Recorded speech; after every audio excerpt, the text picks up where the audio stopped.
Seems like all that stuff is good.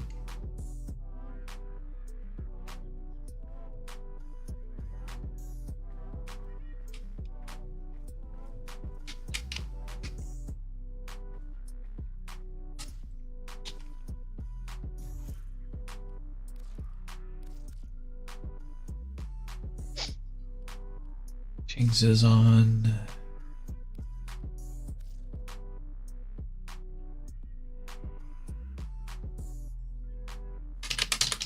Evening.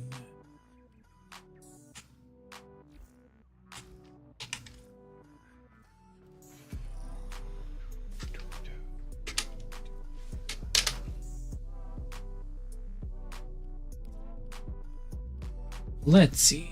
Forma. Let's gather that up. New one.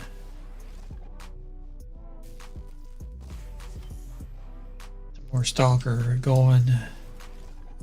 Stalker a go-go.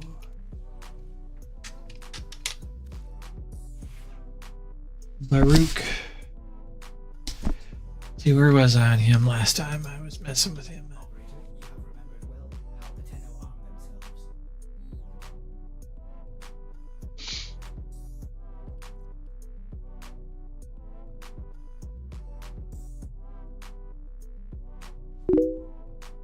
Hey, Jinx.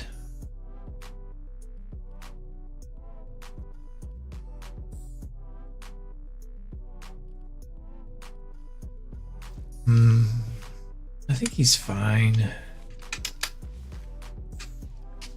I don't think I need to level him back up.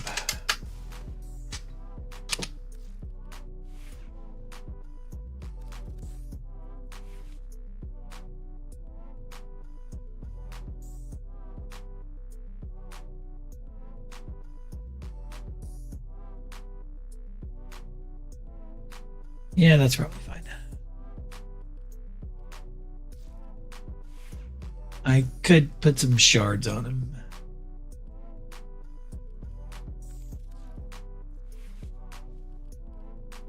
I would need a purple. I need to go get some shards. That's what I need to do. Let's do the Monday stuff.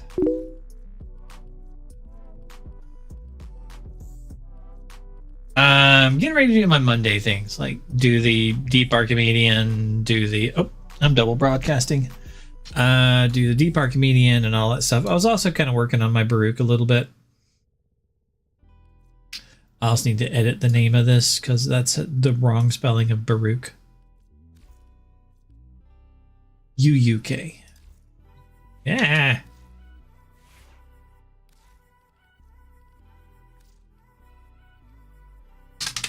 U-U-K. I don't need to be on him. Let's go to the default loadout, which is still him, because that's where I started and was playing around with him. Because I learned some of the stuff about how to make a good slam build, I worked on making his Desert Wind into a slam build. So he now does 186,000 damage on a slam.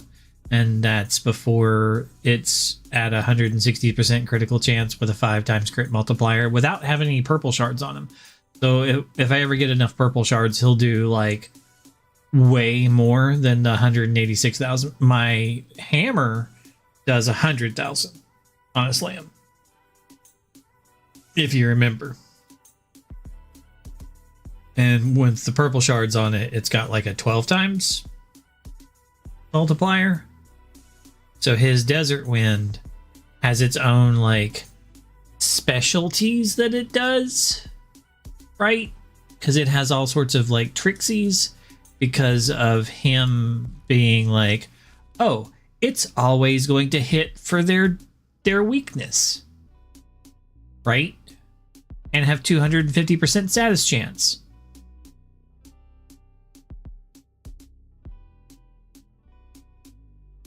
And then the slam attack is going to be what they're weak to, you know. So it's pretty good. I'm even thinking about taking off Sure-Footed to go on with another Nira's mod so that I can have even more damage.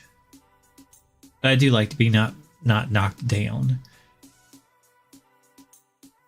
Trying to figure out if I want it magnetic or radiation. Good question.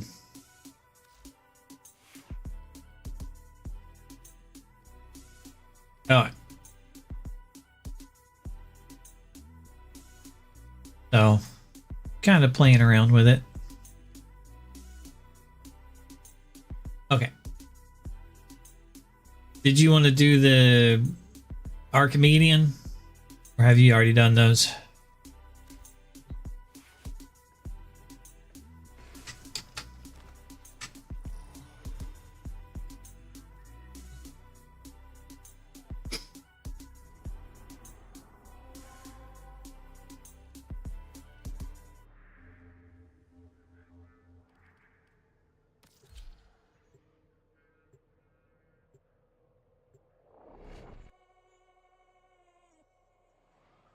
By the way, the Berg build that I'm using is based on Brozymes.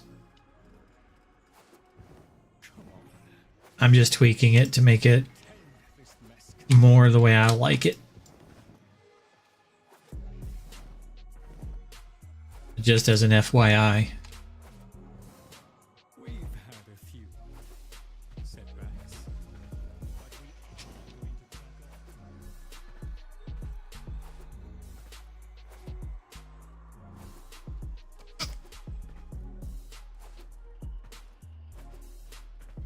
I think my slam build may have gotten around and other people improved it by putting it on him because it's very similar.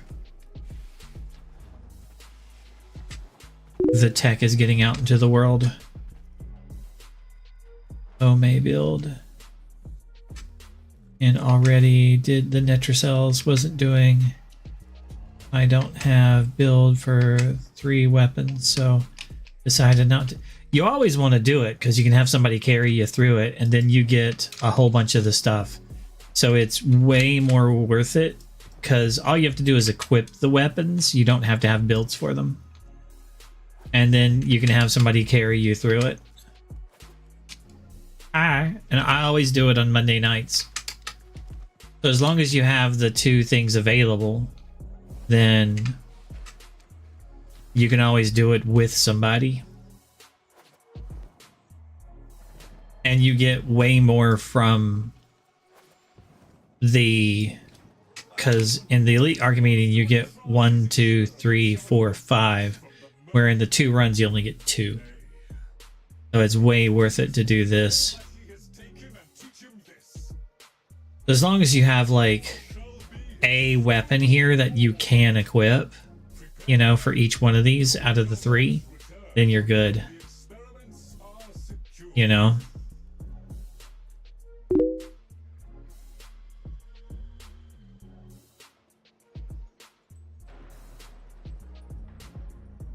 Yeah. You don't have to be carried, you know. You can always try.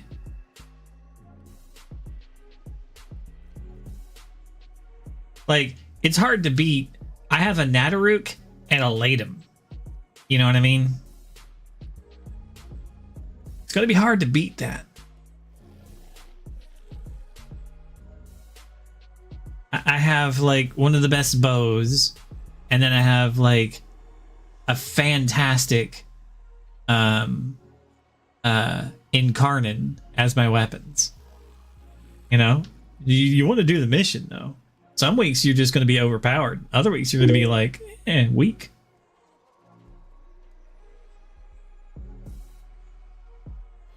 You don't have to create a build. Just one of your weapons will be weak. You just have to use the other weapons. You still have like frames. Like I have Sevagoth this time. He's strong. I'm not going to use Sevagoth because I always I never do all the way to the top. I'm always going to be 1 shy. So this time it's going to be my frame, which means I'm going to take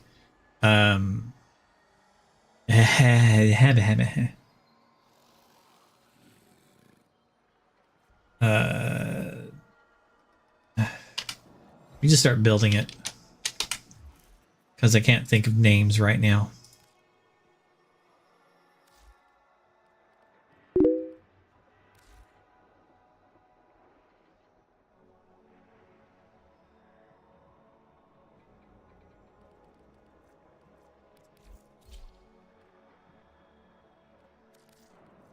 I'm going to go Styanax. Aha.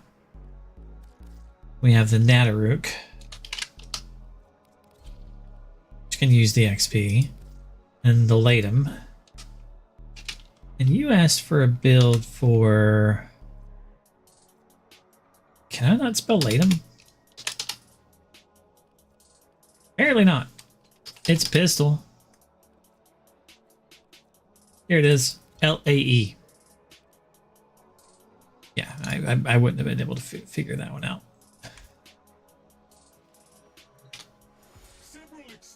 You asked for a build for Warframe, the chick. Komi. See, down here we have Agendas. Amanada. What's an Amanada? AMA. You're making chili. Amanada. Oh, it's Komi's thing.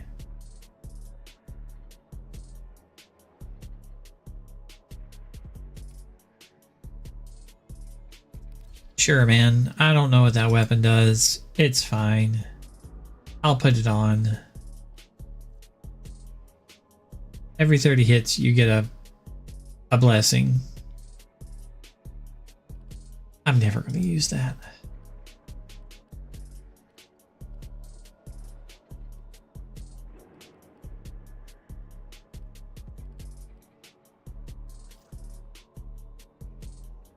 Do I want this cat? Do I want a bunch of cats running around?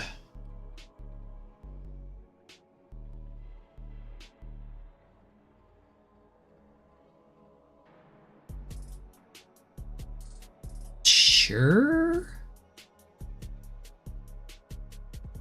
Why not? We'll give the cat a chance.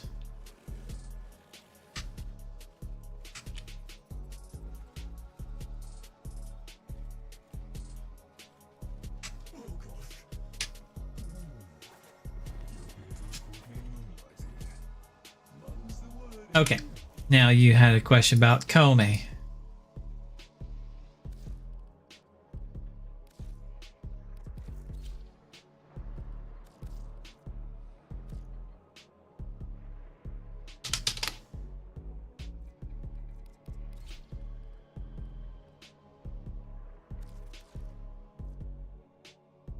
Oh, this is what I have.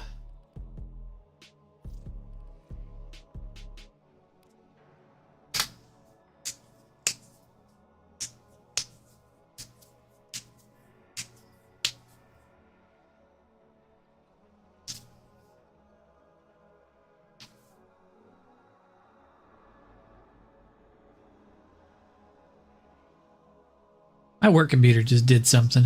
That's weird. Did it just reboot?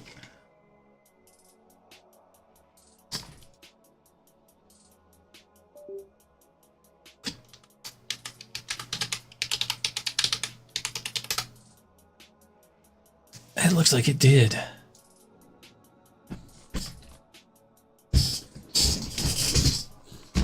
Why are you rebooting my work computer?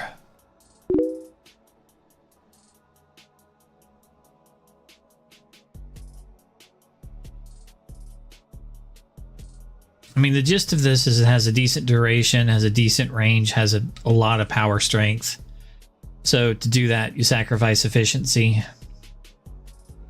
And it's got a ton of power strength on the last ability, which could be Komi's ability if you like that. It's not terrible. Could be better.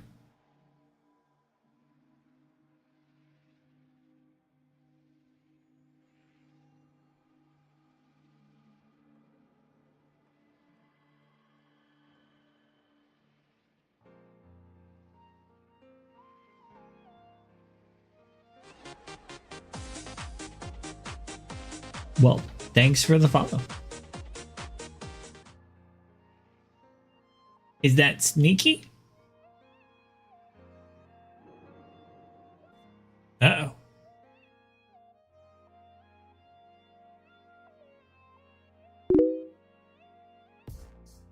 No.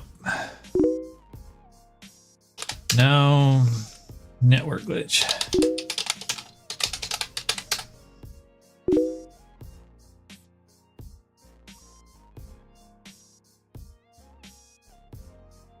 So I'm not sure what that was there. I don't like it. And is that sneaky? There, Doctor? Who dat?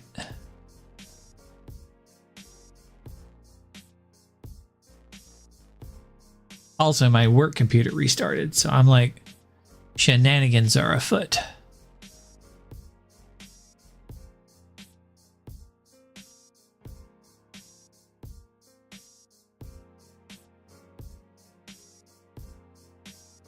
While I'm at it, I'm investigating my work computer.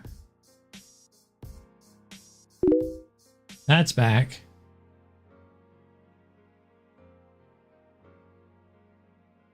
Don't need that right now.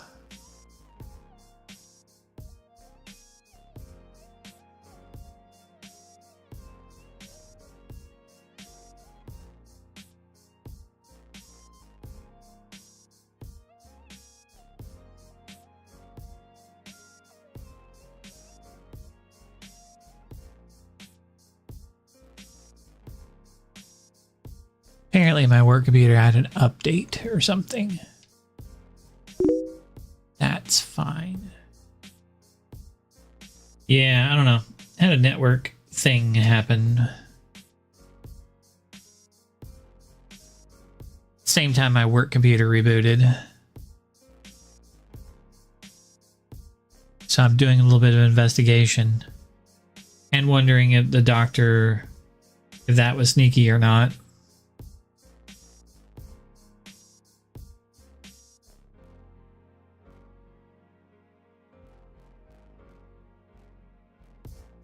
Alright, so I'm gonna lock my work computer. Okay, keyboard's back on this PC.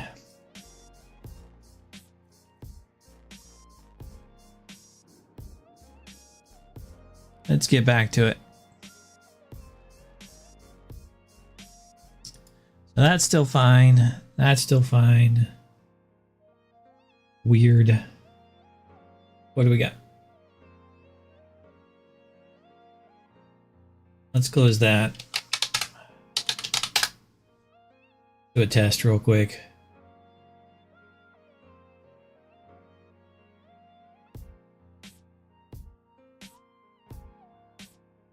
That ain't great, but it's still okay.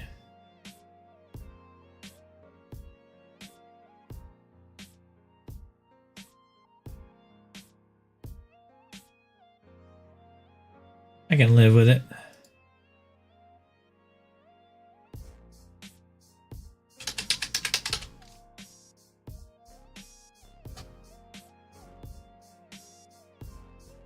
Ooh. Man, my signal quality is not good.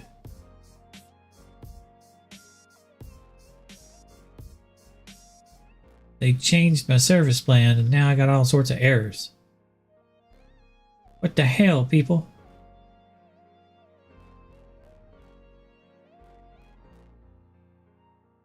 I used to have 0.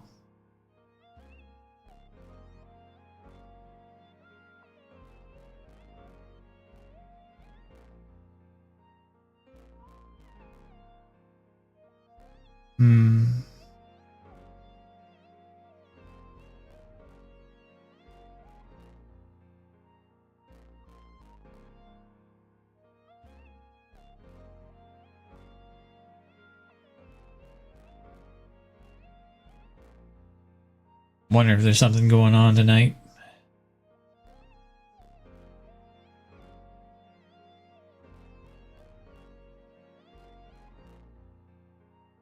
I will do more, I swear. But I'm having to test some things.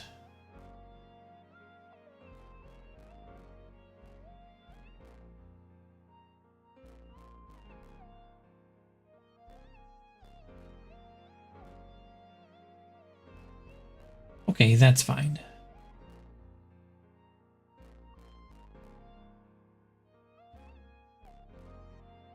I'm fine with that.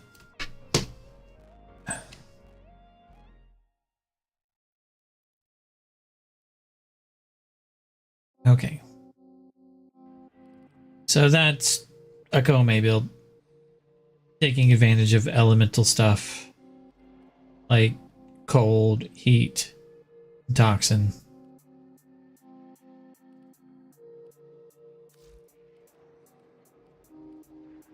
Let me go back to my build for this run.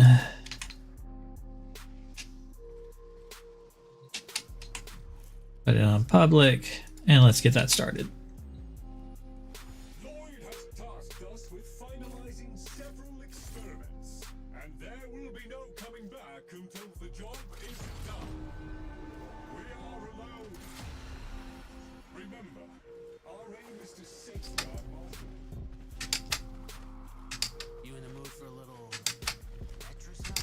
Netracell action? And a little bit, man. Oh, no, no, no, no, no. Almost forgot something. Need to buy my crystal from the bird before I do the mission. A flippin' yellow. As if I didn't have enough of those.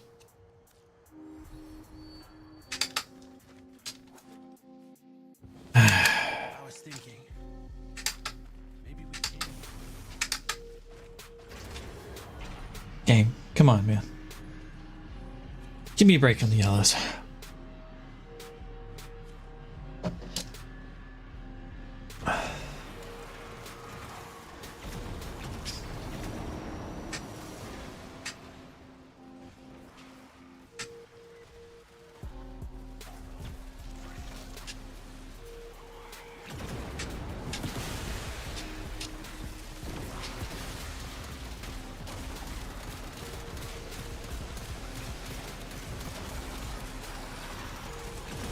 Wince is down.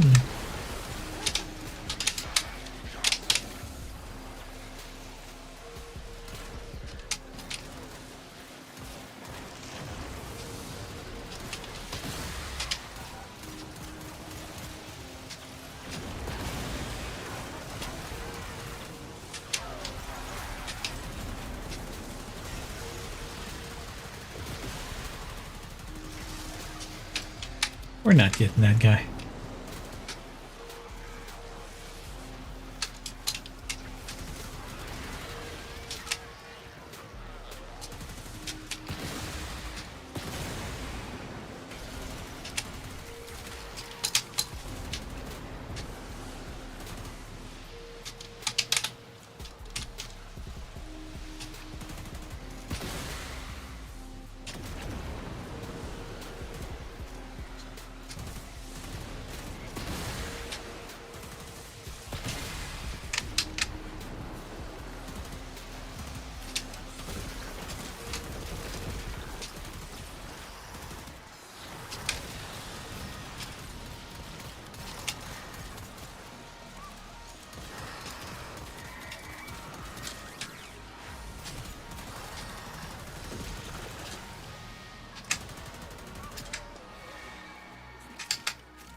Ooh, wow.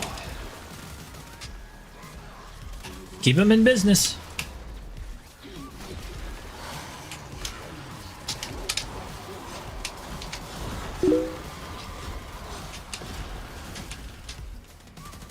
I don't know what pack it is, but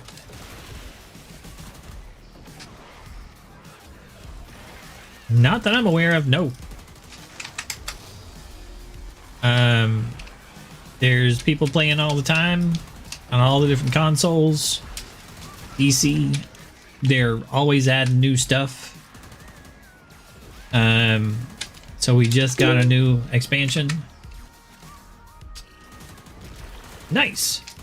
And you'll hear pretty much anybody mention the game.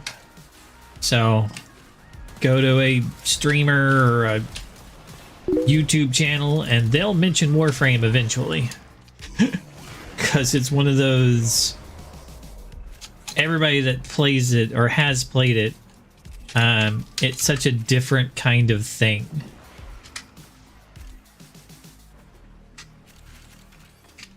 Considering it's a free experience and you can get all the stuff in the game, most of the stuff, without having to pay for it. What pack are you looking to buy?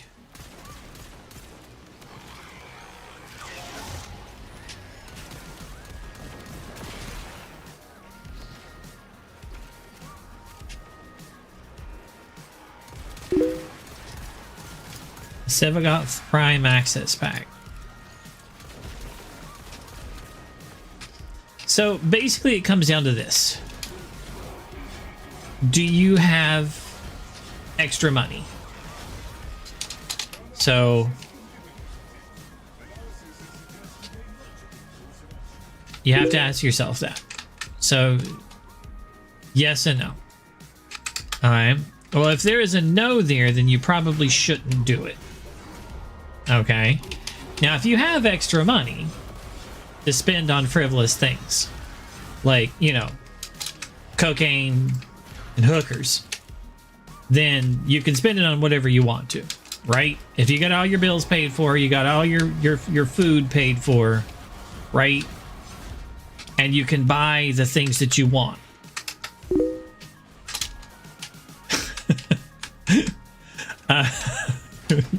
And you got that money from blowing hookers. My wife would be like, no. But you can buy extra things. You could spend 150 on like a little doll, a figurine. Look, I have, this was not 150. It was more like $7. Hold on, I gotta make the big camera so you can actually see it. Wasted money. It's a Lucky Cat, but it's cyberpunk. It's a cyberpunk Lucky Cat. Right? Wasted money, but it's cute. So that's, you know, extra wasted money. So if you have spendable income, right? That's the first question. Do you have it? Second question is that spendable income. Where the second question for me is, because there's three. Have you enjoyed, or like, have you enjoyed the game? Right? That's the next question. And if you have, then you have to ask yourself, do you want to give them money so that you don't play the game? Because he's not hard to get, right? You can get the relics, and you can, ooh, I'm dying.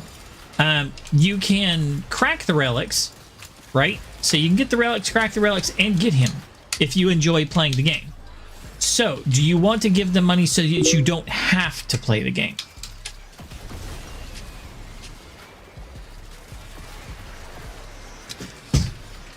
So, if you don't, like, really enjoy playing the game, right? Then you just have to ask yourself, do you really want him? Like, if you don't have the money, right? But we're losing this. We're losing this so hard right now. It's like, yeah, games are strippers, man. Like, they're both a waste of cash. Which one do you want to waste your cash on?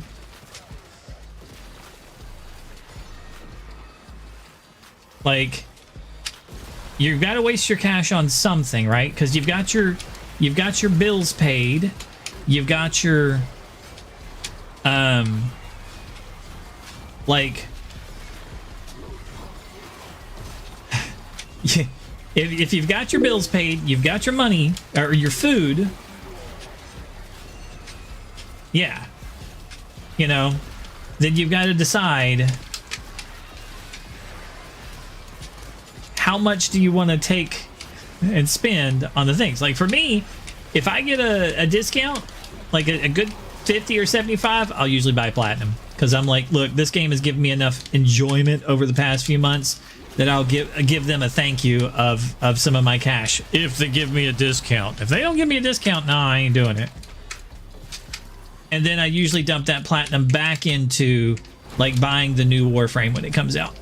And then I farm the Warframe because I also enjoy playing the game. And I play it, you know, 3 days a week as soon as my wife goes to bed. I also enjoy playing with her.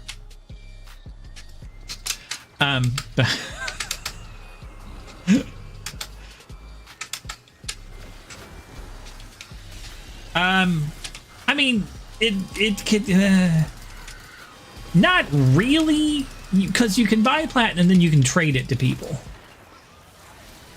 So like you can do trades in game. What's against the rules is like people at one time would like make accounts because like 30 days after making an account, you're giving a 75% off coupon.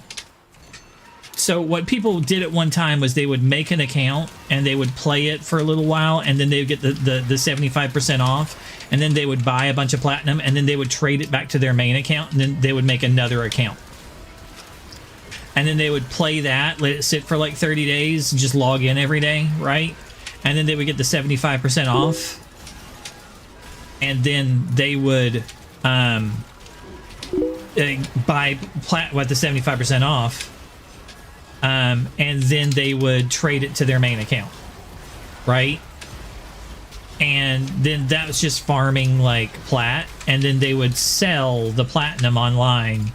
And so DE can track your IP, right? So they know if you're like logging into a bunch of accounts. There's nothing wrong with having multiple accounts. There's nothing wrong with you playing and your brother playing and your mom playing and, you know, that kind of thing. But it's when you're like trading the suspicious trading behaviors and things like that, where it's all like, this is weird. I think you're abusing the system. you know.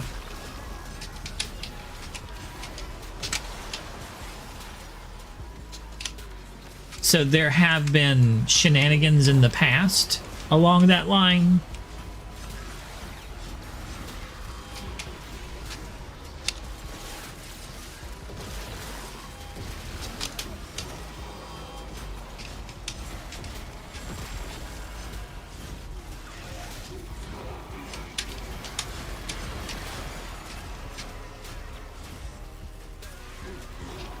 Yeah, there's nothing wrong with having more than one account. It's when you're like, you know, doing slightly shady stuff.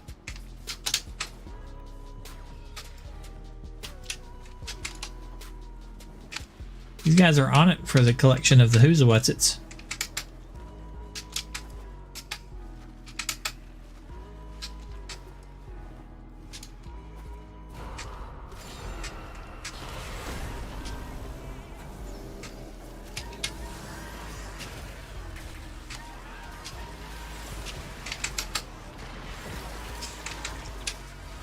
Like with the straight up, is it buying it for other people?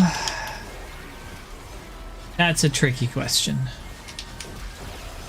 Because like that kind of thing has... It's like in essence, we all buy platinum for other people because there's a trade economy.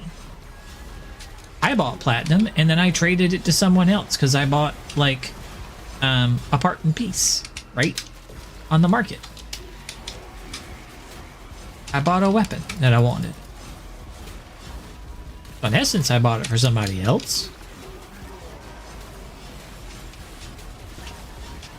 Then again, it is against the rules to just be like, hey, I'm just going to buy a platinum and trade it to my main account over and over again. So, yes and no.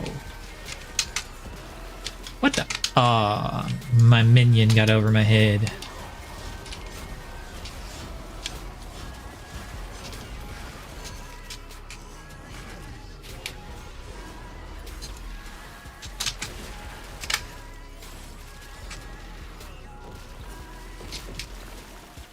Yeah, I'm surprised we haven't gotten another heal on this thing yet. I've been gathering the crap out of these things and I haven't seen another heal come through.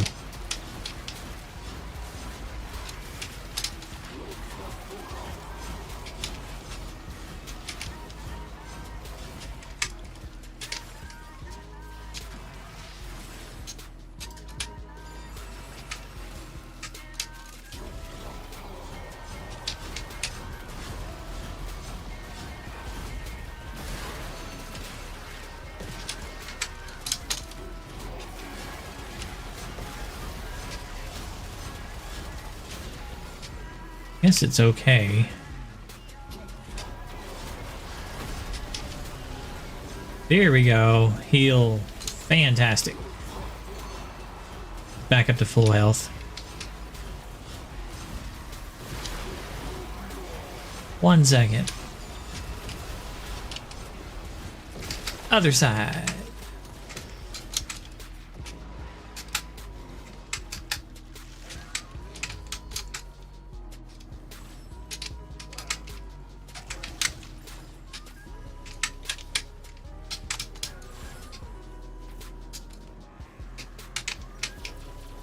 Nice. Game's pretty good at collecting these things.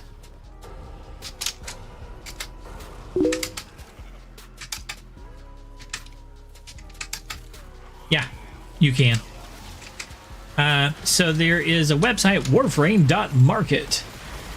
In addition to the website, there is a trade channel.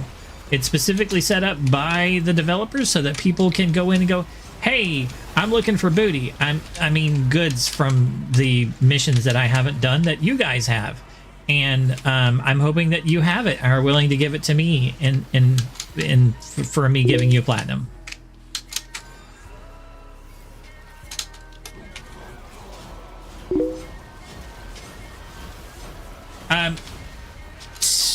You can trade for plat that you bought. Now, the question is, like, normally people buy plat from DE. So if, like, there are third-party websites where you can buy plat, and the whole intent is to, you know, use it to trade with stuff. But those places aren't supported, and if, like, a person who's been scamming or cheating or something like that is found out to be doing that, their transactions are recorded, so it may be known that you were trading with, like, somebody not great.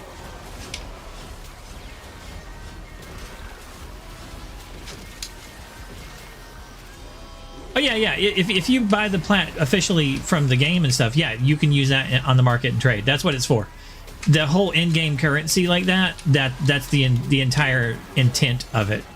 I'll show you how, like, the train system works after these missions are done, because we use it all the time to trade, and that's the intent of it. It's the reason why there's a trade channel. If you look at the trade channel, it literally, everybody is like looking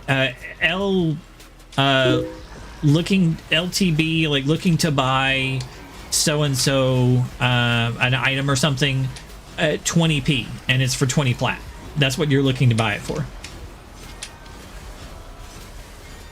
No, whoever you were talking to was confused, because, like, it's I can't look at it in the mission.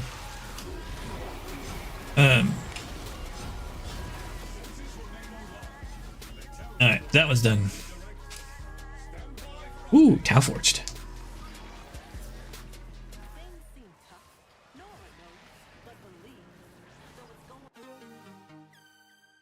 Last mission, and then I'll be done with this one.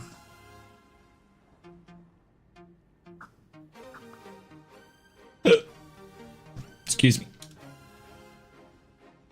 The only thing that makes these hard is that I have like no abilities for the first 50 kills.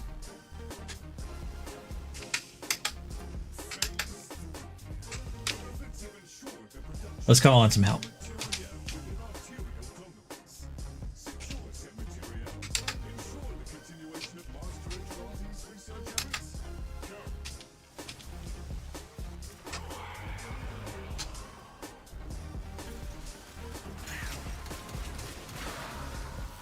Ow, he knocked me down.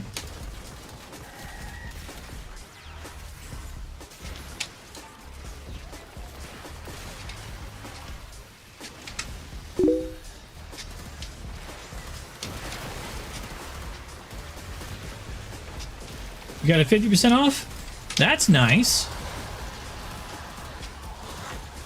That's the moment I would buy plat. They don't work on the big packs though. But they work on the plat.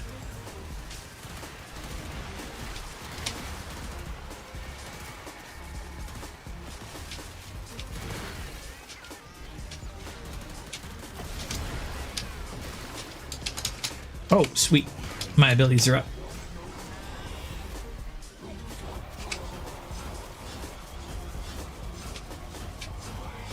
Nano speed boost.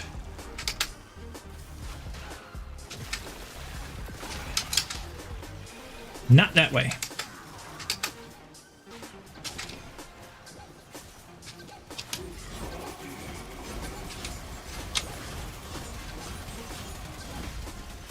Die, bad guy. Thank you.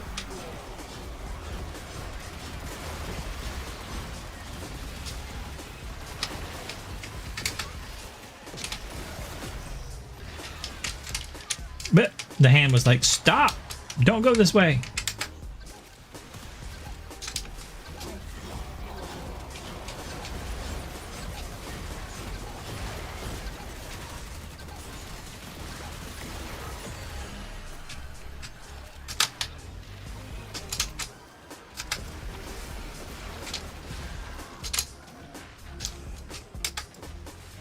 It's further down still. Wow.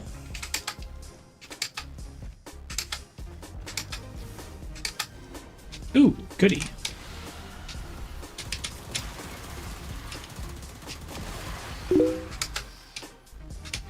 I don't know how good my builds are anymore. I mean, they're probably decent. You just have to like go through and tweak them kind of thing, upgrade them. Okay, it's back this way.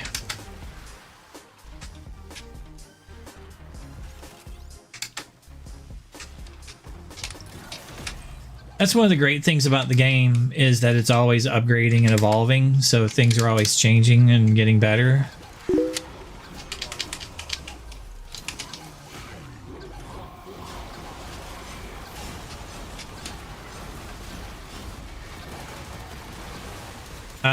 There's so many good weapons.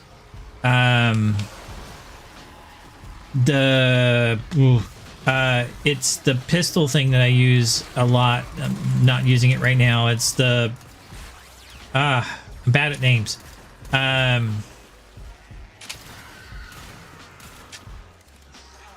Oh man.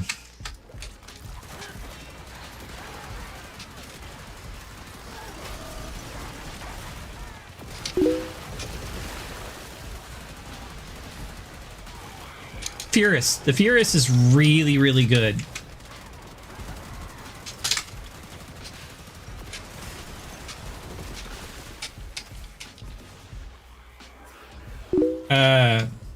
The Furious it has an Incarnon form. It's super duper strong.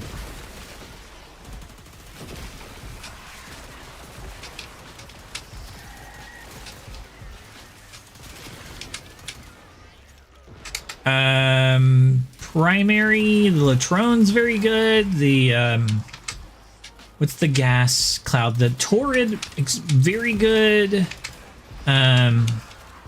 Melee, one of my favorite melees right now is a weird one. It's the Magistar, but it's not the normal way you would use a melee, so I don't necessarily recommend it to everybody, even though it's insane the amount of damage. My Magistar build usually zeroes out everybody else's damage. Like, even with those other weapons I was talking about, people using really good high damage weapons that like kill things super fast, if I'm using my Magistar build, everybody else's damage on the mission usually shows up as a 0 in comparison to me. I just did that much that the game is like, yeah, percentage wise they didn't do any damage. They have 700 kills, but they have 0% of the damage for the mission.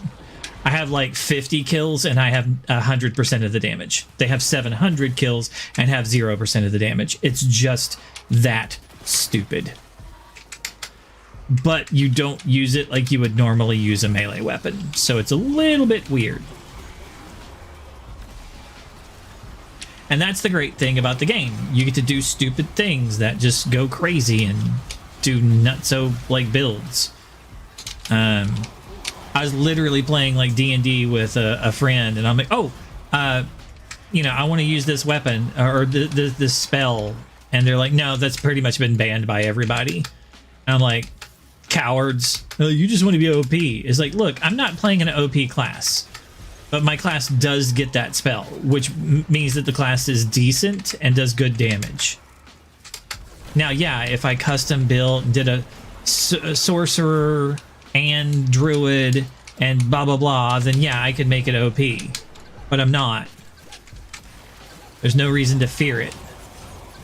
They're like, what, you just want this to be Warframe?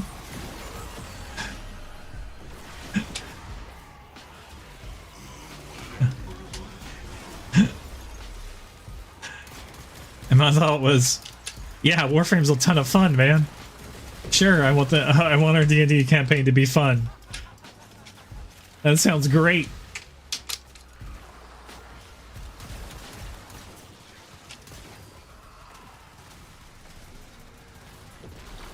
Somebody lost a weapon or something? Oh, it's the book.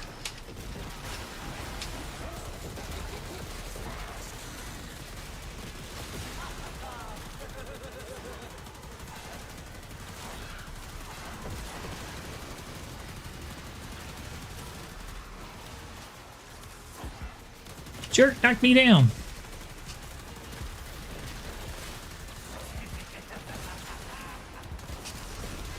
Where did he go?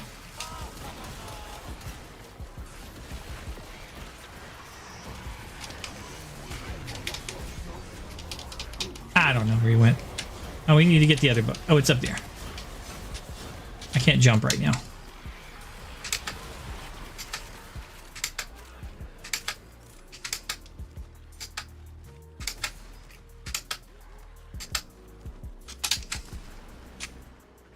Is that the start?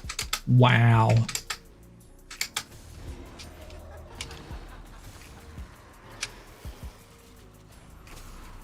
Huh?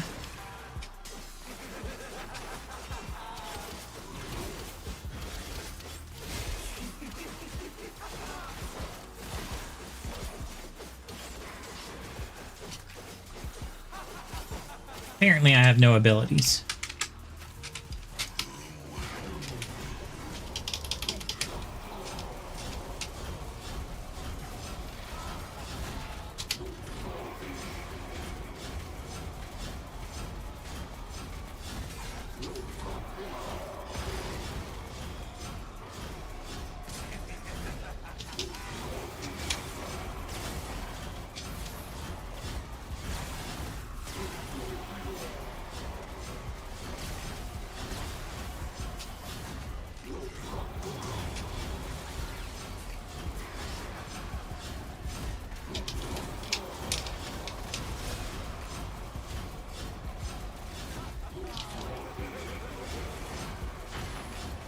This guy is taking forever.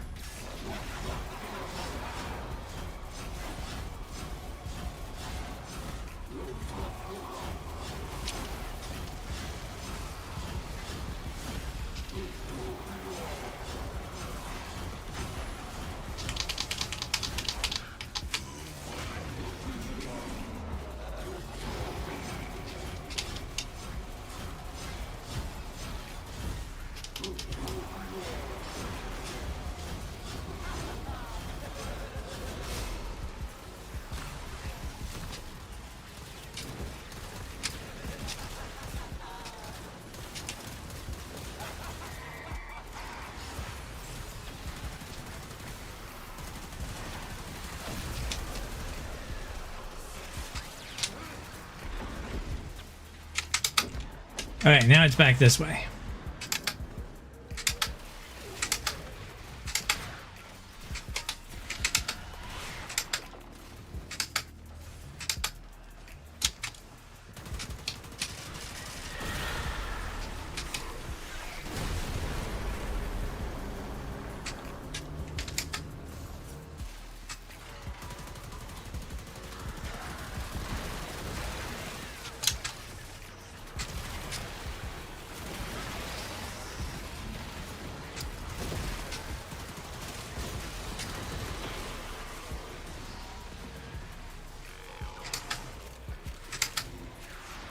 Okay.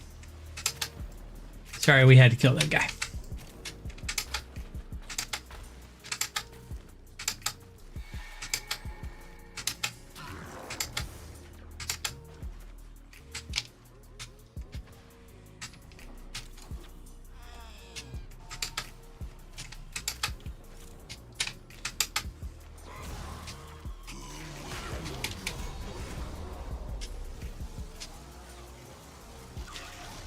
Who's got the key?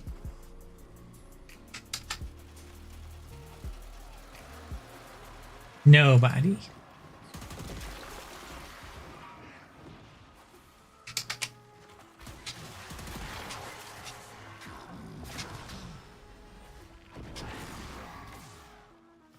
Somebody's supposed to have a key. I can see the thingies flashing.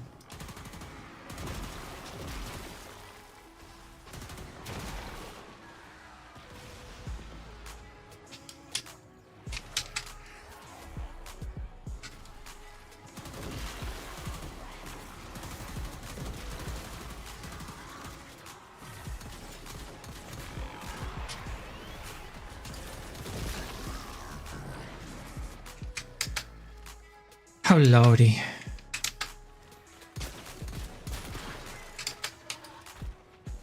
Hey, somebody turned one in. Good.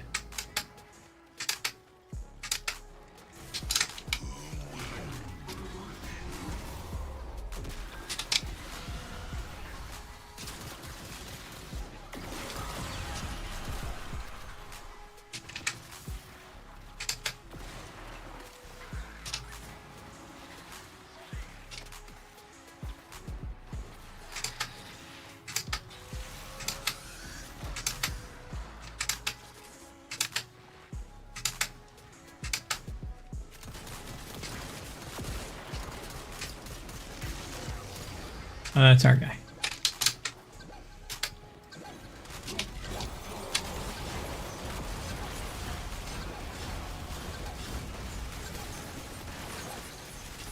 Don't hit me. That's rude. Okay. He's dead.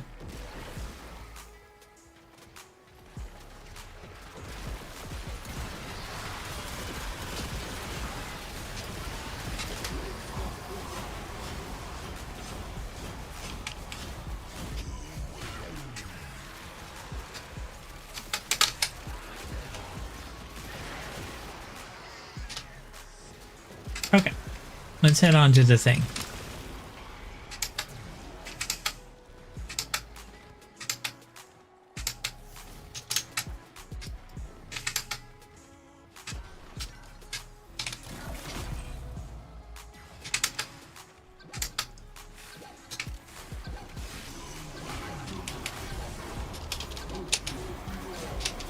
Do. Dead guy. Okay, mission over. Now we get asked about weapons, right? And by the way, you mentioned the new core. The new core is fine. Yeah, it's a good weapon. It may not be the most powerful, but it's good.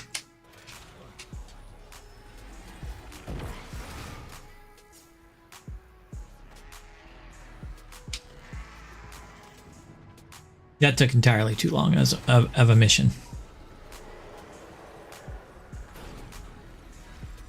Crimson, not bad.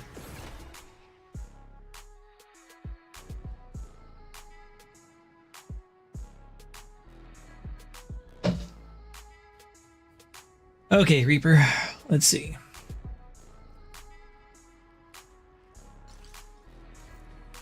Nice.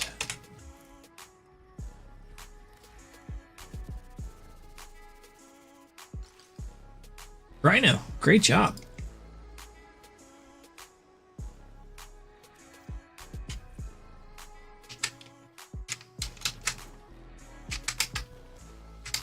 Okay, so that mission's done.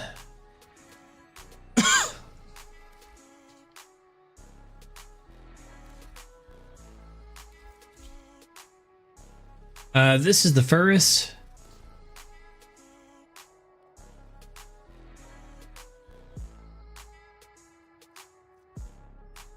Does pretty good in its carton form. Excuse me.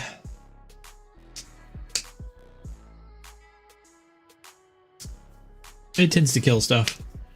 The encumber version is way more powerful than the dexterity version, which I have on right now. It's the same build. It's what the does. The arcane encumber is way more powerful. There's about 1 in 4 shots does 2 status effects on the main on the more powerful build. So it'll do heat and corrosive. Just about every shot does heat, and about 1 in 4 also does corrosive because of its status is 67% of the shots do heat and 57% do corrosive. And that means that there is a slight overlap where they do both. More so, because 100% of the shots do a status effect, 24%, so about 1 in 4, will get a random additional status effect. Because this does 19 rounds a second, and every round is 2, so it actually is doing nearly 40 shots per second, applying almost 2. It's doing like 60 status effects in a second, and a quarter of those get an additional status effect randomly. In about a second, this will apply every status effect in the game on your enemy. And in 2 seconds, the enemy's dead. That's just the way that it works. You'll strip their armor, they'll have gas clouds, they'll be frozen solid, they'll be exploding, they'll be toxified, they'll be virused, they'll be magnetically they'll just have everything in a couple seconds, which will just decimate them. Not to mention it does really good damage as well. That's what beam. It's a Kamehameha blast. So it's a large area in front of you of murder, which comes in handy. I run the Dexy build, which isn't as powerful because it doesn't apply every status effect in the game, only heat and corrosive, which is enough to kill most everything anyway by itself. So that heat will stack up until it's dead. And this makes my melee do a ton of damage. Oy, oy, oy. This is my kind of chill game where I don't really try very hard. So it kind of like relaxes me and puts me to sleep.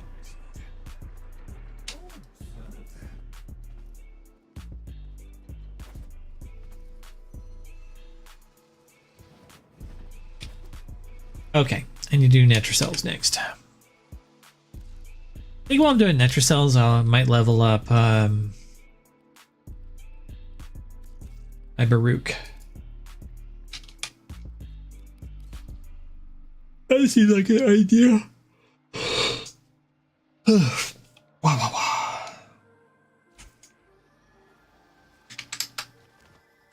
in the mood for a little Netracell. hang out then? Go with the herd, you know? You'll get eaten if you go alone in a Netracell. Be with you in 5.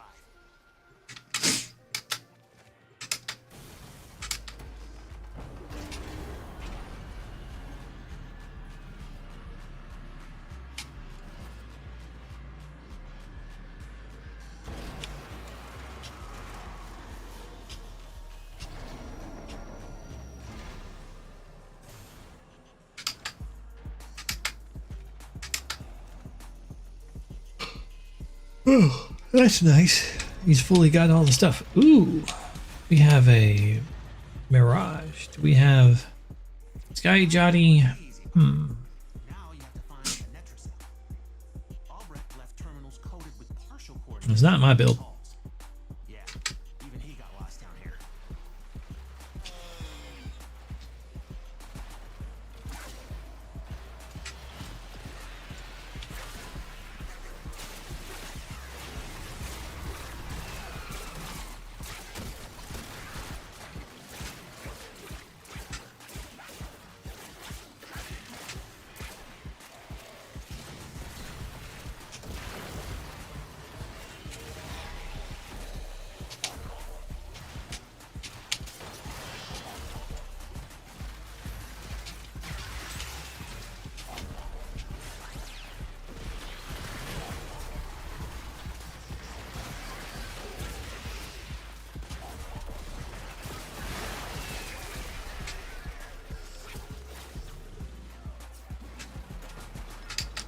Hey, I guess we do have to head towards the thing.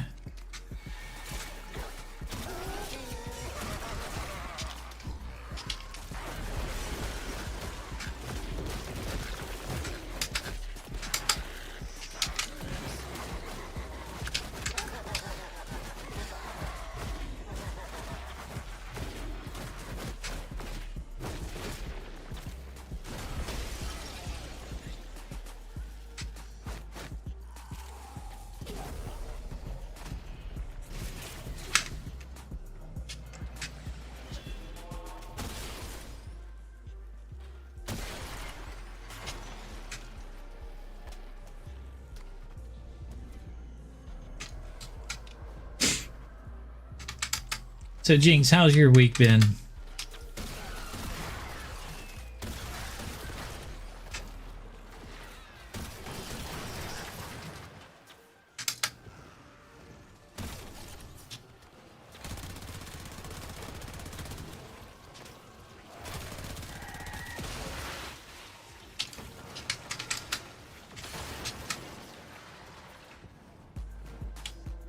It's usually up there. That's the Netracell. Open it. Wrong key glyph. Try another one. I'm guessing one of the non-Keyglyph people are the ones that... Wow, your range is short.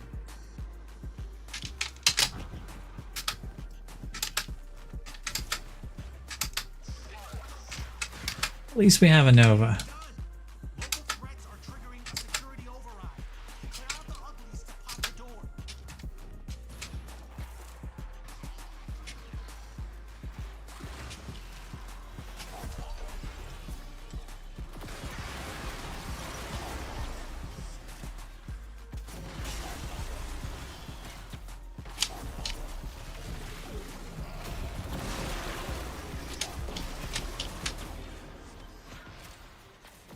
The pussy pack is on patrol.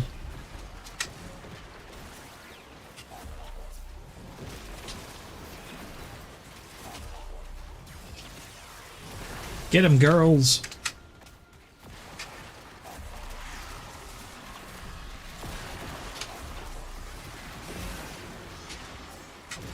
You're kind of vicious.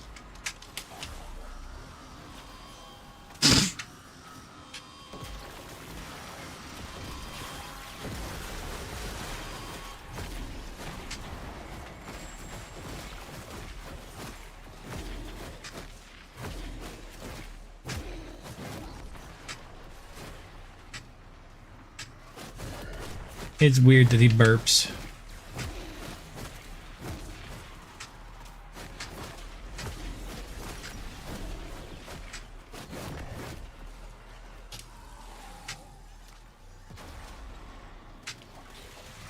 You guys are dead.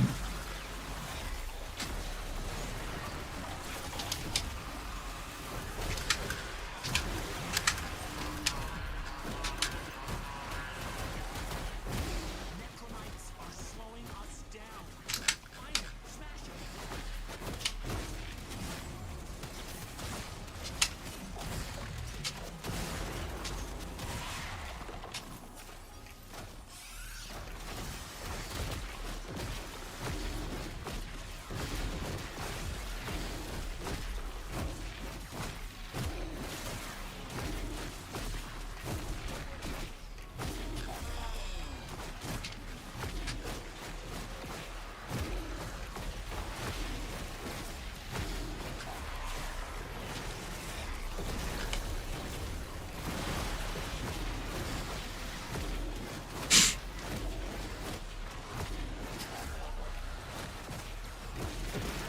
Keep thinning them out.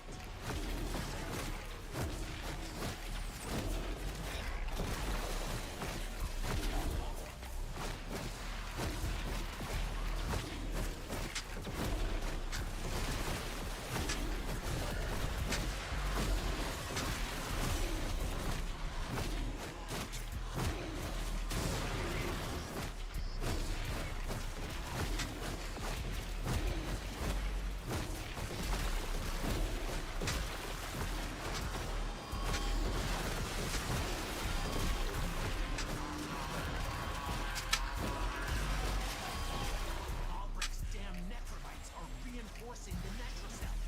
Your hands are tied until you knock them out.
Take whatever Albrecht was hiding and get back to the sanctum.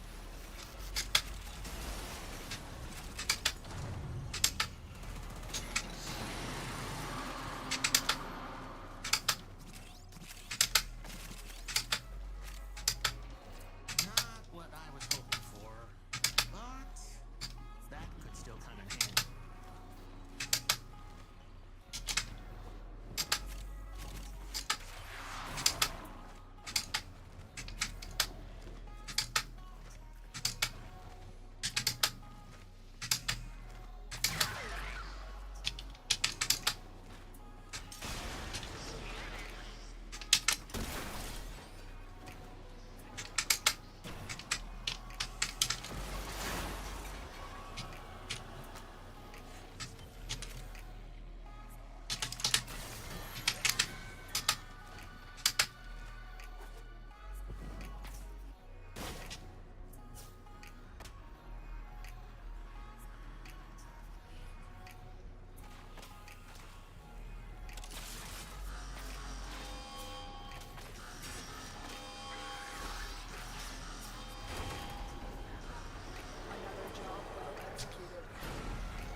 Blue one, gonna need one of those.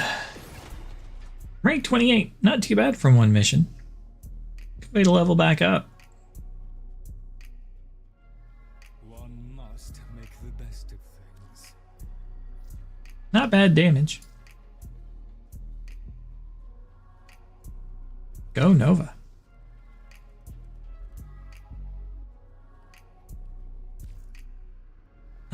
more of those, I should be fully leveled again. Another day. Hey. Let's go. Let's rob the old fart blind.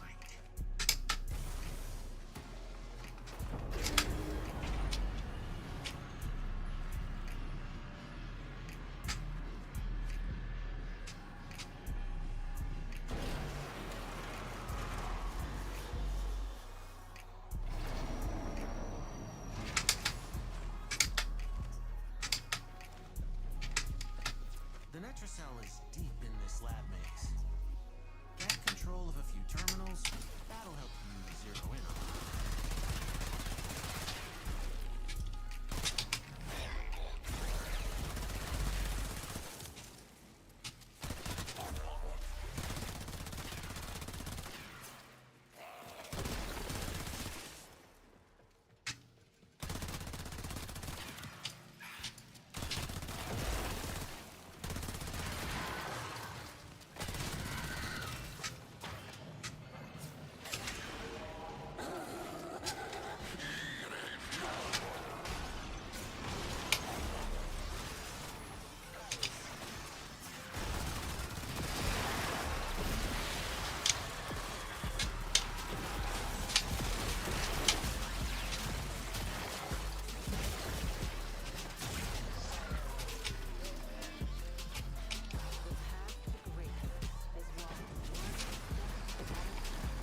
No, roly-poly guy.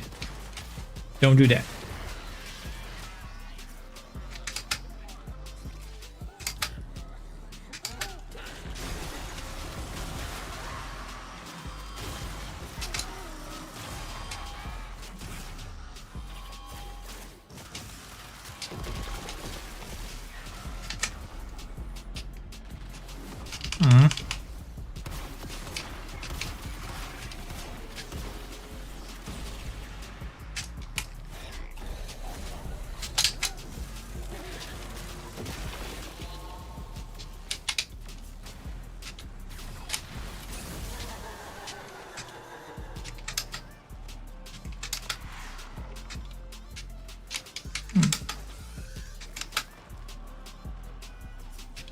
Oh, it's up in the ceiling. I don't want to go after it.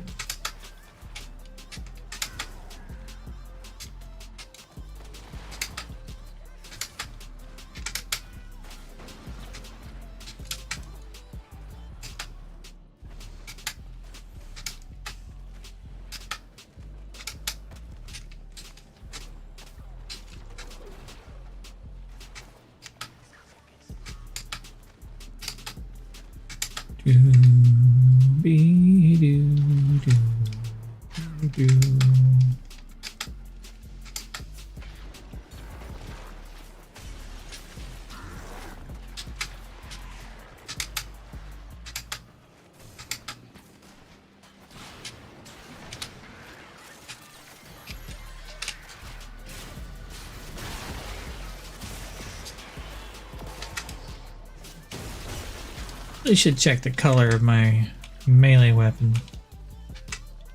I'm not so impressed by the ground slams.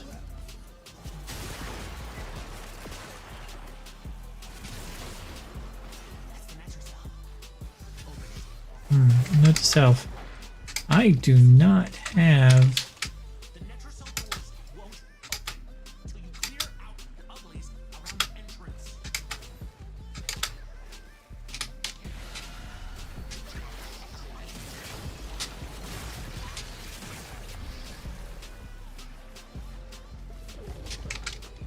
Well, that's full energy all of a sudden.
Another amber or yellow one.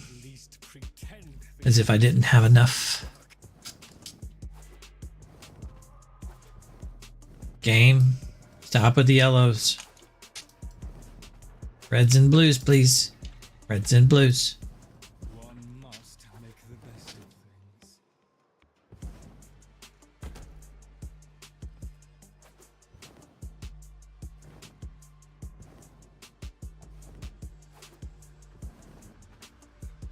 We've had a few. Okay, let's see. I think the Baruch is all the way leveled now.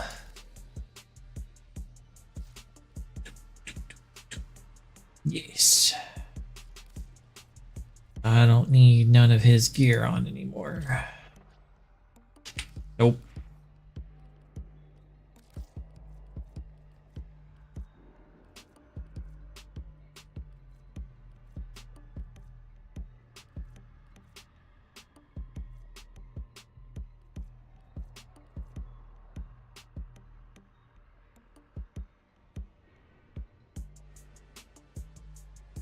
Hmm.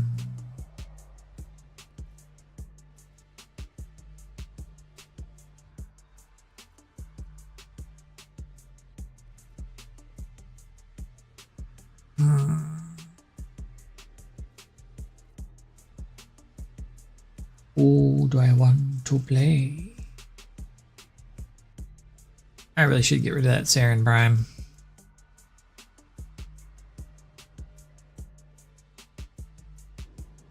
Sell that free rank level 01 off.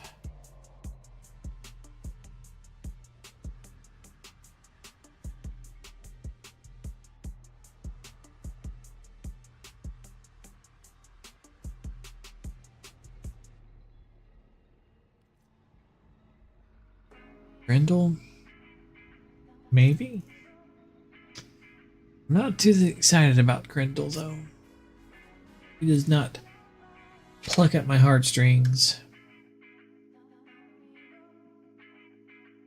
I haven't heard any activity for a while from anybody, so I'm probably going to watch a video.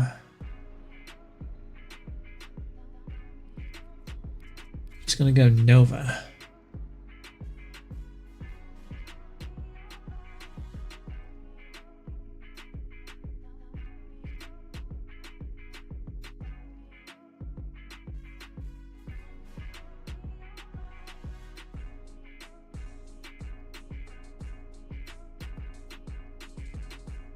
I think I ever finished that.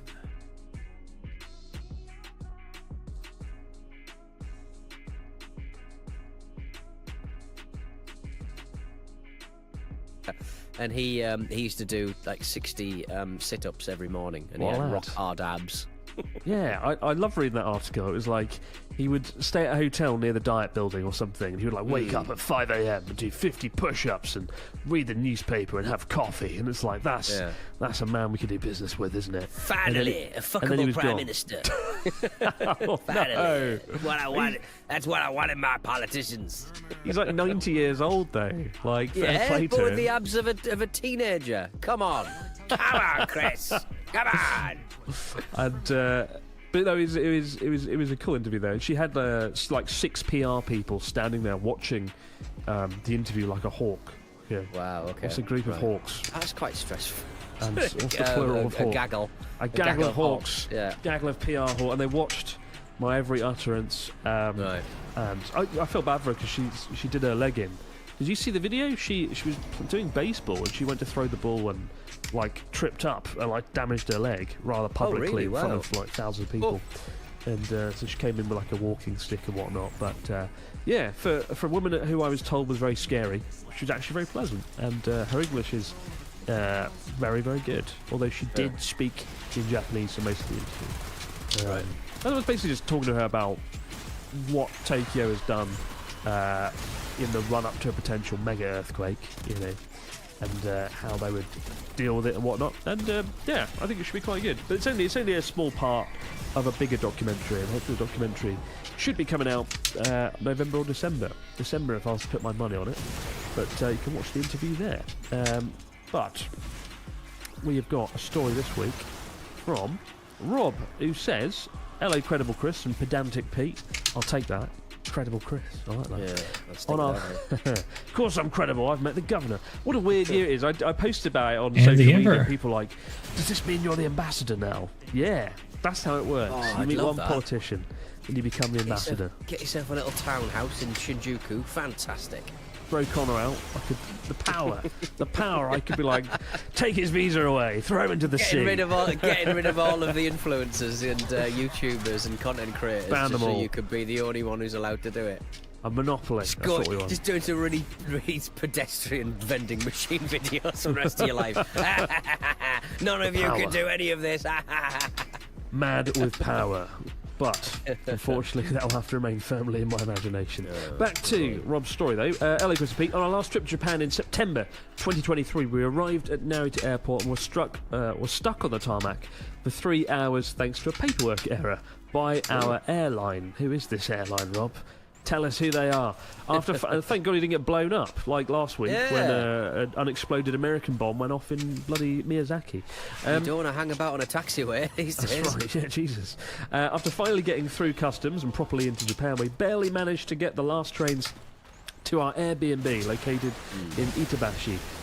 Starving, we headed out in search of some dinner, hoping to find a late-night restaurant or convenience store nearby. About a block from the apartment, some locals started shouting to us from further down the street.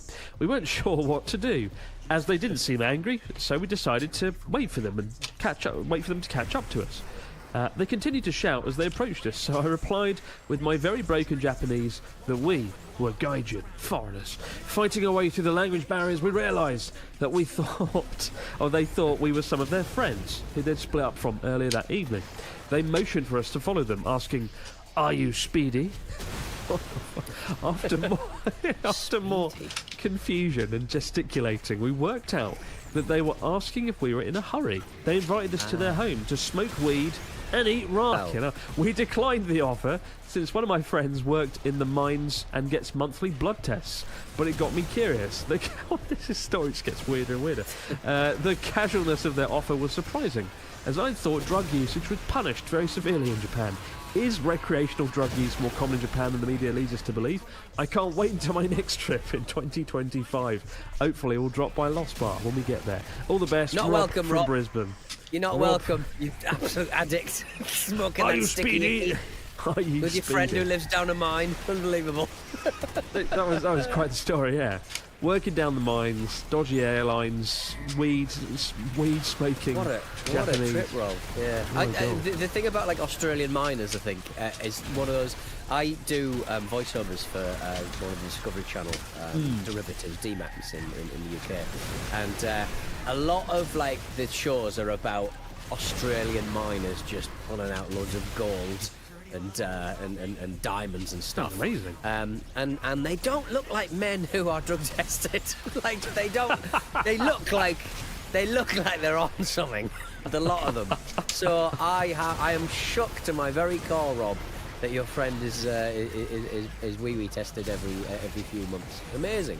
So yeah. I don't think they get paid very well. I remember seeing like a video of like Australian people talking about how much they earned, and it was the miners who were like, "Oh yeah, mate, I make like fucking $200,000." So they get paid well. Chris, me and you would last 5 minutes down that mine. I wouldn't even go down the fucking mine. Fuck, I'm not going down the fucking mine. We'd be like, Terrifying. this may be great money, but I'm only getting paid for 5 minutes of it because I'm out of here. This is too Sod hard. that.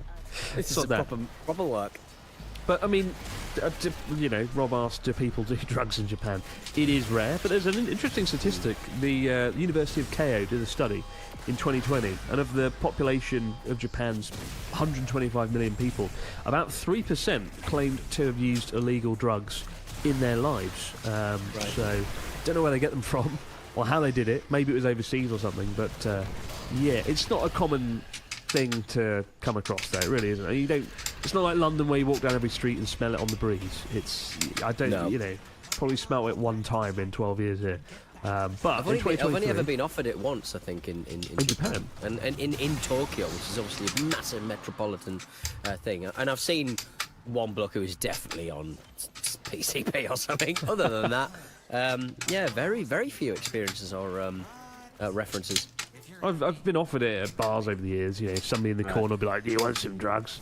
I don't know why they sound like that. Right. Okay. Playing too much Resident Evil. What are you buying? Yeah. But in 2023, the number of people apprehended due to cannabis-related drug crimes in Japan amounted to 6,482, representing the decade's highest. So it's been going up since 2014. So it is happening. I got offered some crank in Lost Bar. It's just right with it. It's like an old opium den. Disgusting. Don't close down my bar. Oh, close down my bar. You're fine. You can run a dodgy bar. You're friends with the governor, for crying out loud. You've got it made now. If only that's how it worked. Yeah. Her PR staff were very impressed by the fact I had a bar, actually.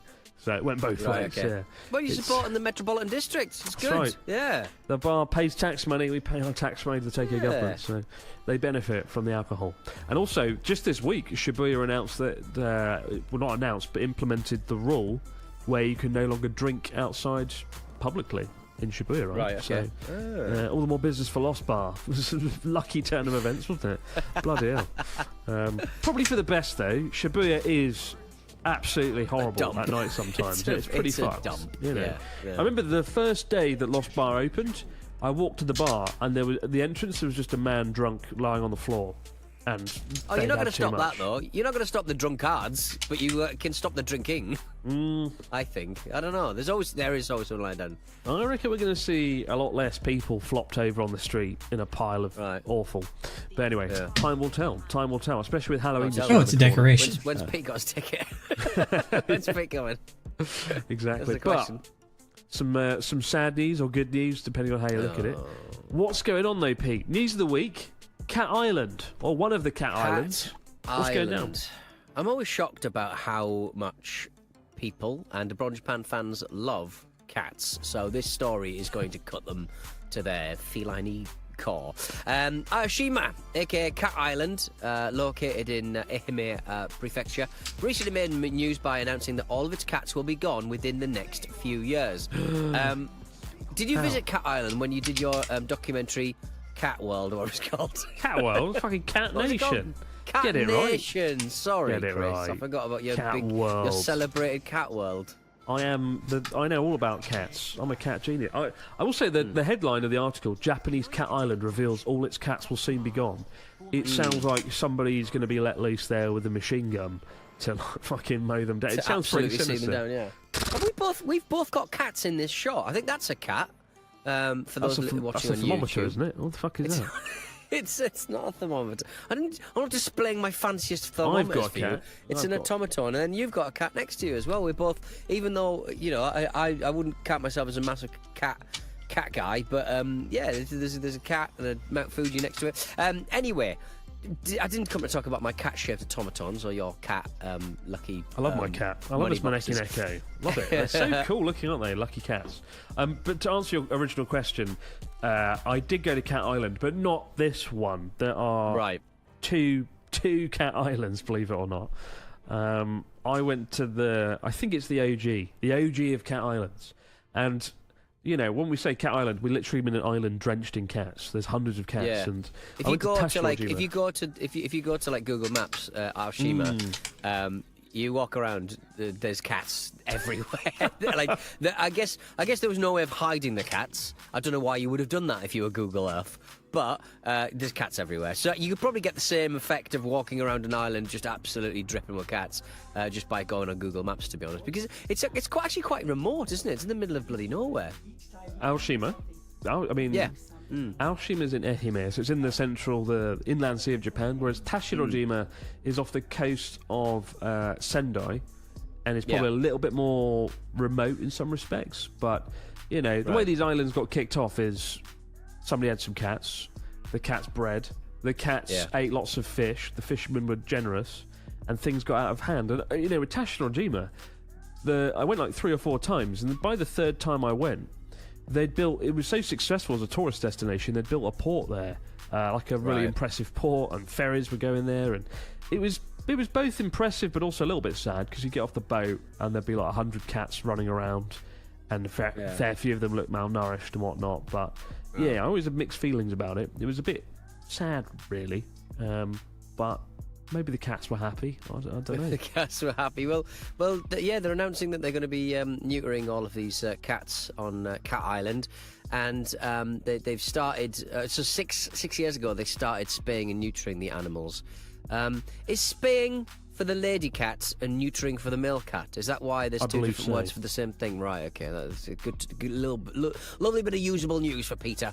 The announcement comes 6 years after that, and it was under the recommendations of the Aoshima Cat Protection Society, who deemed the feline population was too large for the 13 residents on the island to care for, particularly given that the average age of the human population was 75. Aoshima's resident Cat Mama, a 73-year-old resident, basically works very hard with these cats. With tourist numbers dropping, though, and boat trips in the mainland cancelled during poor weather, there's a danger of the cats going hungry. So there's only a few years left for Cat Island. The ageing of both the residents and the cats. All felines aged 7 or older have been neutered in a job that I think I would not enjoy. Spending all of your day walking around an island looking at the genitals of cats to see if they've been neutered or not. I mean, what a job. What a job.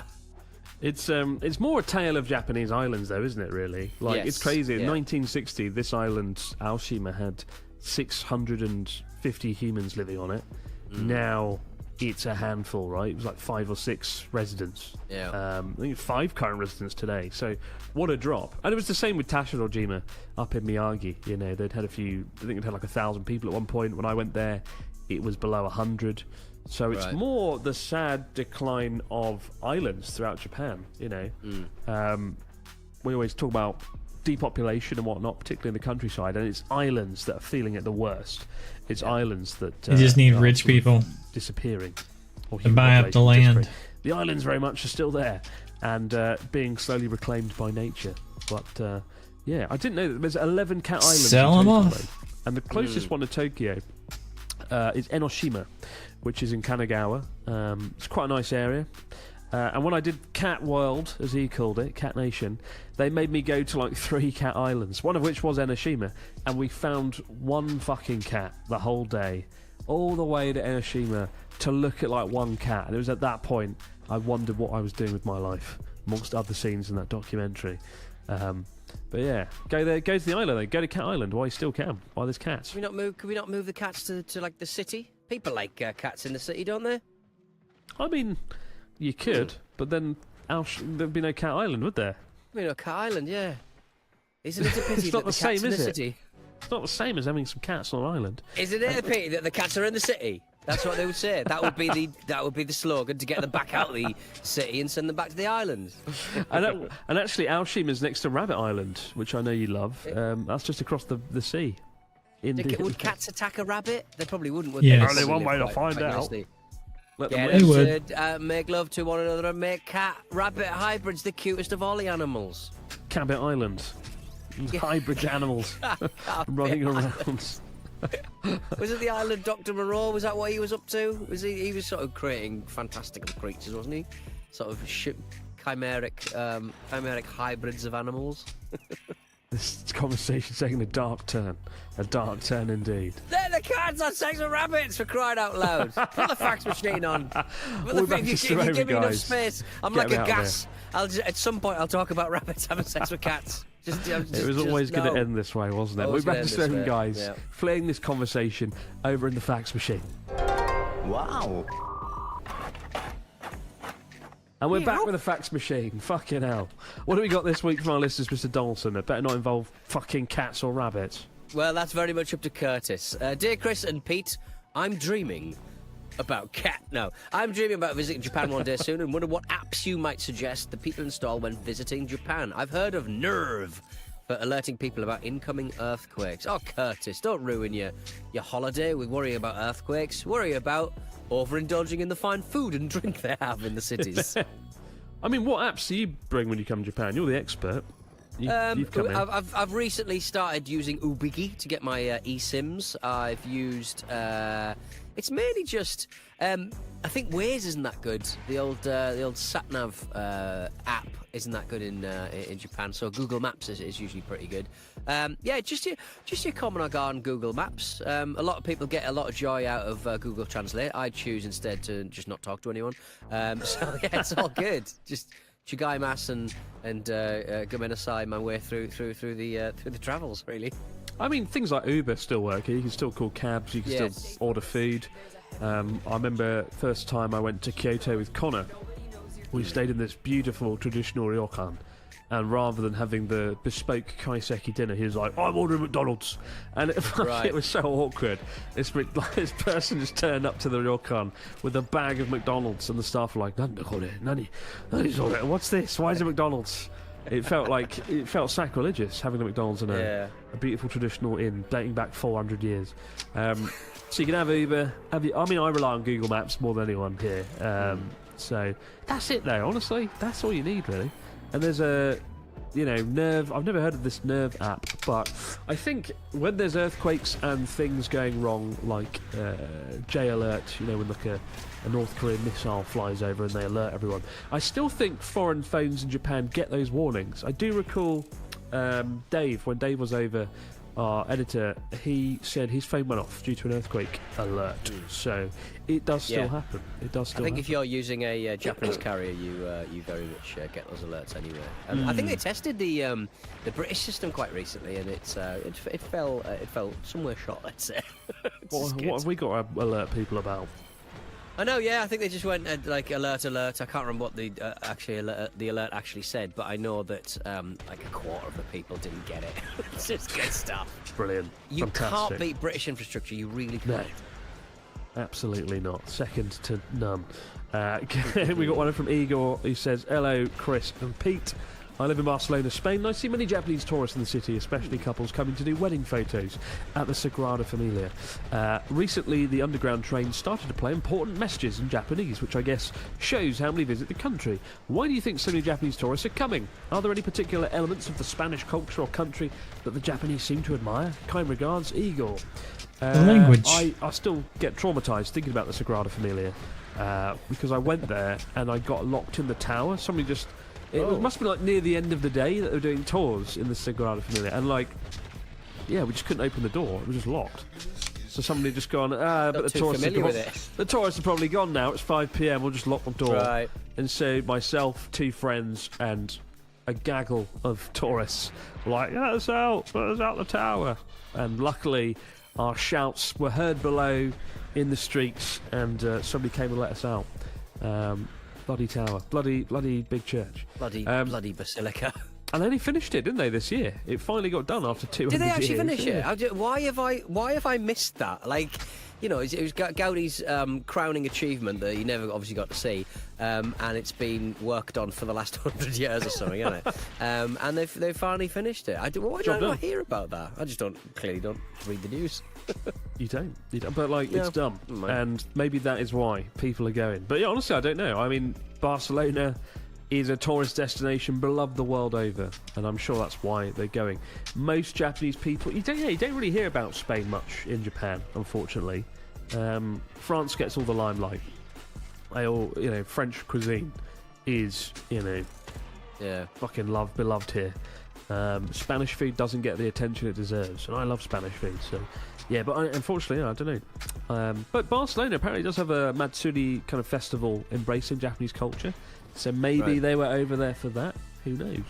What's wrong with going to Earl's Court and doing the old eat some takoyaki while some anime people jump around? What's wrong with that, guys? We've got our own Japanese culture in London. I'm surprised you haven't been invited to host a Japanese event in London. I don't think anybody needs my opinions about things. Yeah, probably not. No. Blah, coolish ice cream. Some colourful fucking Smithy's costume they got off Amazon. The cosplay can look a little bit ratty when you see them on the tube when everyone's going to... What's it called? It's not Comic-Con. What's it bloody called? Japan... Oh, well, fuck it. Japan Expo or something. Yeah, whatever it is. It's like a Japanese sort of expo that happens 2 or 3 times a year. And it's just basically Japanese drummers and sake sales people people and anime fans just sort of heading down and sort of going, oh my god. So the voice actor for I don't know, Death The Note. disdain. You are so bitter that you haven't been invited. I can feel it. I can feel the disdain. Let me come and let me do stuff. Come and let me do stuff down the expo, yeah? Hello, yes, I've been to Japan a few times. Don't let him in. What would you like to ask? The apps I use are Ubigi, and I don't use Uber, actually. Thank you, goodbye. Don't let Pete Dawson in to your Where's anime my money? expo. Where's my yen? I couldn't imagine a worse host for a Japan-related event than Pete Dawson. Chris, I'm a goddamn professional. There was a job co-op for a voiceover, and I was like, I don't have a voiceover agent anymore because they decided to not do agency anymore. They just went, I'm leaving. And I went, all right then, I'll just concentrate on me business then, and that's gone very well. But I just saw a job and I was like, I could probably do this. Quite a quick job, and I stuck me, and they basically asked. It was on like LinkedIn, and there was like a form, and you had to put in your CV. And I've not had a CV for 15 years, and so I just a PDF my Wikipedia and sent it. Oh my god! It's good stuff, innit? It's good stuff. Mr. Daddy Warbucks, big man on campus bollocks. I just printed to PDF my Wikipedia and went, it's all in there. You don't need to know whether I fucking played table tennis at university. You don't need to know any of that. That's like me sending a photo of myself at Buckingham Palace and like, that's all you need to see. That's all you need to know. Yeah, You my need to know. reputation precedes me as long as you've read the Wikipedia. Yes, You I don't was know in. about- Yes, I was in a graphic adventure fan game made in Eastern Europe. Yes, I was. I did play the role of Zach McCracken's assistant in Zach McCracken 2 Beyond Time and Space. Yes, I did. Yes, I did do that, actually. That's all you need to know for the colour. All you need to know. The colour of Pete's character. We've got one last anonymous fax message here. It says, Dear Chris and Pete, in March 2025, my wife and I are finally heading off on our long-awaited honeymoon to Japan. We'll be spending 3 weeks exploring Tokyo, Osaka and Kyoto before jetting off to Seoul. Now, in classic Passenger King fashion, I have absolutely I love that term. no clue what my wife has planned. I'm pretty sure it'll involve feeding some deer in Nara, riding a few roller coasters and slurping tons of rum, and of course, lots of shopping. I'm trying to rack up some husband points by planning something special for her. Any suggestions for a romantic spot or experience that would make for a great memory? Thanks a million. Cheers, Anonymous. And lots of my friends listen to the podcast, says Anonymous. Romantic? Oh, crikey. Look, a viewpoint overlooking, maybe go to the Chureto Pagoda overlooking Mount Fuji. It's great because you go there, you climb up for half hour, and then you don't see Mount Fuji, and you want to smash a window. And that's my experience every single time I go that fucking pagoda. But go there, it's great. Pete, what's your suggestion? I mean, you can't drink Strong Zero on the street anymore in Shibuya, which is a real shame. Romance. So you may have to go to. There's I'm literally looking at a website that basically lists Japan's romantic destinations. It is cheating. I don't mind that. Miyota-iwa in Mie Prefecture, the wedded rocks. There are 2 rocks that are married. It's very cute. Because there's a rope draped over the 2 rocks, rather ominously. Yeah, married by the sacred Shinto Shiminozawa rope and representing the union of 2 main Shinto deities, Izanami and Izanagi. The sacred robe is replaced 3 times a year in a special Shinto ceremony, and it weighs over a ton. But basically, it's just these 2 rocks that are in the sea, like a tiny little kind of like basically where birds live, and completely inaccessible. But they're married. These 2 little rocks, and there's a big rock and a little rock, and they're married. And the prefectural government have made it very clear that is a hetero relationship. They haven't done that. But you would imagine they would, wouldn't they? These rocks are not gay.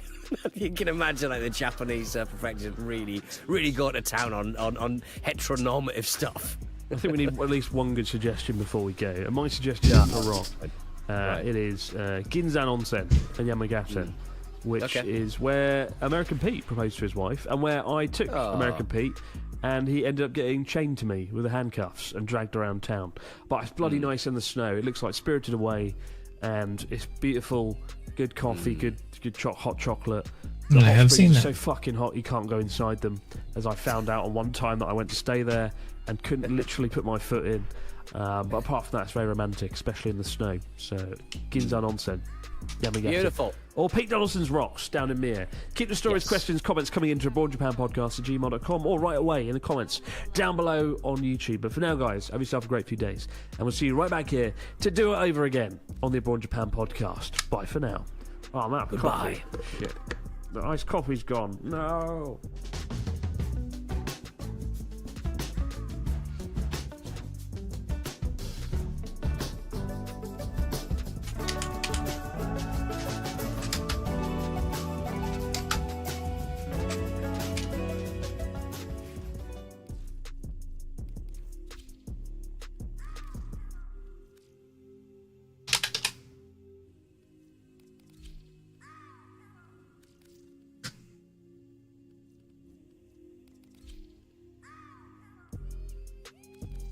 Let me change this to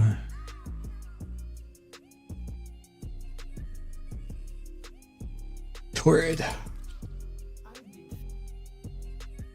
What video do I want to watch since I finished that one? Oh yeah, Cody's Lab.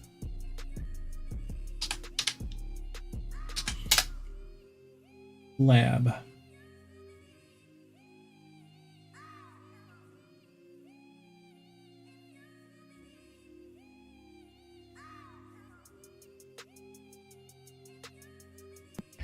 All right, everyone, Cody here. So I'm currently at Chicken Hole Base, my Mars-themed desert homesteading project. This is not an episode of Chicken Hole Base, however.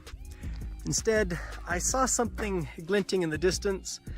I think it's a piece of garbage or something, and I want to go get it.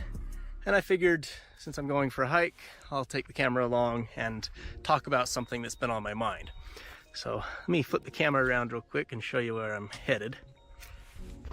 So, right over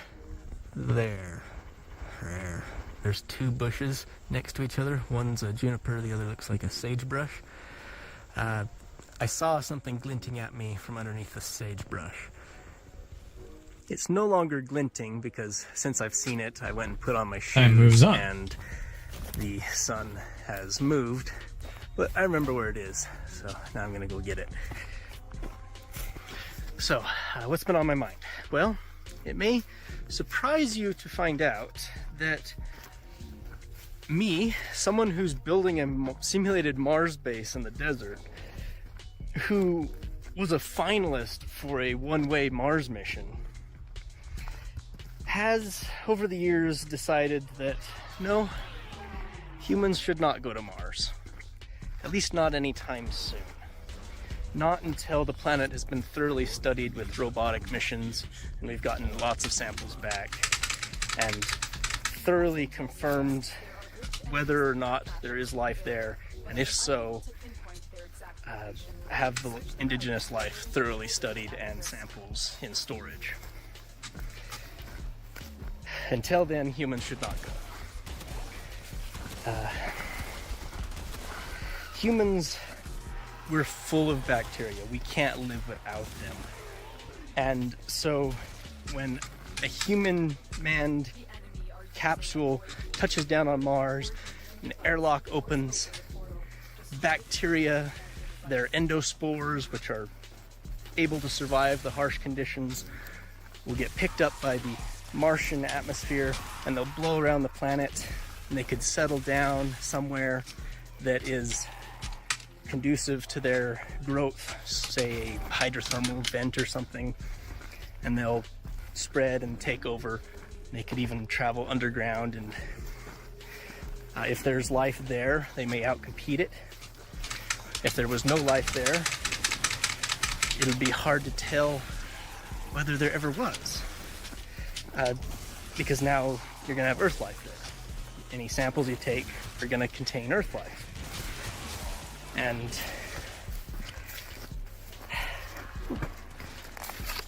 check a styrofoam. Better get that. Robert Zubrin's argument is that Earth has already contaminated Mars, so we're not going to do any worse, right? Yeah, the planets share rocks all drones. the time. And I would argue that, do you know that for sure? You ever found a meteorite from Earth on Mars? Has that ever been found? No, it hasn't. And Yeah. in fact, it may not be possible. You see, we get rocks from Mars, right? But Mars has 1/10 the mass of Earth. Yeah. The escape velocity is much lower. It takes less energy to knock rocks off of Mars than it would to knock rocks off of Earth. And also, Earth has a thick atmosphere that'll make sending the rocks out even harder, because they've basically got to be reverse meteors coming up out of our thick atmosphere. Mars has a thin atmosphere that'll let stuff through. So we don't know for sure that material can even transmit from Earth to Mars. It's got to come out of the sun's gravitational well also. There's scenarios that I could envision that would cause material to get kicked off, but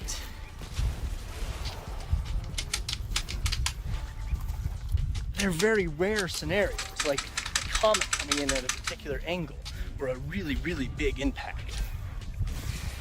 And even if material is knocked off of Earth, the transit time could be so long that maybe all life is sterilized by radiation by the time it is traveled.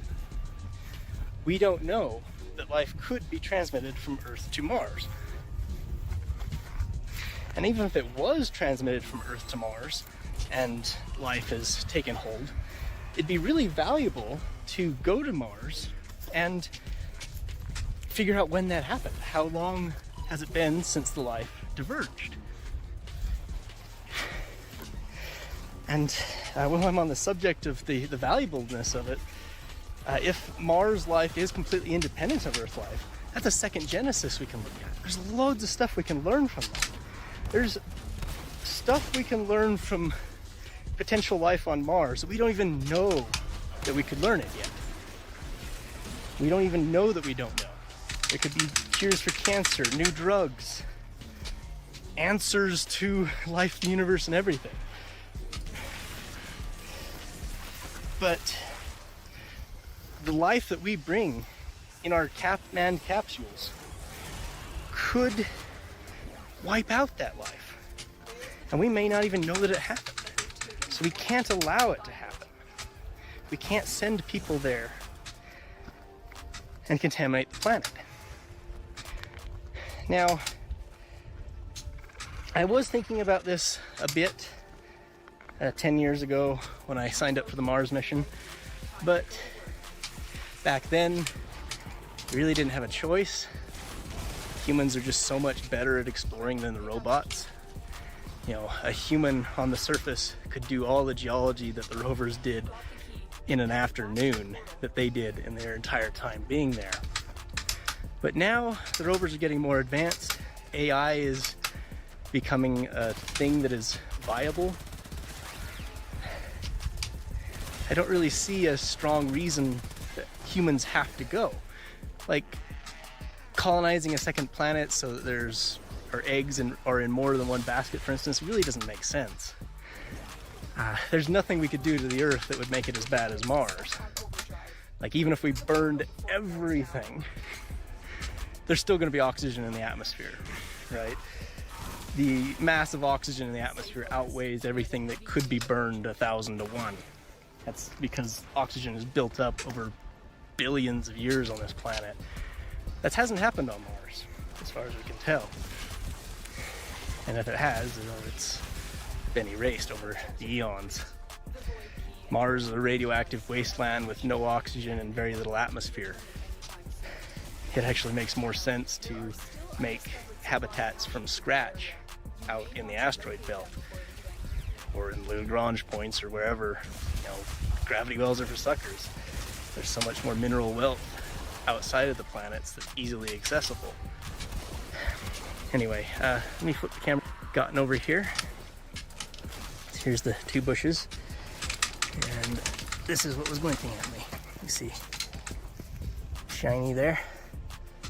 Looks like a protein bar wrapper, and it is one of mine. I think I had this about a year ago, and it must have gotten away from me. So I'll put that in my pocket, take it back, and properly dispose of it.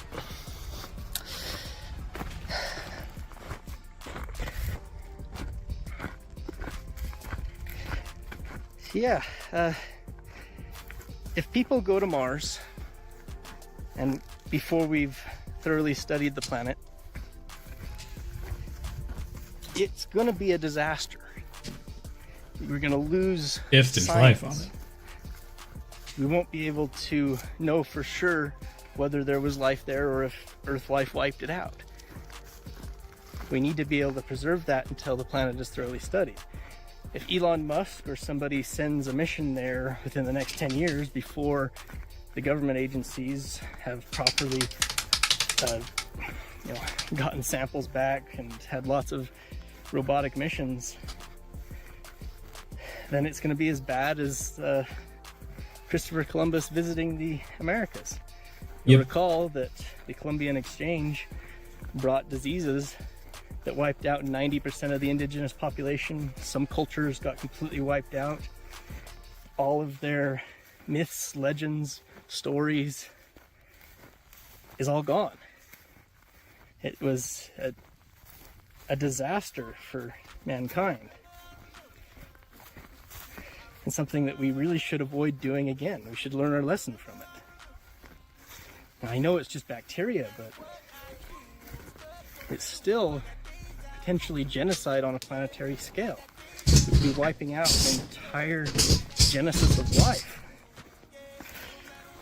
when we really don't have to. We could set up a base on Phobos. Like, I'd be more than willing to support traveling to the moons of Mars.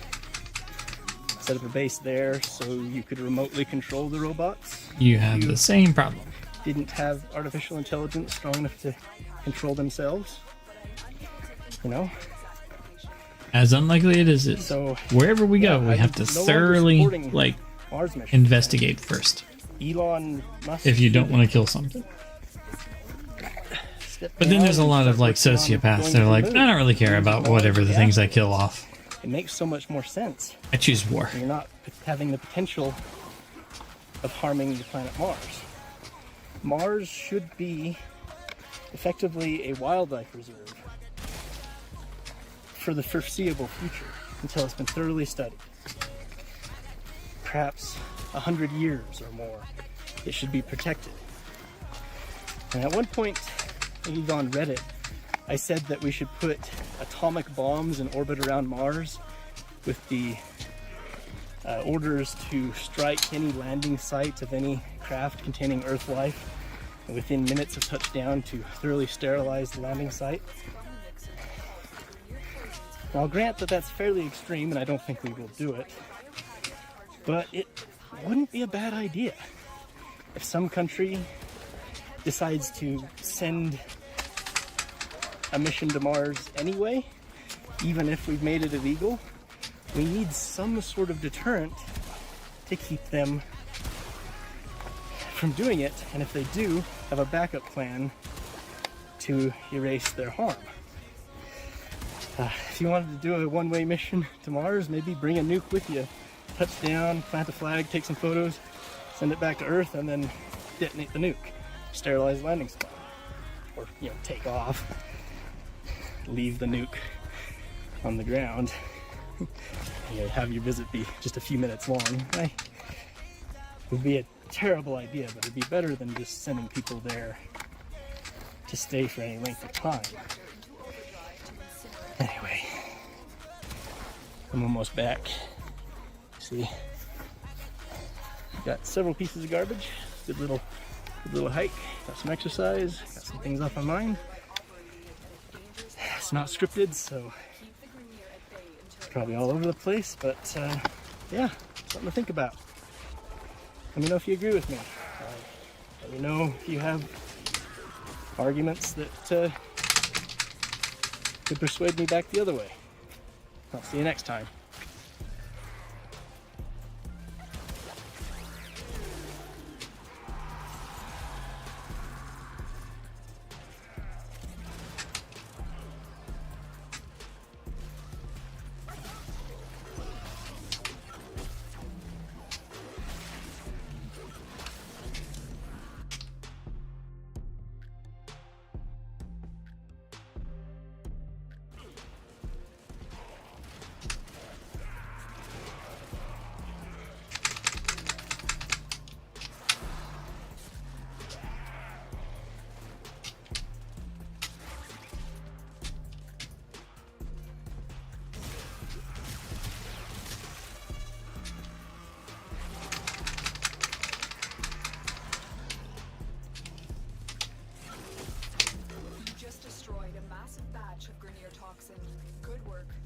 to extraction.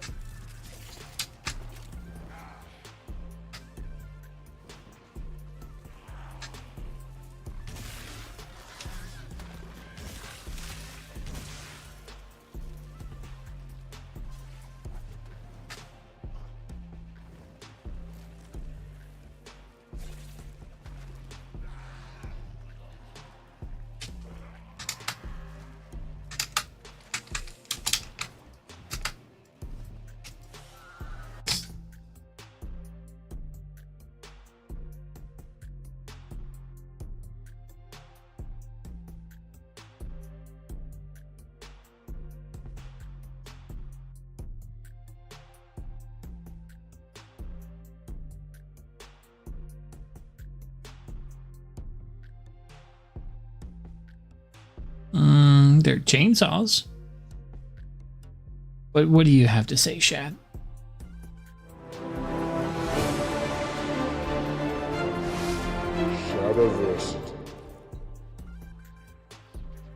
Greetings, I'm Shad. And greetings, I am tired. Yeah, Put down the chainsaw. Today I don't want to. It's a chainsaw. Today we're going to be talking a little bit about Warhammer, our Space Marine 2. It's recently come out, and it is a very, very good game. I have such divided opinions on Warhammer 40k. Oh, it's not too complicated. I love the universe. Okay, I think the universe is just metal. Okay, yep. I just hate the company. Sure, yeah, okay, all right. You're expecting a hot take from Well, me, yeah, man. I was excited. I love Warhammer 40k, and I love the universe as well. The lore is chef's kiss. I even love what we're talking about today, which is the chain sword from the Astartes. However, when you translate that into the real world, I have a weird OCD thing in my brain that does not like it. I am divided on the chainsaw, and this might be more of a hot take. Okay. I have thought about it a lot, and Yeah. there's past videos where I thought it could possibly work with the technology.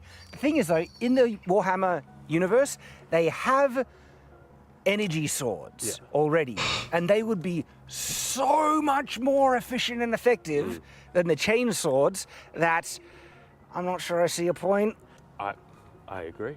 Oh, do you? Yeah. What is going on here? This is the thing, though. Like, as a fantasy weapon, and I never really do this. You know me. I prefer real weapons, and I like to bring them into the real world. This is the one weapon I never want to bring into the real world, because as soon as I bring it into the real world, I start to pick it apart. I start to not like it. And we're talking about me.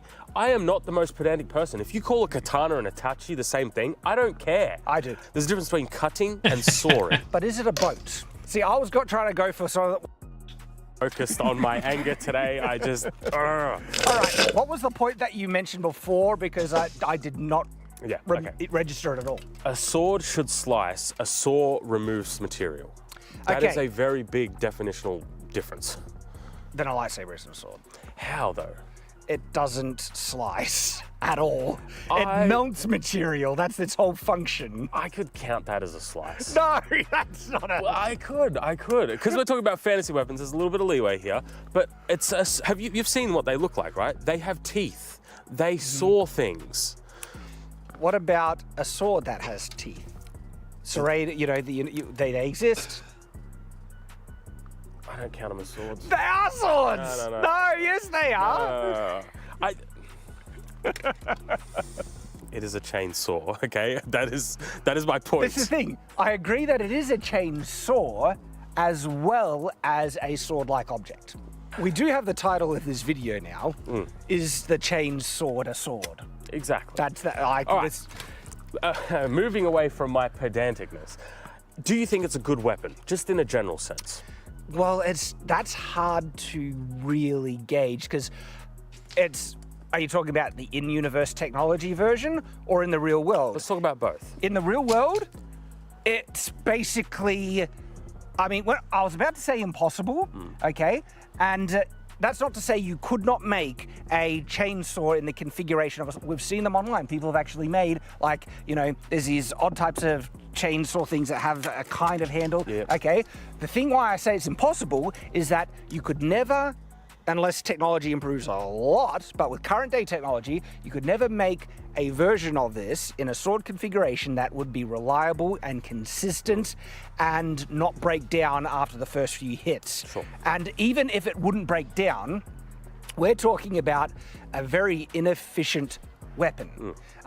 People might not realize that when you're fighting with a sword, right, the contact the blade has with the target is like a fraction of a second, usually. And the person who gets hit will either move away or it'll get deflected or it'll move through the target, okay? Only the contact only remains when you like run someone through.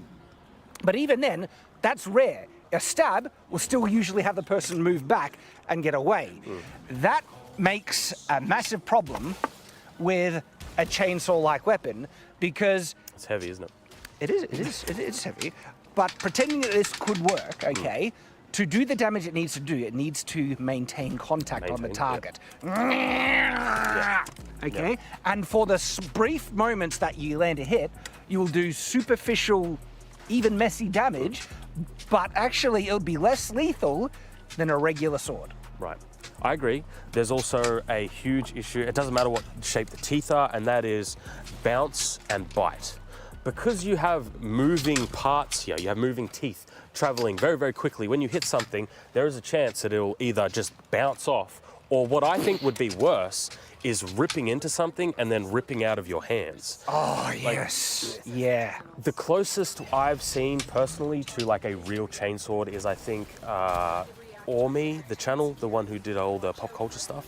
They basically made a real chainsword out of a chainsaw, I might add. And the teeth on it were ridiculous. All they would do, as soon as they would touch an object, they would rip it into you. So I think in the real world it's terrible. It's a terrible idea in the real world. And then, just as I was mentioning, the fact that it would break so quickly. You've got so many small moving parts. There's a reason why a chainsaw is used kind of slowly and carefully. If you are swinging this around and smacking things with it, all right, there's a very high chance you will break the chain. It can fly off and hit you, break a motor or something in there. I practically in the real world, this is just unfeasible. Okay. But okay. Let's look at it in universe.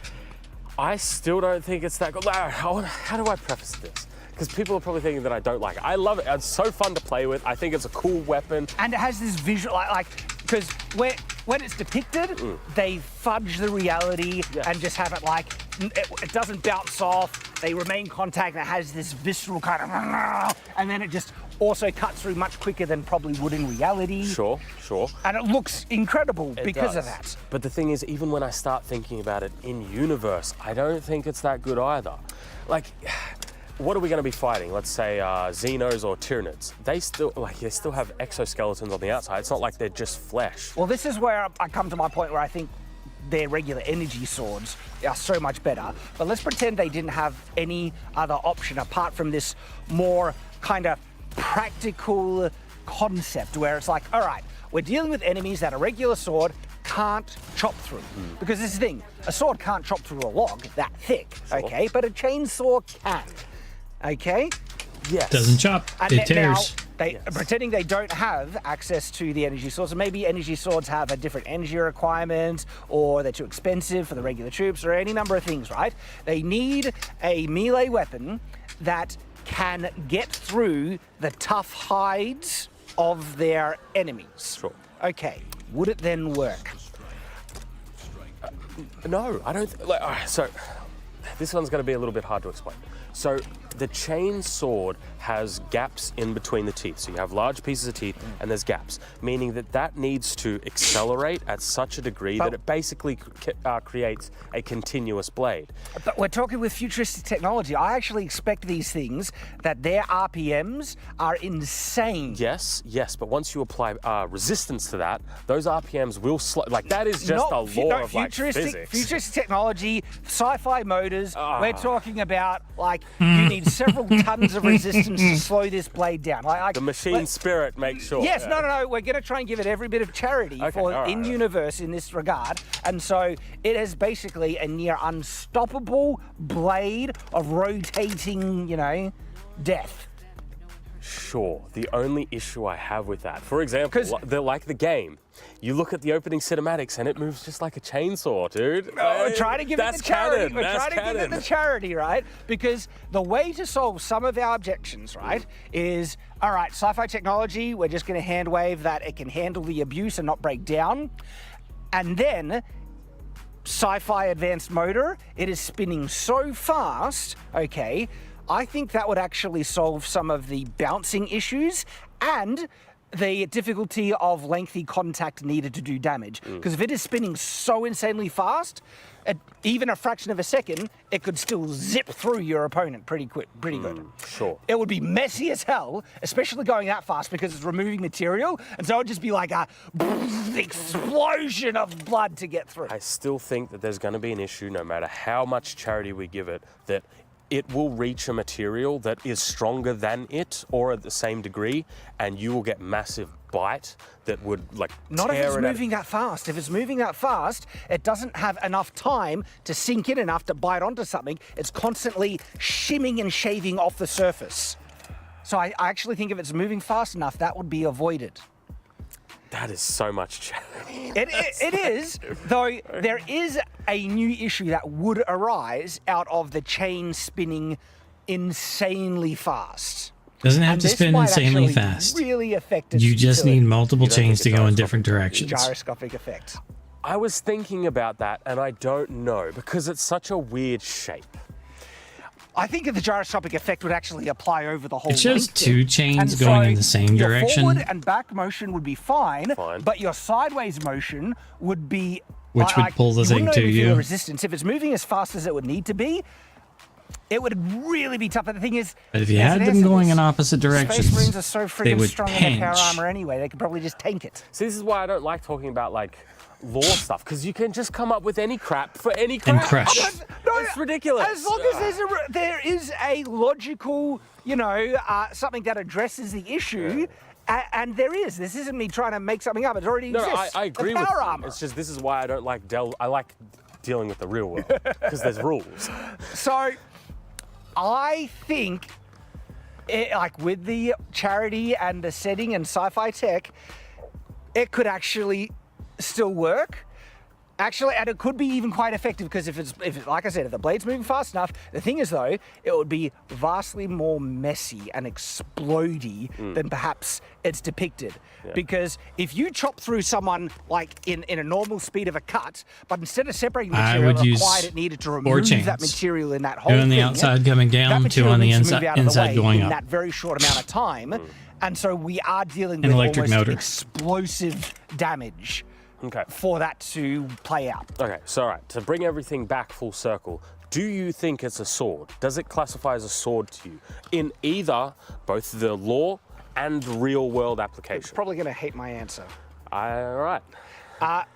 By the technical definition of what a actual sword is, a blade, all right? Okay, so is this a sword? No. Okay. But it is a sword-like object. It has the configuration of a sword. Don't... Okay, all right. No, lightsabers are not... Because a sword... what? Truly, a sword has a pretty strict definition. It's a metal-bladed thing with a handle. Okay. Anything outside of that is not a sword anymore. Okay. And so that means lightsabers aren't really technically swords, which Okay, all obviously right. they're not. Sure, okay. But they are sword-like objects. Is it a chain sword? Yes. No. You think it's a chain sword? You know why? Why? The prefix gives it a new definition.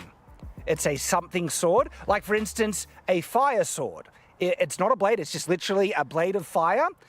But that description gives it a new definition. A jelly sword. Is it a sword? No. Is it a sword made of jelly? Yes, it is a jelly sword. So this is, in the perfect understanding of the definition, it is a chainsaw in the configuration of a sword, so it is a chain sword. Okay, so is this a chain sword? No, it's not in the configuration of a sword. Well, what's the difference? Because keep in mind, this is the exact same configuration as a chain sword from Warhammer 40k. The only difference Is the handle. no. The handle's basically the same. Oh, yeah, not This really. is a sword handle. What are you talking about? If I could... Just because you're holding it there doesn't change how you hold it. That is how you hold a sword. I don't know. Yeah. I don't there know. we go. The one on the left is a Because this chainsword. Is the configuration of a sword. That's what you would expect. Yes, This, It's no. a chainsaw. I agree. So that's Good. a chainsword. This is a chainsword. This Yes. is not. That is not. But I still don't think that this is a like. it's not a sword, but it is a sword. Like it is a chain sword. See, this is where even Just I. like look, a jelly sword isn't a sword, but it is a sword made of jelly. Ergo, it is a jelly sword. See, this is like the conversation I have in my head every time I think about this. I hate it so much. I love it. Because the issue that I take with all of it is the fact that it has large teeth. It doesn't give you a continuous blade. Doesn't need to. You sure? Because that's a saw. We're not trying to say it's a sword. We're saying it's a chain sword. Yes. And the definition of a chain sword is this. Because this to me is a saw sword. It's a saw sword. It's a sword-like object, Has but a it chain on it. saws things like this. I would, if we're gonna play by these rules, I would call this a saw sword. If we want to go that far, We can't argue the point anymore because we're in such deep, it's our job. We're in the deepest part of the weeds of this conversation in terms of the pedantic definition of terms It frustrates that me so becomes much. subjective. That there's now nowhere to argue from because I don't know why. I Shad. can't I don't impose my definition and use of language on you. So It's just this one thing. I don't care about any other definition. Just this one definition I get really weird about. Okay. All right. I think that's all.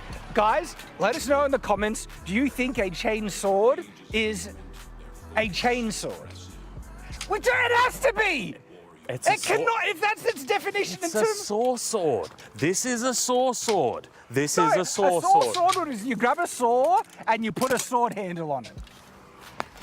That's what this is. That's what that is. No! It's a sword. No, that's a The chain blade. action is like, A chain saw sword. Is a chain saw a saw? Yes. And this would be a chain saw sword. Chain saw sword. The Warhammer 40, it's not a chain sword. It's a chain saw. Chainsaw sword. Yes. Yes. All right. That's all for today, guys. We agree. We're done. Video here. Check it out. Thanks for watching. Check out the sponsor, Warships. Or we could just call it a chainsaw. No.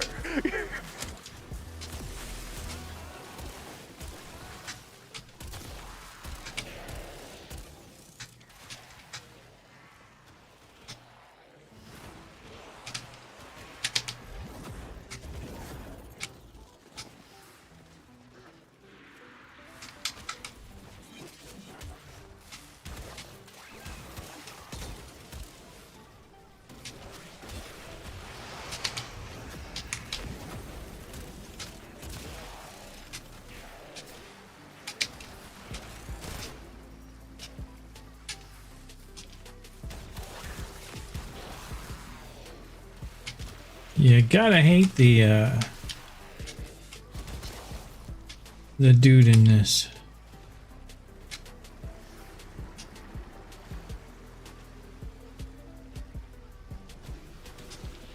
Because he is definitely holding up the mission.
Hydroid, you sucked.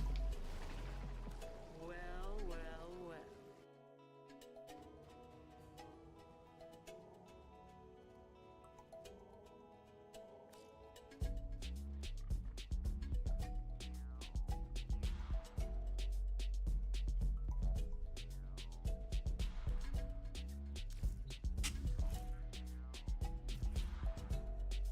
On this cold and lonely beach, there a thoughtful tractor jockey, rail agents, and lone travelers making their way, trying to bring a little joy to people's lives, one shipment at a time.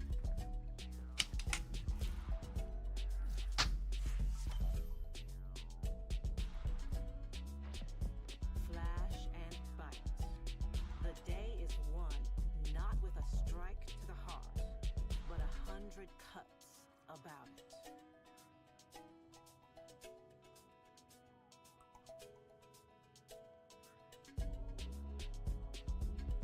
Hmm.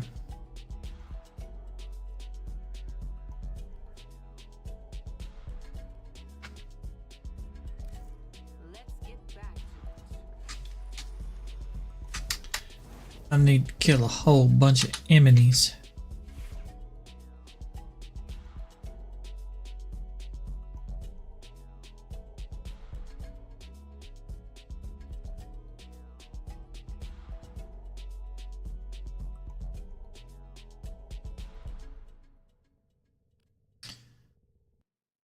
Let's see, what other videos we got available?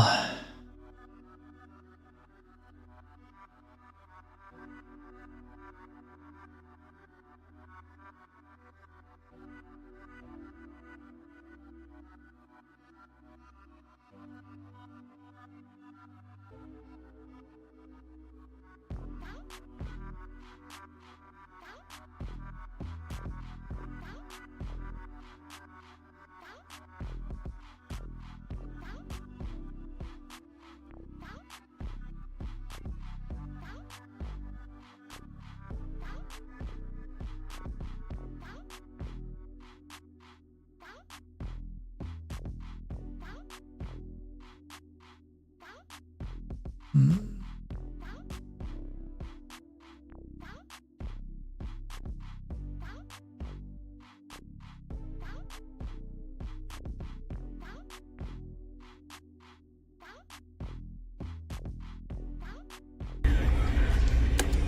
What is that?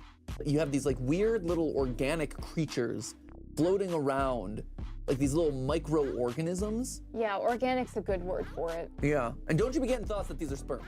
Just calling it out. You see a little, like a couple white wobbly guys with tails, and you start thinking like, whoa, hey. It's not that, because they don't have wings. Trust me, no. Oh.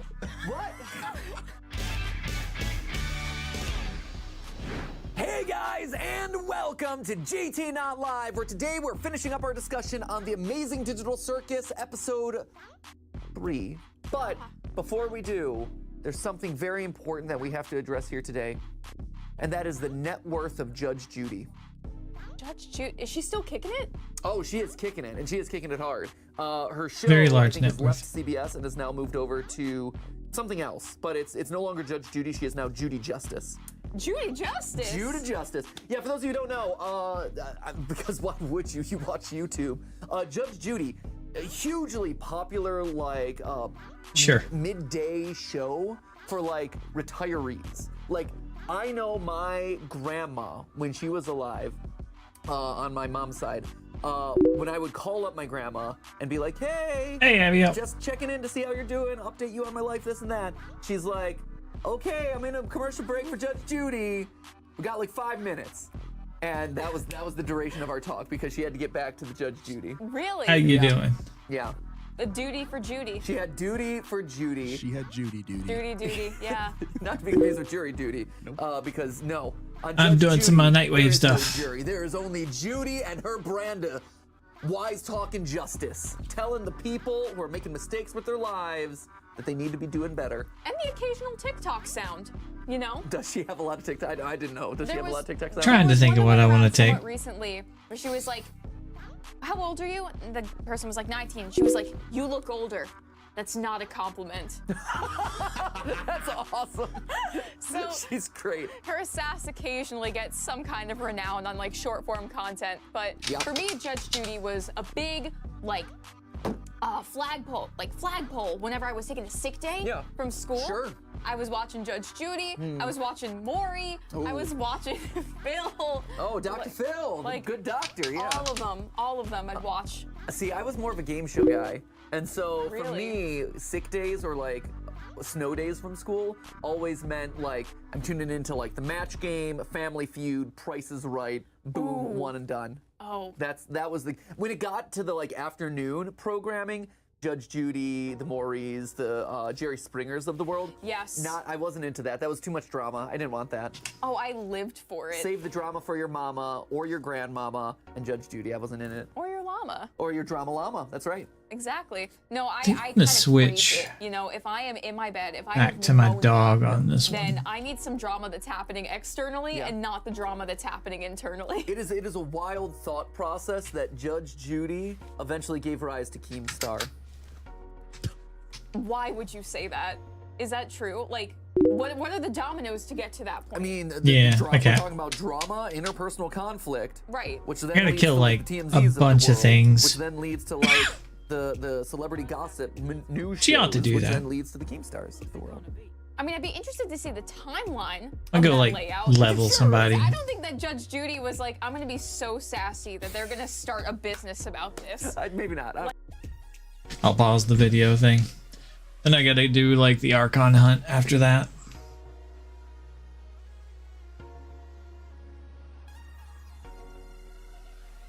How's your week been?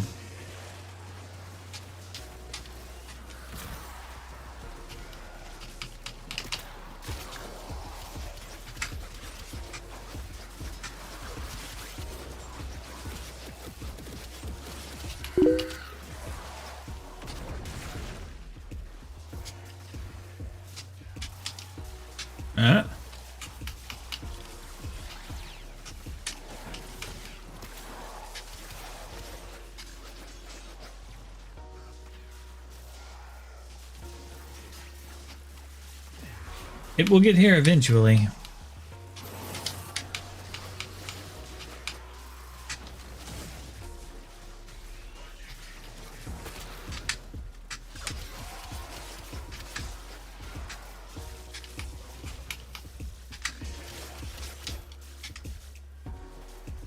This is now a double Saren mission.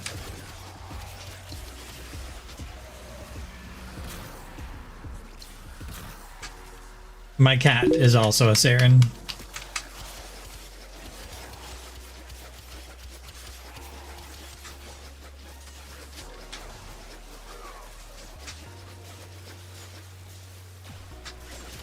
Yeah. Got the bills paid. That's pretty good.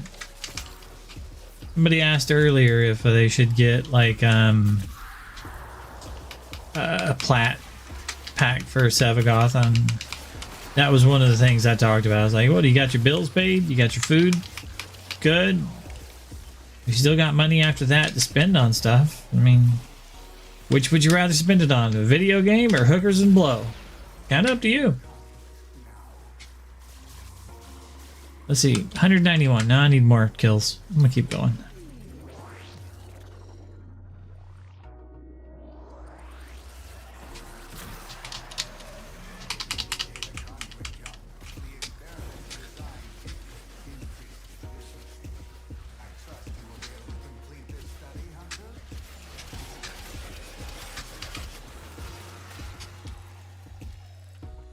Post migration, always. Kill so many things for you people. And you're like, host migration.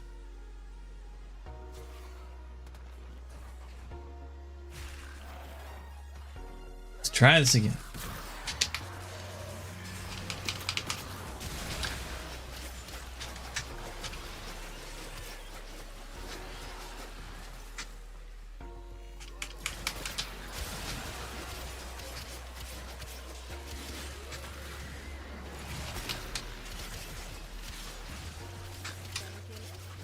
There we go. There's my 1,500 enemies dead.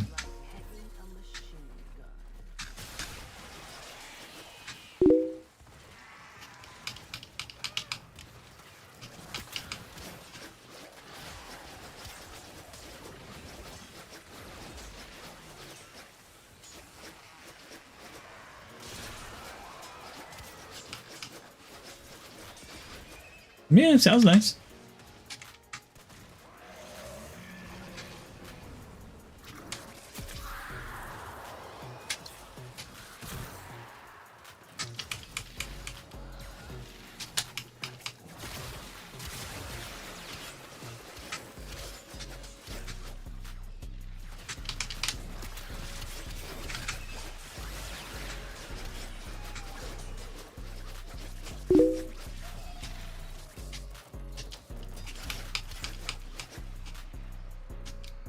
Nice.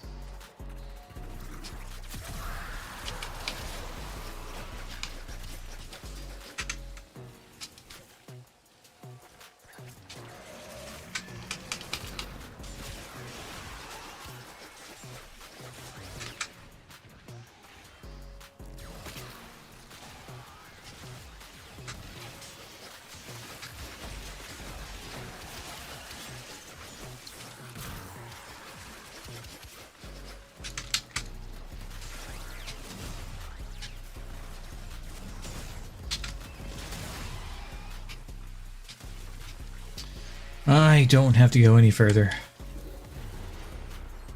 I got the kills I needed.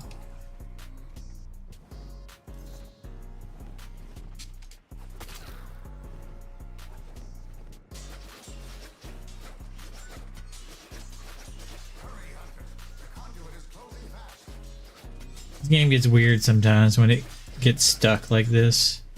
I'm not actually doing that attacking. It's like, I'm just gonna go ahead and attack for you for a little while. Hunter, the sanctuary will go on without you.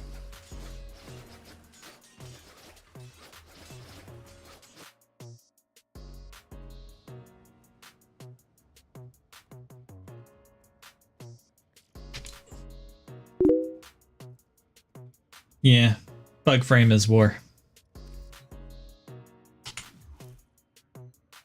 Okay. So that should be one more of these taken care of. Yes, and I have 2 recovered. Or Valis. I can do that one. I can probably go do that one. Coming up next. I got these up.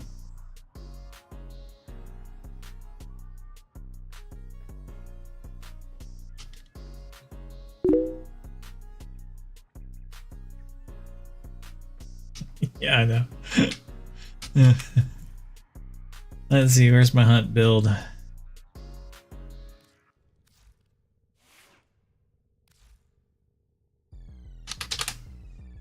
Let's go hunt. Excuse me. Since I recovered another one of these. Friends. And I guess when I go to navigation, I can take it off of Steel Path. Was that Orbalis? Yes. Oh. My arms are sore.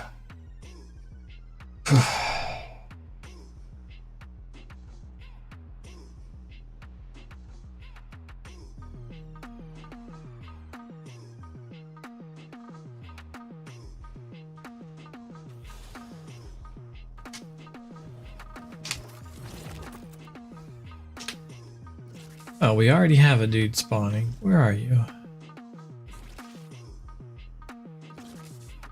I heard him.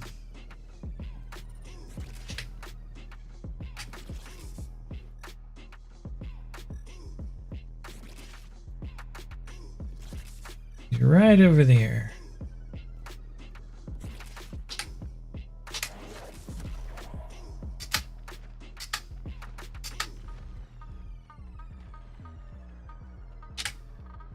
Where did he go?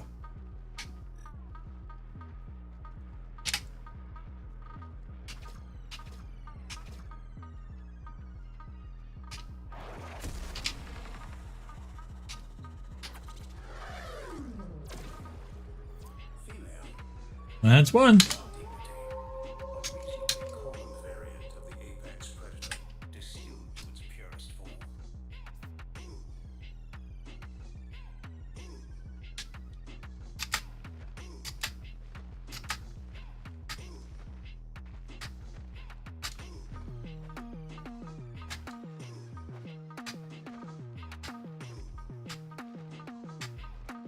isn't necessarily the best direction to go for what I'm after.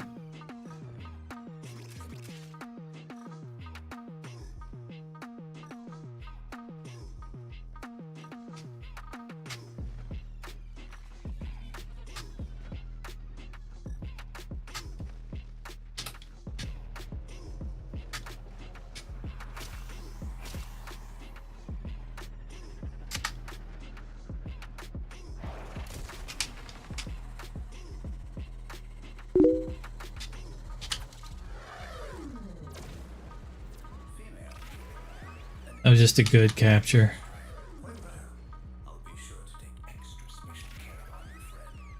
Oh, nice.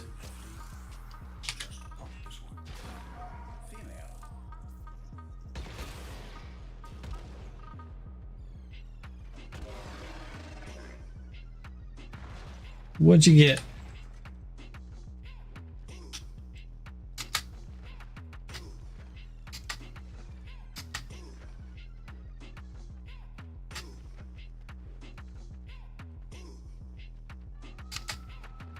Ah, it's a bird. Where is it? Wait, is it a bird? No, it's not a bird.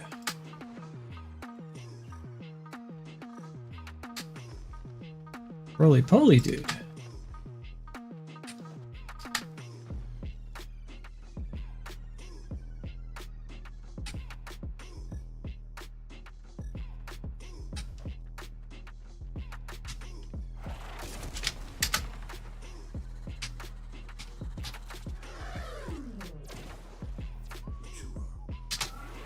There we go. A 3 times speed game pass. Huh.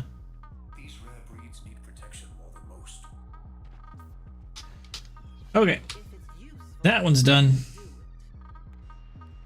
Go back to the 5th tuna.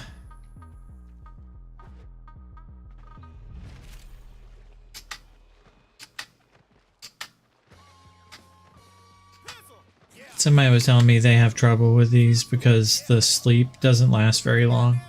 And I'm like, your duration must suck.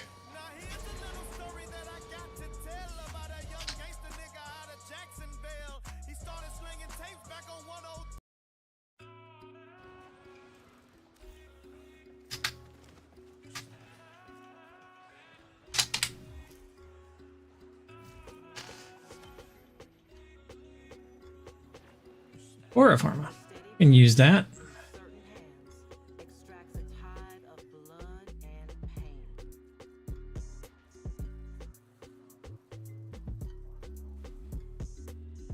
Rare gems in the Plains of Eidolon. I could do that.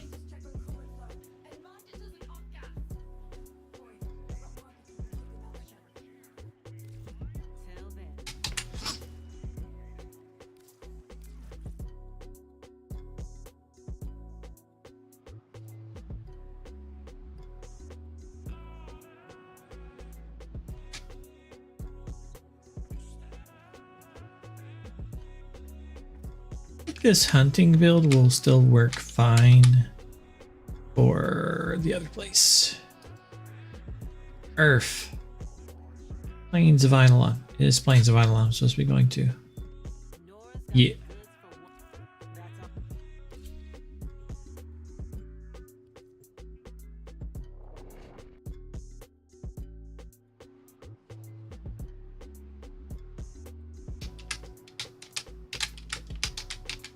Something sweet.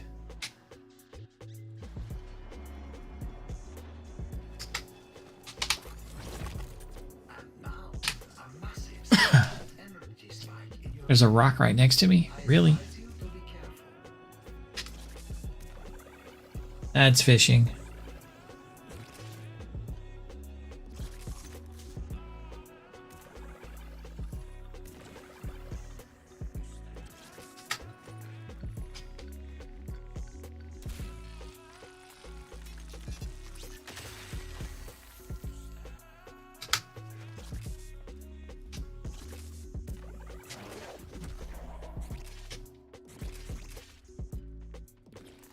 It still says there's a thing over here.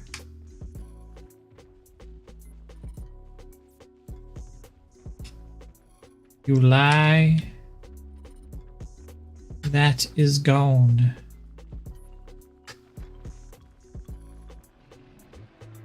But these are here.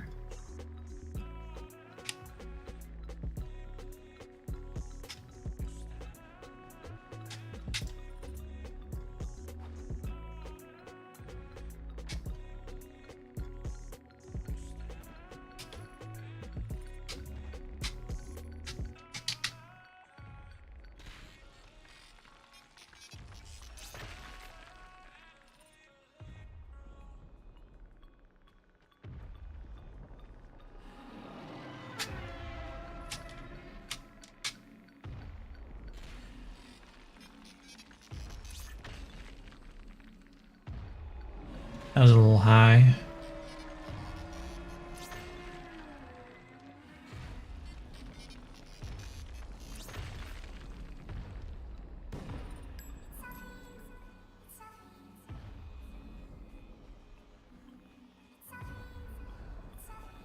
Oh, it's over here.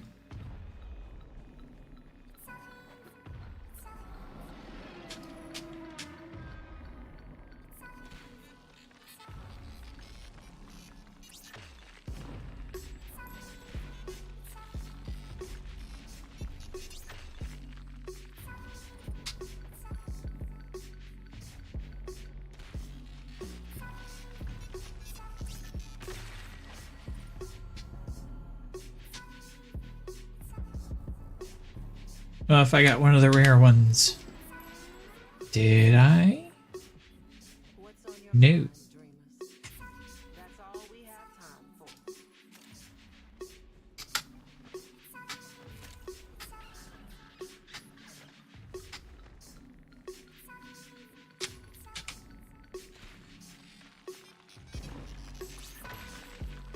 I have better odds if I just go down to the cave.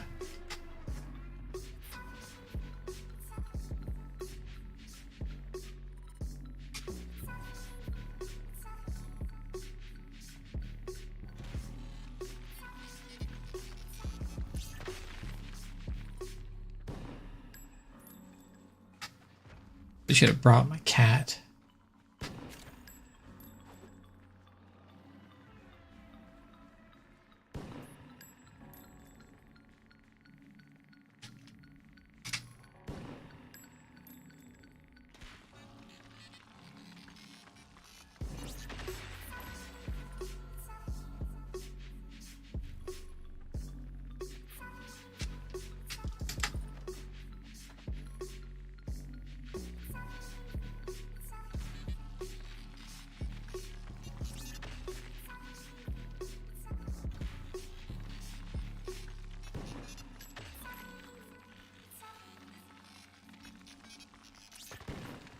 Missed it.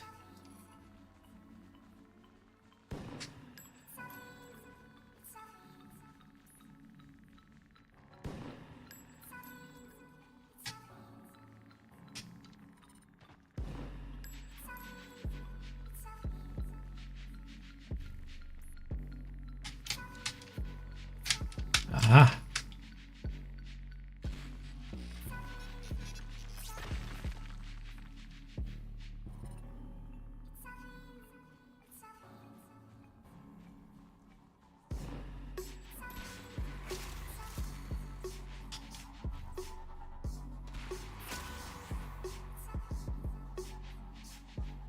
Surprise, guys, you were under attack. No, I'm gonna go this way.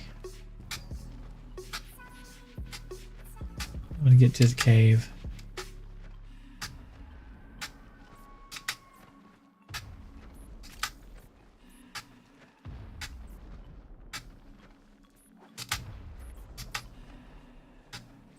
Here's the cave.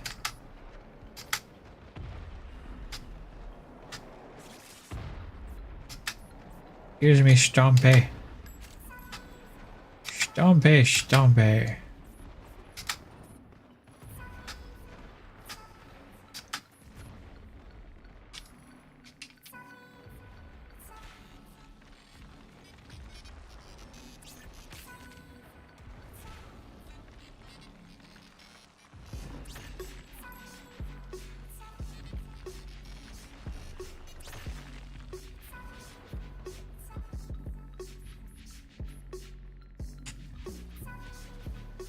Got any of them yet? No.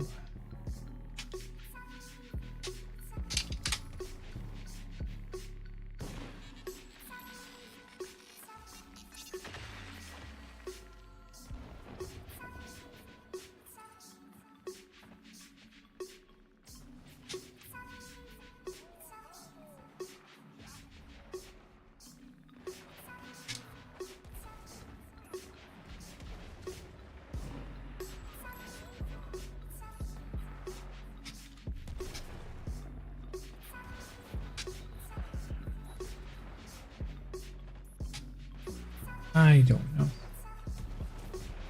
There's one up there, but I don't see it.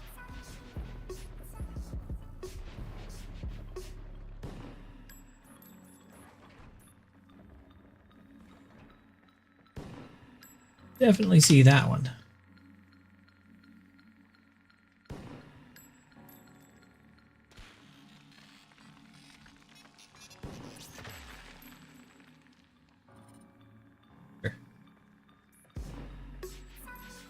And that one.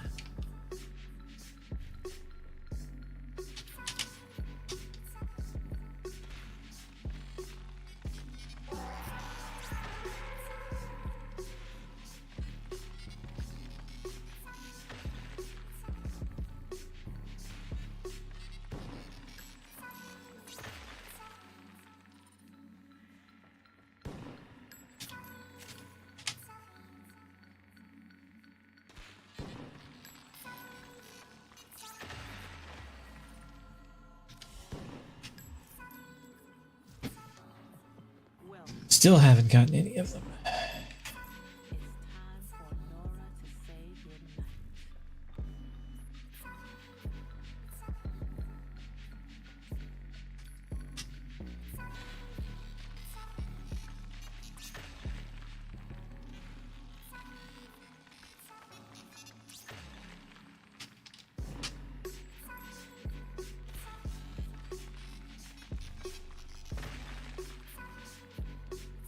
Wait, she's like, time for Nora to say goodnight.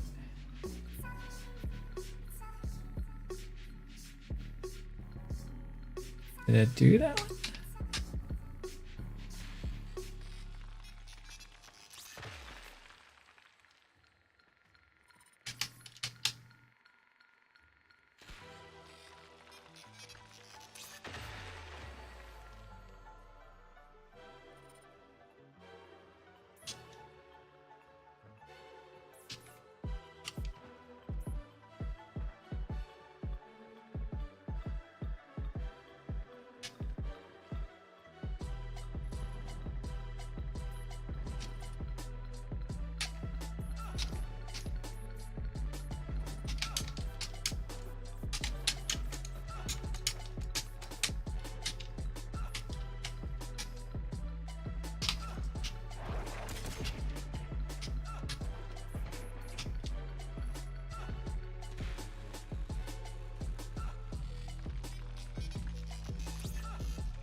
I have no clue.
Finally, I got one.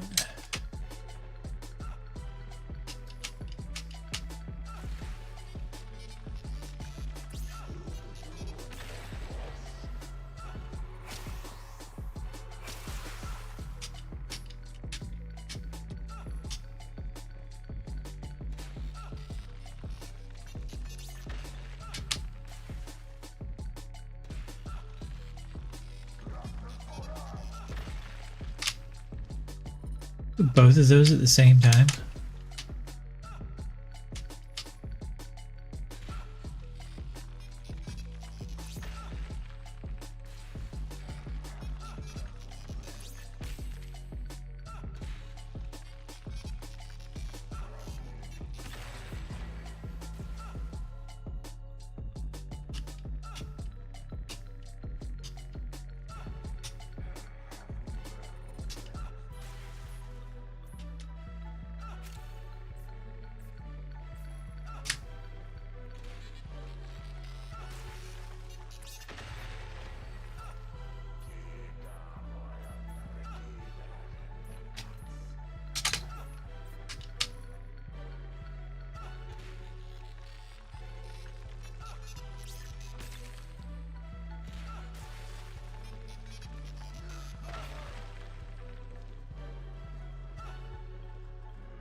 There we go. 3 rare gems.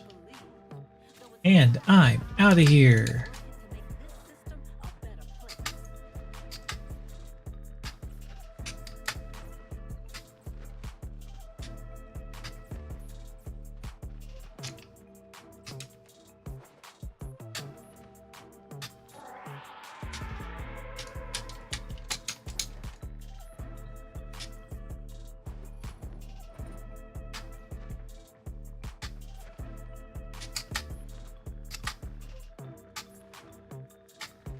I think, Abio, you may have bounced. So I'm probably going to go right back to watching my video. And I'm going to get me a snack.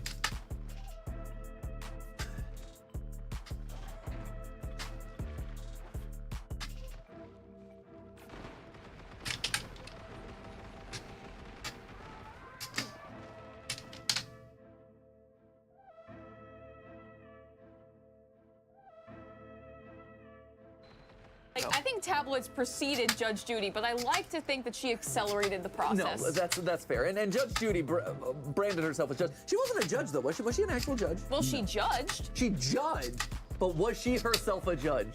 Maybe not officially. Right? Was she officially judge? She was not in the bar association or whatever you need to be a judge. No, I think that's why they changed the name of the show, other than the rights and stuff. Did Judy pass the bar? Is Judge Judy actually a judge? Known professionally as Judge Judy, American attorney, court show arbitrator, media personality, television producer, and former prosecutor and Manhattan family court judge. So She was a judge. See? Respect to Judy. Yeah, she's gonna come down and crack down on you, sir. Yeah, I'm gonna be held in contempt. You will. So the reason I bring up Judge Judy randomly at the top of our episode about Glitch Productions is we were just having a conversation and I had opened up the floor for a discussion about what Judge Judy's net worth was to these two. And before they could answer, I wanted to hold off and fire up the content machine. A lot. I'm curious, what would you estimate Judge Judy's net worth to be? Oh, that's A lot. Because, like, I don't know the full layout of time between, like, when Judge Judy started airing versus what Judy Justice looks like now, Yep. I mean, it has to be like at least 100 million, right? Okay. 100? Yeah. Right? 100 million? A That's girl's crazy. been cranking it out for years. She's been cranking dude. it out for a while. She's been cranking out Justice for years. Right, but her Justice is like, I don't know. Like, she's big, but I don't think 100 million when I think of Judy. No, she's like second or I feel like she's third gotta be like most 20 rich person. 20 to 40 Like, I range? think she's big, but she's No, not. 100 like- million is like. She's second or third most wealthy like For him, but person. She's super fucking rich. Right? I feel like Judge Judy is the Ed Sheeran of like Americans I'd say, over the I don't know. I would say like $1 billion. I don't know. Americans over Two. the age of 65. Amazing. She's rich. She's very, very rich. I love it. Okay, well, before we get to Judy's net worth here, let's see what Ed Sheeran's net worth is. Put your guesses down in the comments below. Drum roll, please. Brrr. Ed Sheeran's net worth is 200 million. Wow. And he's got like 3 of the top 10 most streamed songs on Spotify of all time. Yeah, but like, Judge, first of all. And of course, it is worth calling out the fact that these things are highly variable, right? Like, Right. a lot of times, these people They're gonna be have surprised at assets how that wealthy exist in Judy is. non-liquid states. This is keeping track of like tax income, but like they might have a lot of their net worth in He's other gonna blow companies them and this away. and that, and like Right. these online estimates are very nebulous, very misleading in a lot of cases, but they're always a fun, rough estimate, you know? So Yeah. okay. I don't know. I feel like Judge Judy has been like cranking out that content for longer than Ed Sheeran has in the public eye, True. Definitely longer True. than Ed Sheeran. right? So she's not dealing with like streaming dollars, right? Which notoriously are a little bit lower. She's dealing with the real dollars. She's getting Coca-Cola money. She is also getting prime time, like not prime time, like in terms of TV, like that. I'm grabbing something to drink But, and a like, snack. Prime midday advertising Yes. for that target demographic with a lot of expendable income, looking for health insurance, looking Right. for medical supplies, looking for Exactly. hearing aids and stuff. I don't know. The Ed Sheeran of Americans over the age of 65. Well, let's see what the Ed Sheeran of Americans aged 65 and older looks like. Judge Judy net worth is, drum roll please, $480 Okay, $500 million. million dollars. Shut up. That is $500 million. disgusting. That's like 2 Ed Sheerans. That is 2 Ed Sheeran. Yeah, that's cannot be possible. That's like 2.5 Ed Sheerans, to be honest. You'd think they'd be playing Judy in like Target with these kind of numbers the way they are Ed. 480? 480. Yeah, Wow. yeah, this blew my, the reason all of this is coming around, right, is gosh. this blew my mind all, like, I found this out like a month or two ago, maybe 3 months ago. I knew that she was super rich. Yeah, I've heard it's like 500 and plus, like, she's definitely like $500 million. Oh my God, Yeah. Oh Jude. my- Judge Judy. Yep, in May of 2011, her contract was extended through the 19th season with an annual salary increase by CBS to $47 million. $47 million a year. Get out of Yearly town. salary. Oh my gosh. She has delivered justice. You If know, I were her, I'd be judging left and right. right? They say crime never pays. Well, justice does. It says. Justice Crime pays. doesn't, But justice does. My goodness. Yeah, so anyway, there you go. Oh, wow. And that also throws into, you know, stark reality, that idea of like, oh, traditional television dollars and stuff like that. Like, they're dealing with high dollar figures. It's crazy. Wait, so how is like Dr. Phil doing? I actually don't know. Ooh. Good cue. Considering he's a looked up Judge clown? Judy, or I forget where. Oh, I think I was, because RuPaul is a big fan of Judge Judy, and it was one of those, like, the dominoes led me down the Google rabbit hole, and I'm like, how much are these people worth? And that was interesting. Yeah. And then Judge Judy, I'm like, whoa, that's crazy. Dr. Phil, under, over, Judge Judy. That's hard. That's hard. Has to go under. I'm gonna go under just because I feel like a lot of his career is probably owned by Oprah. Because Oprah's the one who Yeah. surfaced him to the public. And so if I'm Oprah and I'm making a bunch of stars, right? I'm captured, like I'm almost his manager or his agent, so I might own a lot of his wealth. I don't know.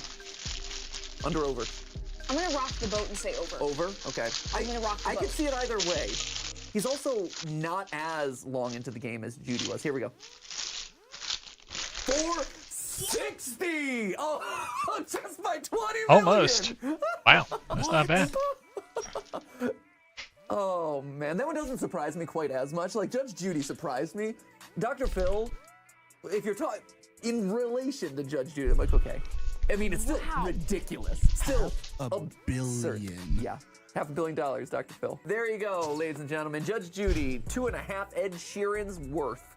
The true Ed Sheeran. The true Ed of the older generation. Hey, so let's hop back in to Amazing Digital Circus episode 3. No segue whatsoever. Well, if we're thinking about the success of Ed Sheeran, who has some of the most streamed songs on the platform, I would argue that this show has some of the most streams of all animated shows on YouTube, maybe even the internet. Absolutely.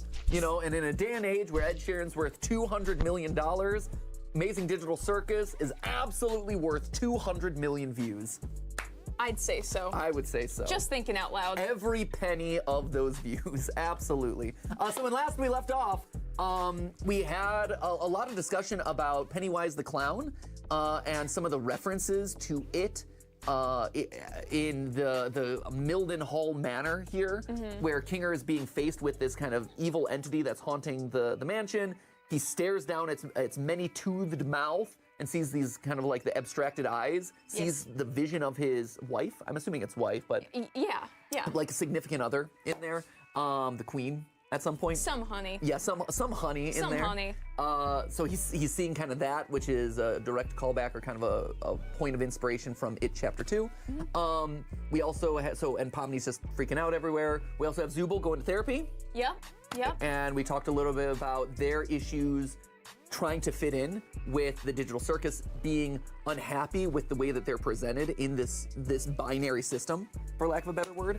So that was that part. And then is there any other plot? Like, that's basically the main plots there. No, I think it's very Kinger and Zubul focused. Yeah. So I think we're in good shape. Cool. So without any further ado, we're going to continue this one and see what other realities come to mind. The last thing that's worth noting, though, is there's just been a lot of lore in this one, right? There's been a lot of perfect screen breaths. We frightened a lot of images. We rotated an image. Yes. Crazy. So we're popping off with lore explanation. So let's see what new things get revealed to us today in the second half. Let's do it. Of the spooky episode. Spooky.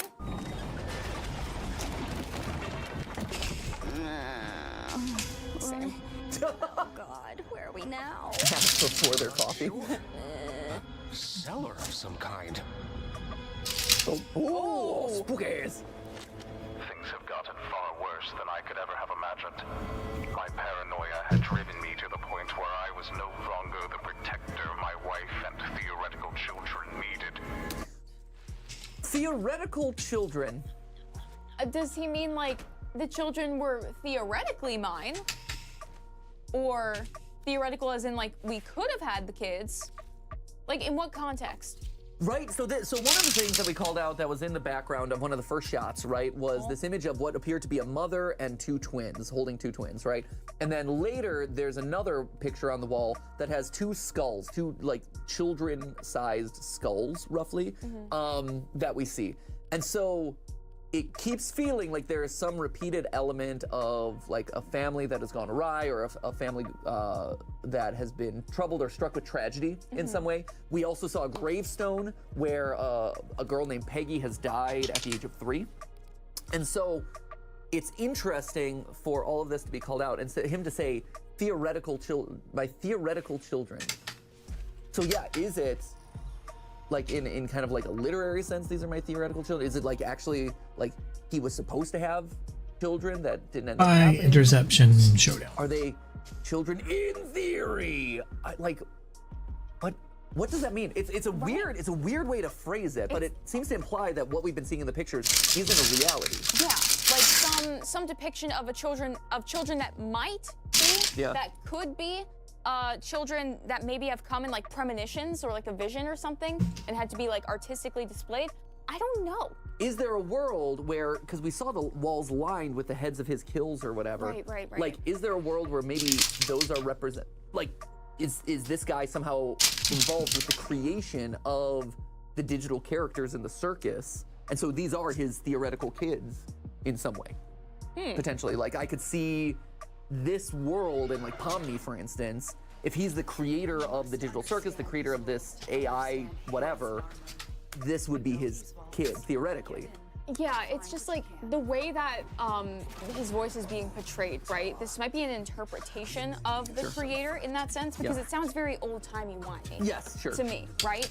So it's like, I listen to this guy and I'm like, there's no way he knows what an AI is. Oh, no, of course. So it might be just like an interpretation or filter of that. I could see that. Yeah. But yeah, I don't know what a theoretical child could be other than a creation, a more literal, I raise these kids, but they're not biologically mine. Right. Like, or, you know, I should have these. It's strange. Right, because it can't be. It's right. That's the thing I keep coming up against. It's not I should have these kids or I will have these kids. They're not future kids. No. They already exist, which is why. But they're not his technically, Yeah, which but is why they're. theoretically they're mine. Yeah. But, like, what's the theory? The kid theory. Yeah, exactly. So that's interesting. I like that. That's a really interesting clue. Far worse than I could ever have imagined. My paranoia had driven me to the point where I was no longer the protector my wife and theoretical children needed. Jumping at every shadow, every noise, I ended up shooting the love of my life, mistaking her for the creature. It's ironic, isn't it? It was weird. Right? It's an interesting. The way they're framing this is really interesting. Because, like, the way that cut happened, where it went to Kinger as soon as we heard about, like, the love of his life and accidentally killing her, right? Yeah. Like, does that tell us a little bit more about the passing of, you know, his partner in this universe? Is it drawing a parallel, or is there some other implication about the speaker in relation to Kinger? Right? I mean, it feels, and Kinger's very focused in a way that Kinger is not He's usually locked focused. in. Yeah, like usually when you're Kinger, right? You're like, I don't know. I just had a thought, you know, and then he trails off, and he's unfocused. He's difficult to pin down. He's kind of flighty, but he is locked in to this story. And Pomni, through this cut, and again, this is through the cinematic language of the animation here, which I think is incredible, right? And I think with us being analysts of this, we have to pay attention to it. The cinematic language is telling us that Pomni is sensing a change in Kinger and is recognizing that Kinger is feeling something very specific in this moment that we as outside observers might not be able to. So her looking over and observing like Kinger's reaction and Kinger being so focused and locked in is telling us that this story is very, very targeted to Kinger. Theoretical children needed. Jumping at every shadow, every noise. I ended up shooting the love of my life, mistaking her for the creature. It's ironic, isn't it? In my attempts to protect her, I ended up becoming the monster myself. Now I wait down in my cellar, no longer having anything to protect but my own soul. If nothing else, I will slay the beast that took everything from me. Huh. It's also, I mean, is this Kinger's backstory? Right? Because also, this is a weird note too, but like, if you go back to that, that corpse that's like just kind of laying there, right? Yeah. You see these little like black tubes in its eyes, right? Which reminds me of Pomni losing her eyes, and then Kinger being the one to talk about it, right? About when it happened to him, Yeah, right? I mean, which it's true. Which is distance for sure. But like this specific image and seeing these details in the eyes makes me think about that moment. Yeah. But the way that this is framed and we're being told this story, it really makes me think that we are describing either Kinger's backstory or something related to Kinger that happened in the digital circus. It would also, I mean, it also connects back to this idea of Kinger seeing his honey in the beast. In the beast itself, right? Yes. Because now all of a sudden the beast isn't just representative of death or abstraction or whatever. It is literally the thing that killed his wife, right? Yeah. It also, last thing that's worth calling out too, like Kinger is, to some degree, right? We're getting a sense that the way that the characters are depicted in the circus may have a relationship to some personality element about them, right? Like we get Zubul, who doesn't feel connected to their body right now, that doesn't feel like they have a place here, doesn't feel like they're able to put themselves together in a way that they feel comfortable, right? Doesn't know what they're supposed to be. Right. Yeah. And that is registering in the digital circus and seems like it was probably symbolic of the way they felt out in the real world. Here too, we have Kinger, this guy, this Baron or whatever. Like, he's a hunter, he lives in a large mansion, clearly has a lot of wealth to him, right? Like a king would, right? Like he is the type of person who could be seen wearing like luxury garments or is kind of like has a lot of resources to him. So that idea of, and his wife too, right? Like they live in a nice mansion and this and that. They're the Judge Judys of the digital circus, if you will. Therefore, the Ed Sheerans as well. Maybe even double the Ed Sheerans. 2 Ed Sheerans Two together. and a half Ed Sheerans, almost Dr. Phil. Whoa. But what I'm saying though, right, is like the physical embodiment of being a king or of wealth might be projected here from his real life story. Huh. I will slay the beast that took everything from me.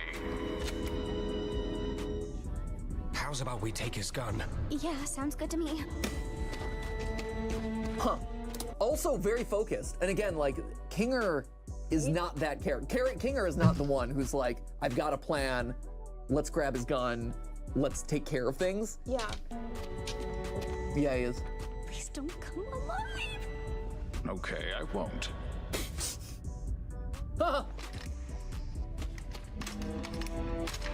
Looks like we've got 2 shots. That's weird. Right? So again, this idea, and I know the skeleton or dead man carcass just like came to life, so that does that invalidate it? I don't think it necessarily does. I think that's played for a joke. The fact that Kinger is so confident with a gun, a hunting rifle. And the narrator was the hunter, and we looked at that picture of the rhino, and we were like, you know, maybe there's like a poaching thing also happening. Yeah. So again, there's a lot of subtle details here that seem to suggest that maybe these are one and the same. But yeah, look at how confident he is with the gun. He's like cracking it open. He's Yeah. Let's make them count. Yeah. She's freaked out.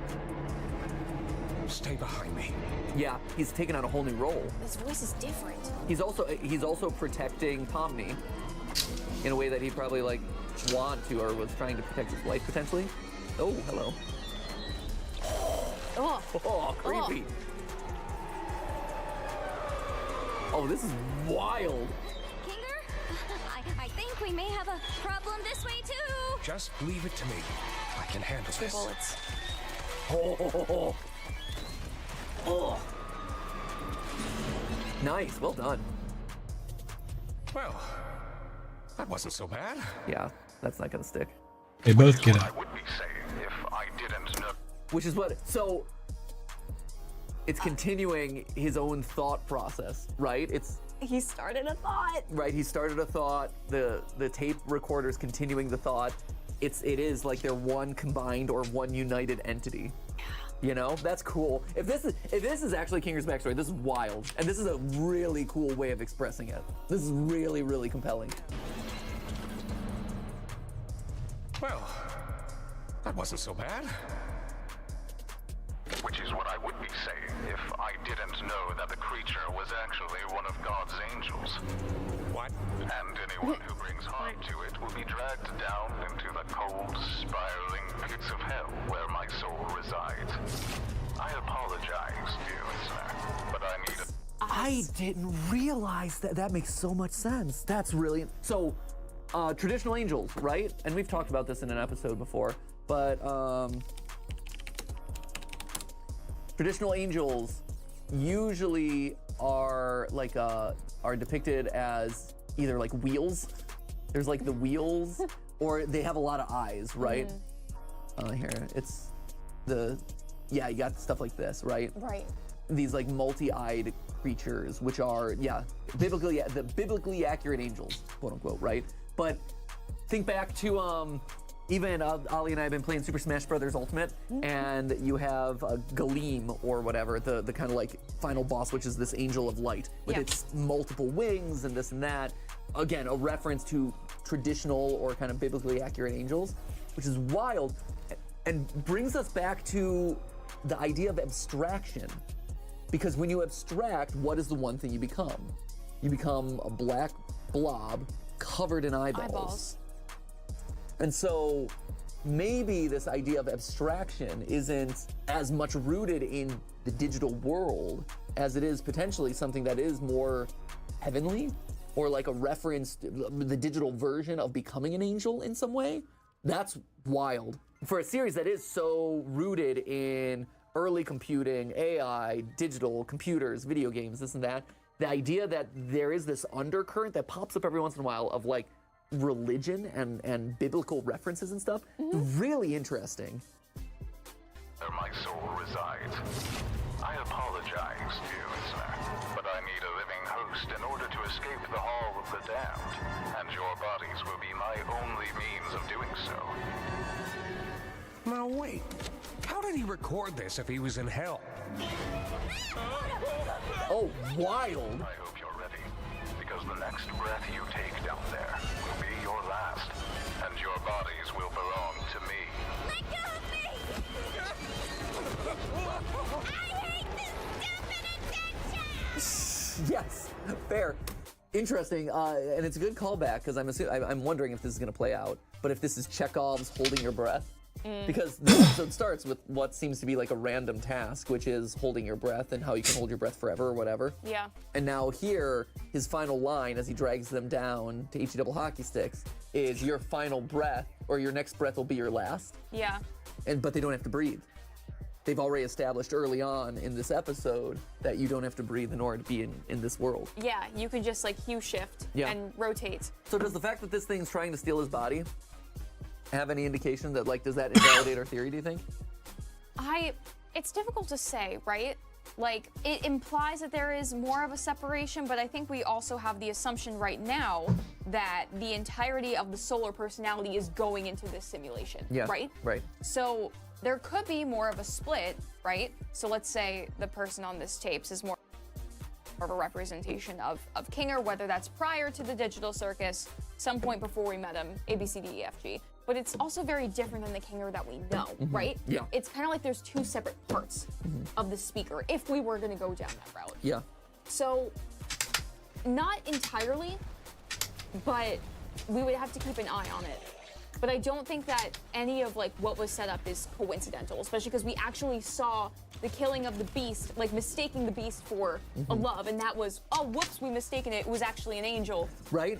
Like, that is a direct parallel. Yeah, and the idea of mistaking monsters, these angels, as like actual evil beings, recontextualizes kind of how we've been seeing abstracted beings, like Kaufmo. Right. From episode 1, was he an angel then at that point? Because he was covered in eyeballs and stuff.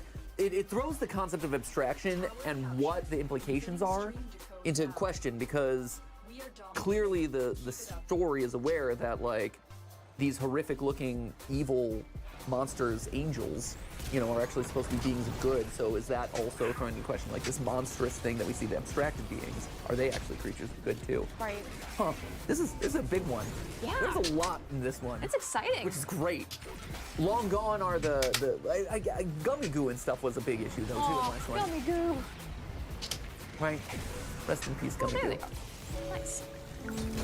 Also, the ghost is taking on the form of the person that we saw in the picture. Yes, it was difficult to make out the features, but it seems like the general clothing is the shape same. and everything, yeah. There's also a cross over there on the wall. It's like being illuminated spotlit by this one lamp. Yep. Which is interesting. So my eye pretty immediately goes to that as well.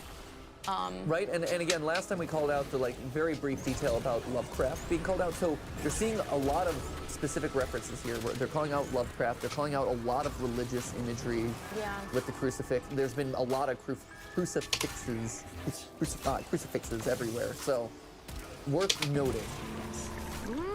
Good tea. Sorry again about your husband killing you and everything. Oh, you know how men are. Always having the silliest priorities. Okay. Yep. So that says that. Yeah. Yeah. Which is. Oh, which is. Yes. Moving. Good talk. Yes. Our lovely little man on the tapes was talking about killing his beloved because he mistook her for the beast, and then we just saw her sipping the tea. Ragatha literally sipping the tea as a joke. Drama, backstory, the truth of her, you know, the truth of her. The Judy Justice of the digital circus. Yeah, the they're Keemstar of the digital circus. Precisely, they're literally sipping tea. So this was presumably the beloved that we had just heard about, who got murdered by her husband because he made a mistake. Oh, I know it. If your friends see him, I only hope he doesn't bore them to death with his endless monologues. That man could turn a 57-second story into a Greek tragedy. I'll be sure to ask them next time I see him. Thanks again for the tea. I had a really nice time here. Greek tragedy is interesting. Right? That was a very specific. I said that I was thinking the exact same thing. If you go back to the shot where they pan to Jax all tied up, there's a bust of what I assume is a Greek figure. Let's see. I see it. I wanted to see if we could get closer. I think there's a close-up of it. Not of it, but or maybe a little earlier. A little earlier. Yeah. Or I could zoom in using Photoshop. Whoa. Get hyped, guys. Let's go. Last time we rotated, we brightened. Today we're zooming. Name that historical figure. Right? Good luck. But regardless of who it is, right? It does absolutely stand that the Greek reference is absolutely a thing. Like this is calling out the fact that somewhere in here is buried a Greek tragedy. Yeah. Some sort of Greek myth. It's not anything that comes immediately to my mind of I killed my wife. I was mistaken by what she was. I killed my wife as a result. Like, I've been studying a lot of Greek myths, actually, recently. There's a great podcast called Greeking Out. It's great for kids, provided you're okay with your kids learning Greek myths, which seems like it should be a good idea, but Greek myths go to some really strange, dark places sometimes, so watch with caution. But it's one of those things. It's a phenomenal podcast. Highly recommended. And I've gotten to know a lot of Greek myths through it pretty well. This isn't ringing a bell, but it is one of those things that I'm like, the call out felt very specific. Also, I can totally see like accidentally killing wife because of like resembling. That sounds very like Greek tragedy. Yes. Yeah, 100%. So I call out like Aristotle and those sorts of playwrights. One, because Aristotle, especially in his work Poetics, he talks a lot about dramatic structure and what makes a good story, tragedy, especially in that theatrical sense. One of which is like keeping a very succinct timeline, which I've noticed that Digital Circus is happening literally like day by day by day. This is all happening very close together, which lines up really well with his general philosophy about storytelling, right? There's like these great Greek tragedies. You have Oedipus, you have Antigone, those sorts of things that follow that structure really well. So I was wondering if we were going to go more towards that direction of structuring the tragedy versus mythology more directly. So I got an interesting one. Please. The Madness of Hercules is a Greek tragedy about a man who kills his wife and children after being driven mad by the goddess Hera.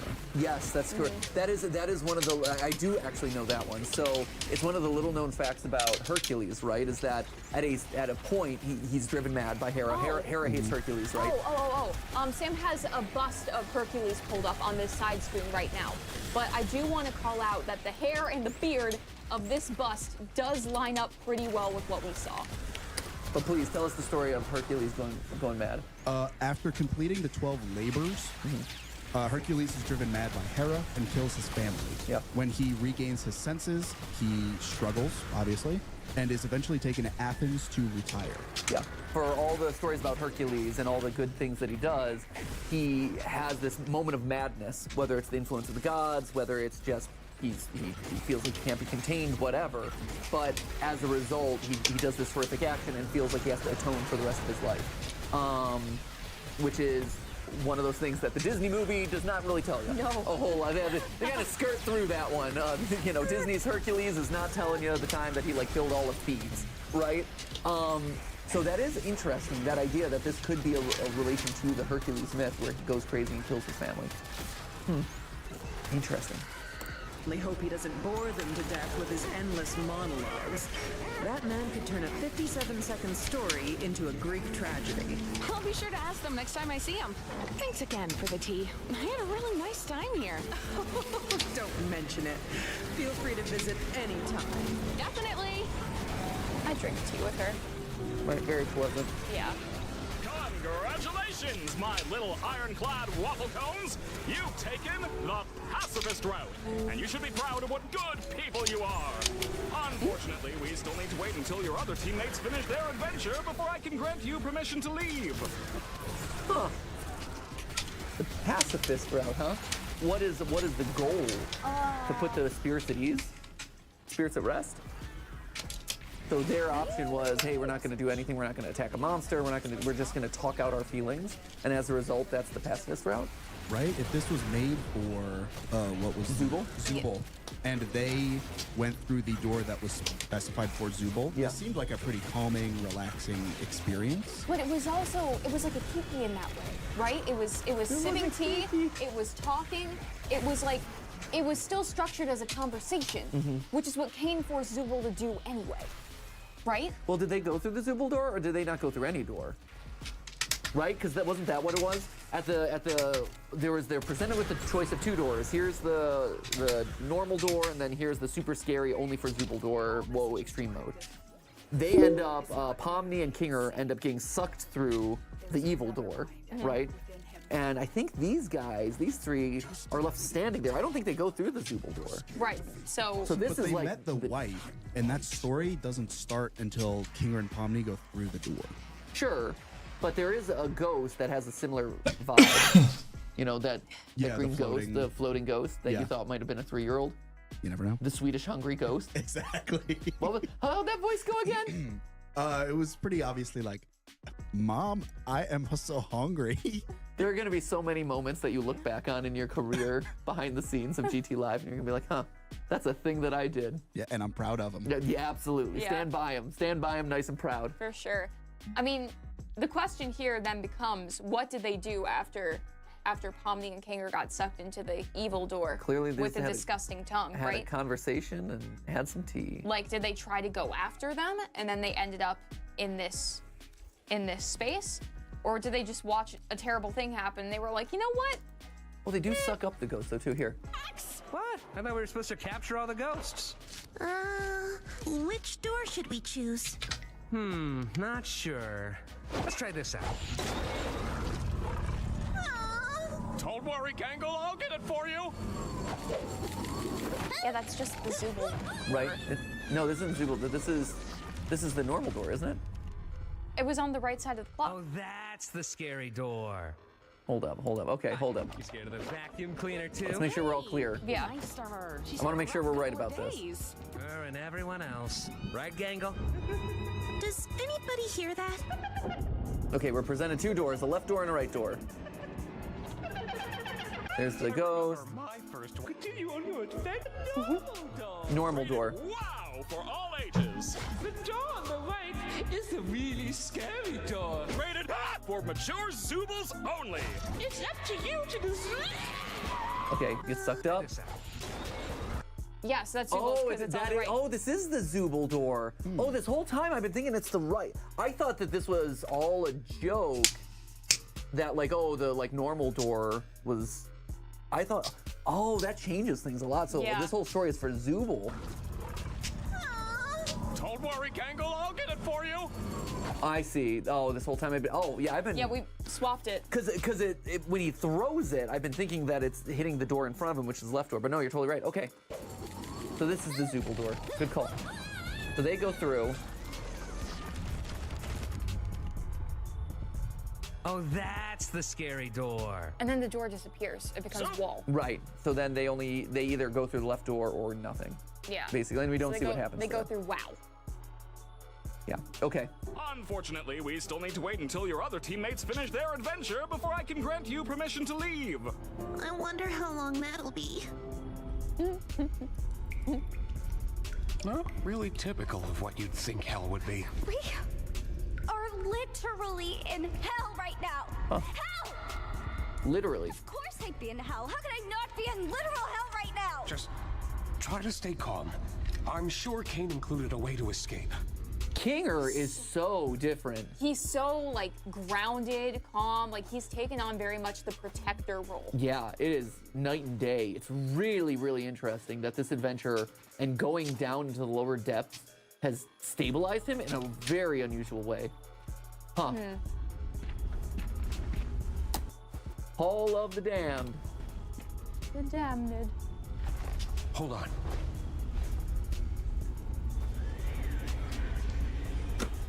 Huh. Let me try something. Oh wow, he's got plans and everything. Hey, there's actually a staircase down there. It could be a way out. Maybe it'll work for us since we still have our bodies? Though I'm worried about what that tape said earlier. I'm just gonna try going fast. Wait, Pomni! So, here, before we get too far away from it, so what are these tiny little things? What is that? Just like the call out of the Greek myth, this is so oddly specific Yeah. that this is a reference to something, and it feels organic in a way that the rest of the digital circus is not, right? Everything else is so coded and polished and pristine and whatever. So the fact that you have these like weird little organic creatures floating around, like these little microorganisms. Yeah, organic's a good word for it. Yeah. And don't you be getting thoughts that these are sperm. Just calling it out. You see a little, like a couple white wobbly guys with tails, and you start thinking like, whoa, hey, it's not that, because they don't have wings. Trust me, no. Oh. What? They can be like little demon. They have a flagellum. They have a flagellum, and that's it. There is no other mode of locomotion. Just the flagellum. Maybe things are different in hell. It could be. Hell sperm. Hell sperm. Yeah. Now, if you're calling them hell sperm, sure, I can go with hell sperm, but Little that wangs. little wangs. Little sperm wangs. Because I know y'all thinking it. It's the only thing I can think of. I knew it. I knew that your awkward silence was absolutely where your mind was at there. Can you blame me? They have Yes, because they have more than flagellum. but the shape is so specific. The shape of a sperm is very specific. This You is the. said organic. Be careful with this Google search here. Look, nothing like it. Yeah, in Today- our realm. Look at those. Look at those teenies. Look at those guys. Nothing like it. Maybe. Apparently, I'm the only one. Sam is also like, that's a sperm. Like, they're not sperm. I mean, I know they're not sperm, but when I look at this visual, they're using all the indicators that you would use in like a diagram of sperm. Right? They're little white floaty things through the air. They do have added appendages. I don't know what white floaty things are floating through your air. That's fair. They're not commonly airborne. I was gonna say, I'm hoping they're not airborne for you, bud. No. I don't know what you're doing with yours. I don't need to hear about y'all's experience with this. Respectfully. Moving on. Nice weather we're having today. Yeah. Oh, yeah. Oh, wow. No, there's a lot of stuff in the air, you know? Very humid. Some particulates. Yeah, allergens. White floaty, flagellized. Oh man, allergens. Moving on. And he rolls his eyes through them. It's fine.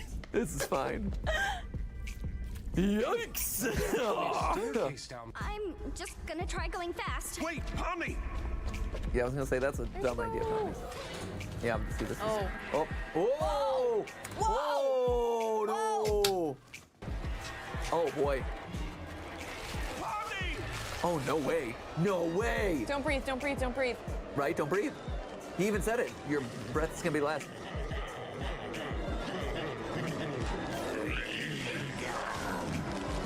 Okay, are they little spirits? Maybe little floaty spirits?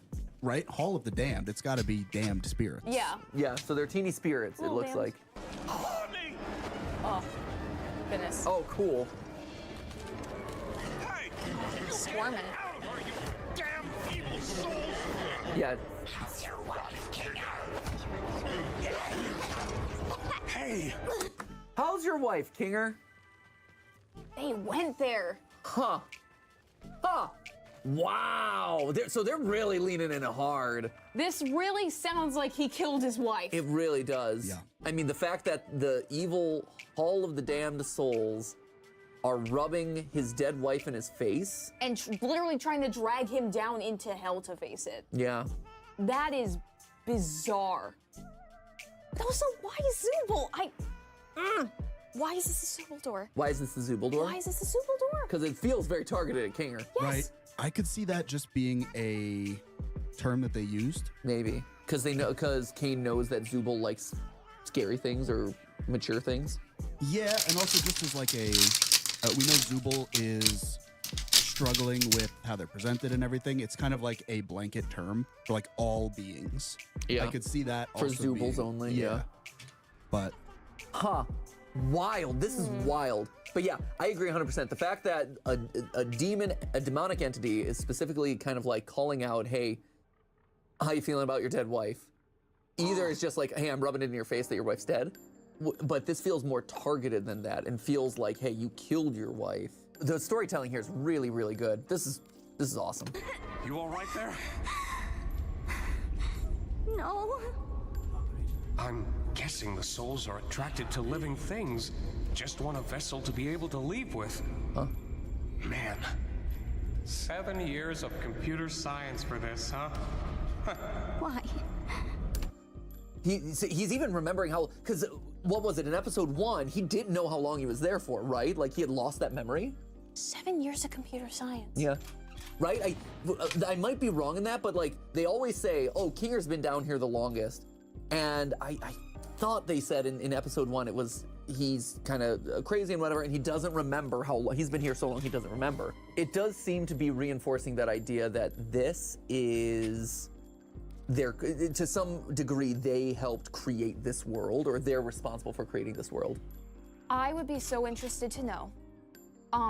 Because a lot of computers that you get now, the game chess, or like digital chess, is like loaded onto that machine, Yeah. right? Uh-huh. And that's like one of the earlier games that pops Yeah, up on there. 100%. So if Kinger is one of the earliest people in here, and let's say he studied computer science, or Yeah. he was involved in the computer science field, then him being a chess piece is significant in that like designation, that aging as well. Sure.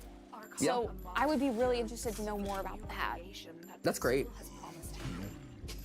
I think that's a good call out, because you're totally right. Like, computer chess is one of the first usages of things. It's one of the first like tests of a computer's like ability to solve problems. You know, it was like, hey, can you beat a computer in chess? When did the first computer beat someone in chess? There's a lot of like AI advancement that's synonymous with its ability to win chess against humans. Right. This is really interesting.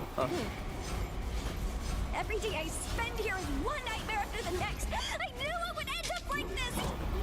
He just wants me to suffer. Kane? Yeah, I'm in hell. He wants me to suffer. Nightmare after the next. I knew it would end up like this. He just wants me to suffer. Kane or someone else? I'm in hell. Don't say that. You're not in... Well, I guess we are technically in... Forget about that.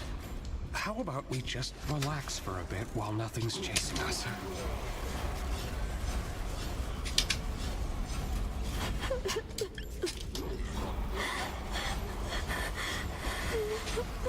It was my fault we went down this path, wasn't it? I'm really sorry for that. Why have you been acting so different lately? Hey! Good question. Yay! Yeah! We've been wondering the same thing. I have, haven't I? I'm normally not too good with memories. But being surrounded by darkness always brings me back to a certain time. Right after my wife had abstracted. I don't recall the exact string of events, but we both ended up in the fort together. Huh.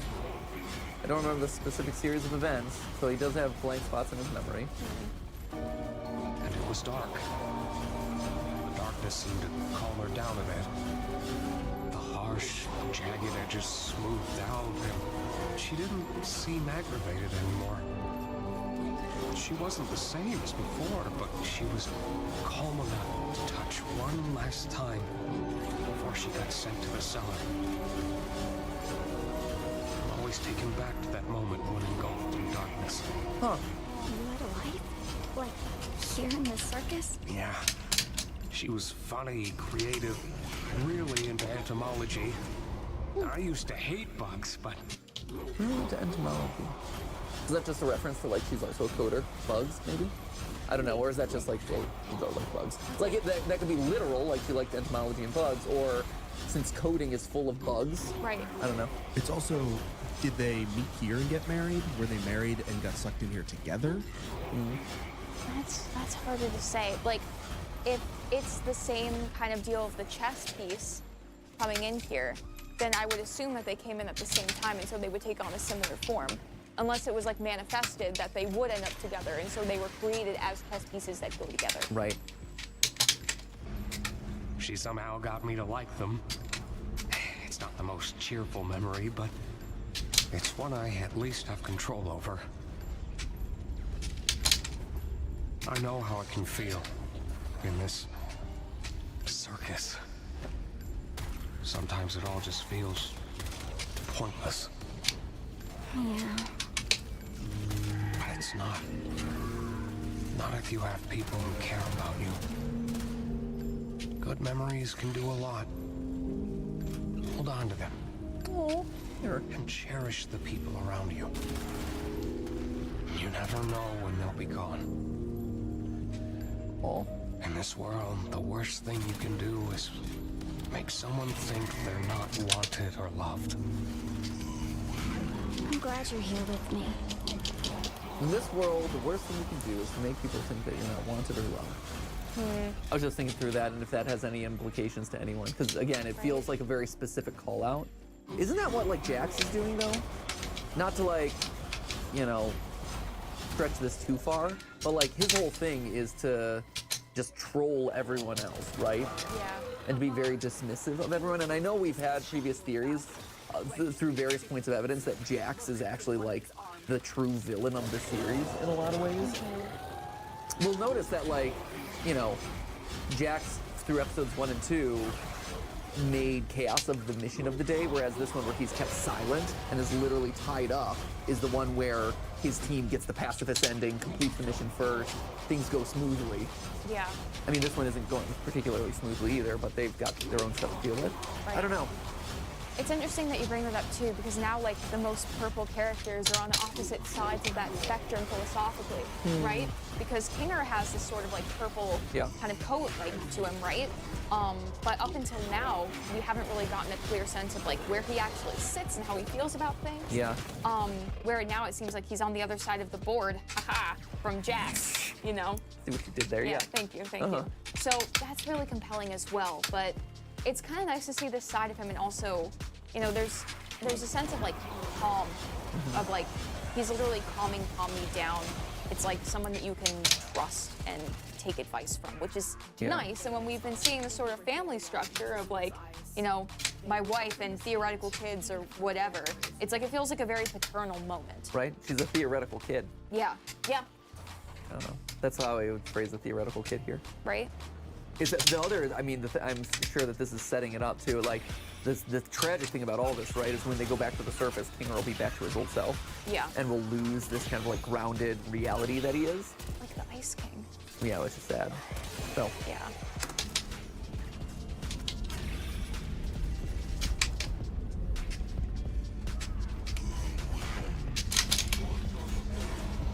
You know, I've been thinking about that last tape. He said, the next breath you take down there will be your last. Right. There it is. Maybe we can get through if we don't breathe. I'm not very good at holding my breath. Well, how about we try not thinking about it?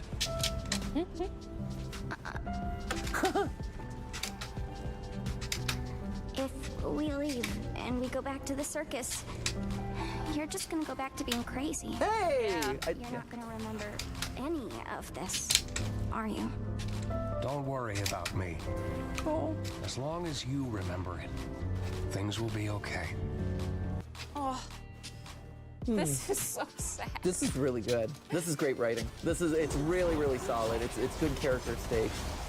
It also, again, goes to one of the thoughts that we had talked about in a previous episode of Film Theory, where is this a simulation specifically for Pomni?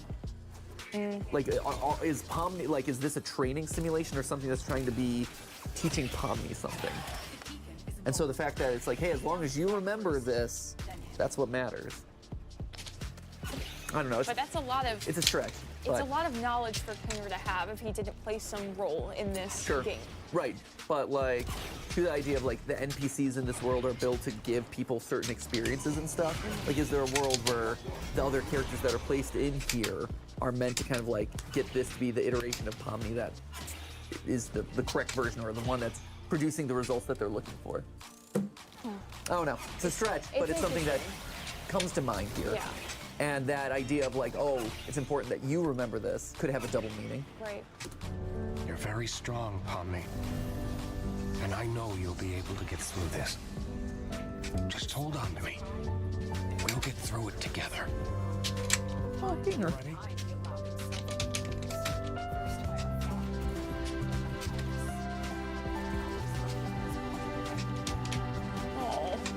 Oh my gosh, adorable. This is so cute. Oh.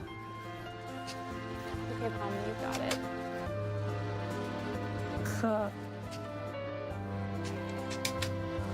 Oh, he starts to glow. That's awesome. Oh, you got chills. Oh my God, he's being like her Oh, that's light. that's He's like her awesome. light.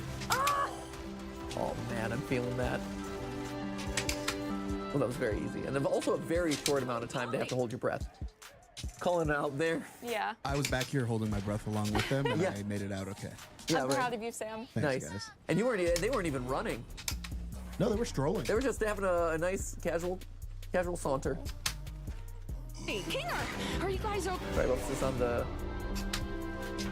Oh, Pomni, There's a. I just wanted to see if this meant anything on the wall because it comes Right. into focus for a brief moment. It looks like two people walking with some kind of twig connecting their brains.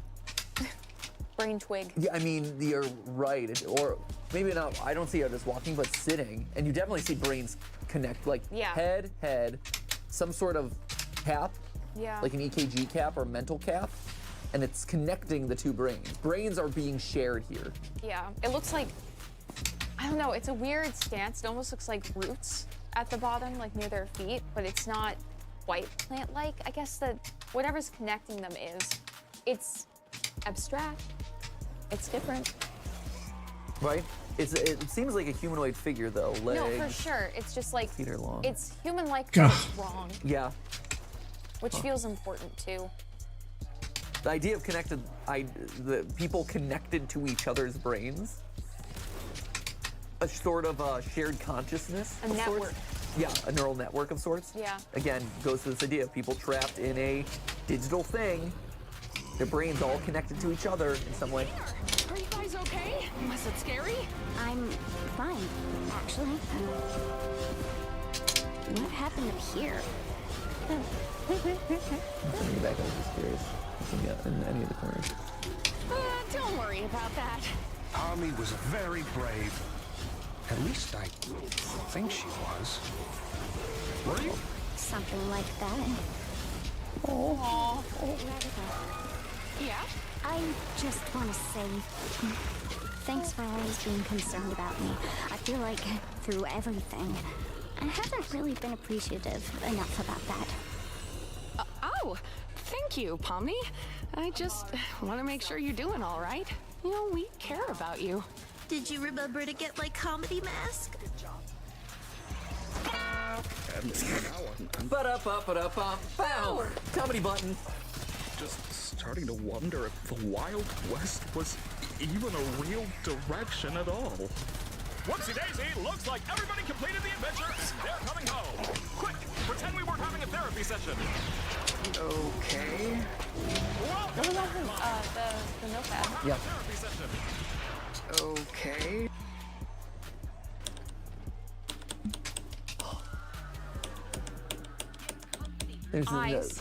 There's no shot of it that's clear, unfortunately. Very, Downforced. very obviously, they're like, we need to show this to the audience in some way. Right? Are we at full 1080p? Right? Here, I'll double check. 720. Oh, we can go 1440 on this one. Oh, hold up. Now we're talking. Oh, we going Now 14. we're talking. This whole time, we've been doing all the screen analysis, and we haven't been full. So much better. What are we doing? We gotta rewatch the whole thing. Take it back from the top. Hey guys, and welcome to GT Not Live, where I need to talk about Judge Judy. Judy, is she still kicking it? Yeah, and she is super wealthy. Wow. 2.5 Ed Sheeran's worth. Anyway, moving on. Eyes, face, mouth. Are those parts? Yeah.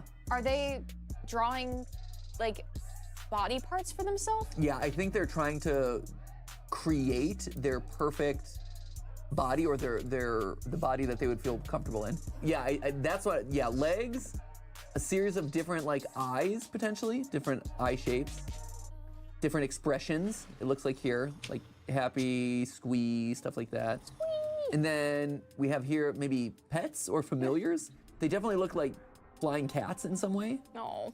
Flying kitties or some sort of mouse, maybe. I like them. But yeah, very clearly it looks like in New an episode Roomba. dedicated to like, hey, I don't fit in, the parts aren't right for me, whatever. Feels like they're creating a vision or scribbling out what those would be. Yeah. Oh, I didn't realize I wasn't showing the. Note to self: we need to watch these in 1440 moving forward. Yeah. Darn, YouTube didn't select that as an automatic I'm select. kind of shocked. I don't know why it just went to 720. I know it's a blow, guys. That stinks. We screen grabbed so many things, and it was kind of blurry every time. Milkmaids. Don't ever call us that again. So what was it like being stuck with the nutcase? It wasn't that bad, actually. Huh. Jax is oddly like disconnected from this one. Also, again, worth calling out that this is the Shining carpeting. Just worth remembering. Don't forget that. Which is also okay. Hold up. All right. Which is also a Stephen King novel. So now there's The Shining and It. That's so right. So now that's two references to Stephen King that we've gotten in this series. We have The Shining, Stephen King novel, as well as It, with the lights in the mouth and everything, also a Stephen King novel. So When was because now I'm curious. When was this rug introduced? We found that the first episode, right? Yes. Hey, So now I'm thanks. wondering if there is like a little Stephen King sprinkle introduced in each episode that we didn't get in the second. Right, I'm wondering how. Trying to think about like. And the thing is, I'm not familiar with the whole catalog of Stephen King. I know I have to decent do number of these Stephen rail Kings, jacks. but like the big ones. But it seems pretty specific that they're calling. This one's that there's easy. Multiple at this point. This Or one that they're didn't just drawing like. from his works. And also, like, They the should be real cleared Jax, automatically. You know, Alright. didn't. I feel like Jax's reaction I'll would be pause the different video I was watching. if he had an awareness. I'm doing pretty good.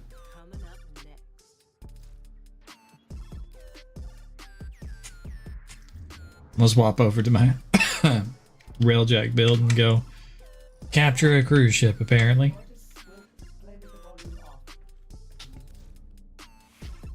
You have any questions about anything or want to see something?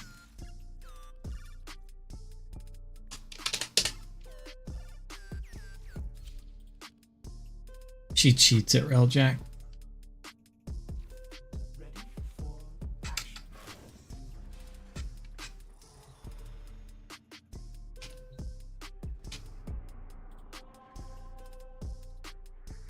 Let's see, I need to capture, kill how many?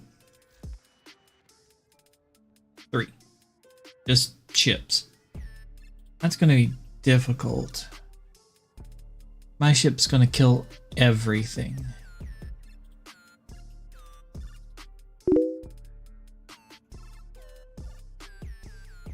Me, I'm from North Carolina, U.S. East Coast. Same place as Mr. Beast. For all the good or bad that is. I guess from where Mr. Beast currently does his stuff.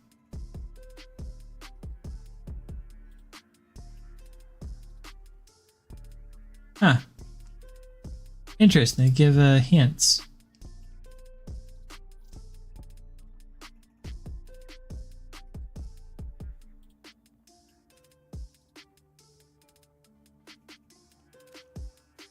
I didn't know that. Learn something every day.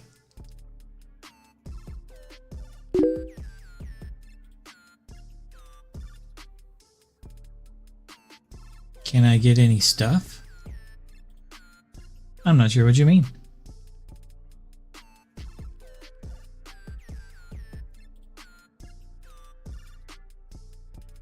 Like what kind of stuff?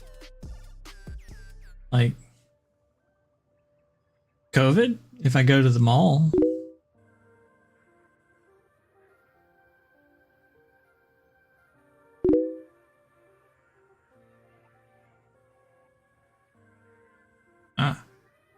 I'm a graphic designer and I do tech support for a hospital, or the third largest hospital chain. So most of the stuff I've done myself.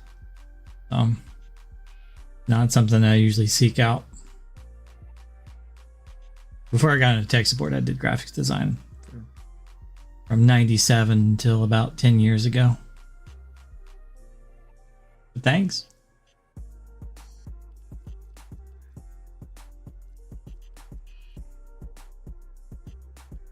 Let's see.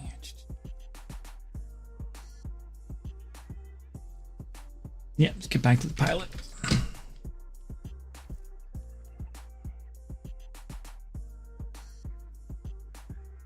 These are too low missions. My ship will just kill everything.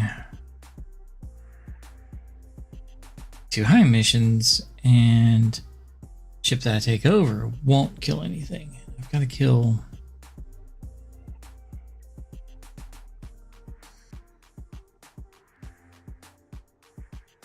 I guess this one should work. Should have enough guys on it. I might get a chance to kill 3 ships with the one I hijack.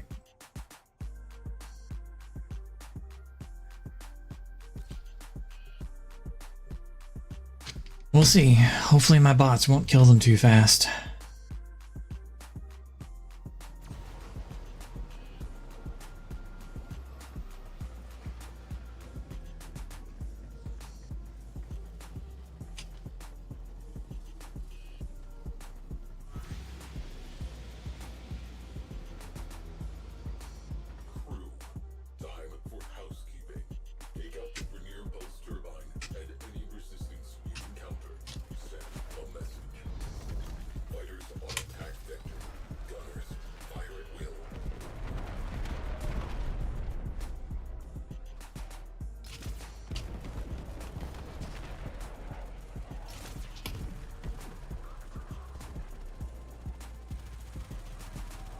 A cruise ship, guys. Here's one. The first one's in. Let's go grab it while I have enemies.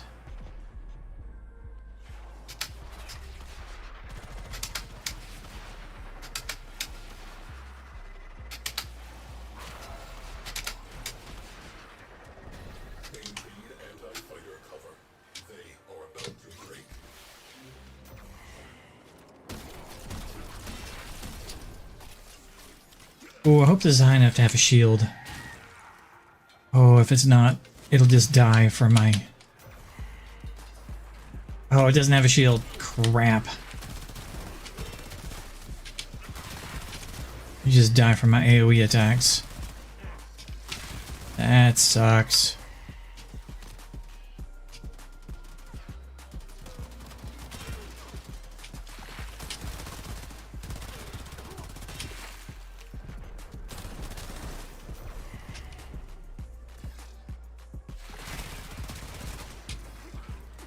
Pilot's dead?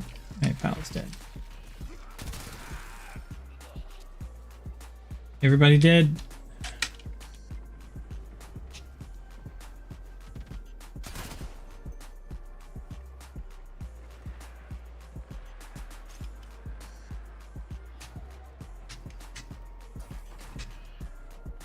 Okay.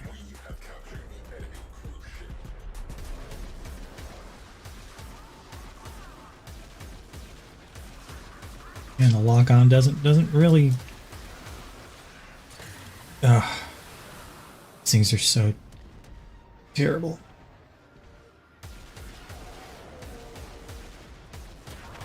I got to kill.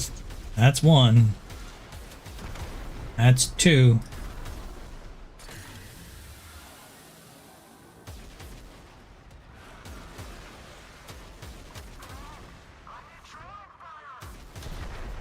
Okay, that's three. Phew. Okay, let's just go do a slam attack real quick. Hip's dead.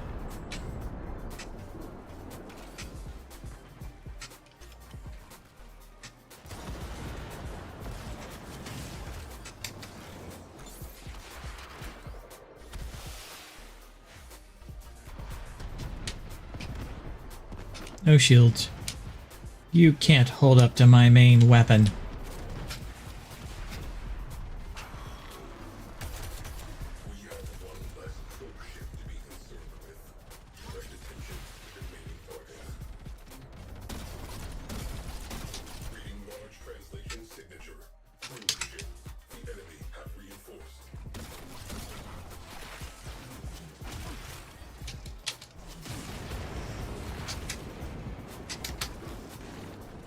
I was too close.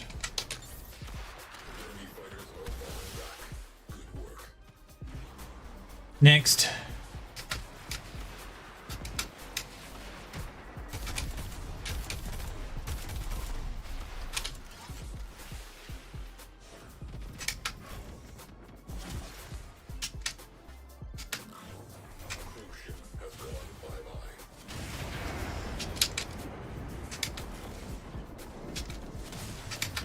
This one's dead. Alright, how's the ship? Ship has taken out all the little guys.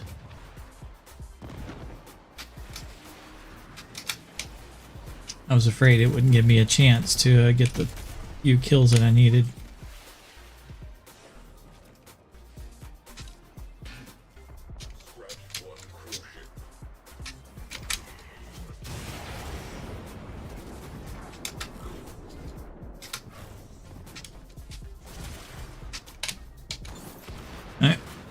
All the cruise ships are dead.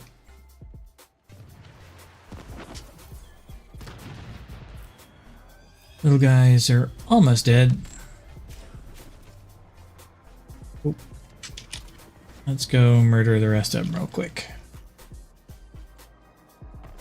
Anybody still left alive? No.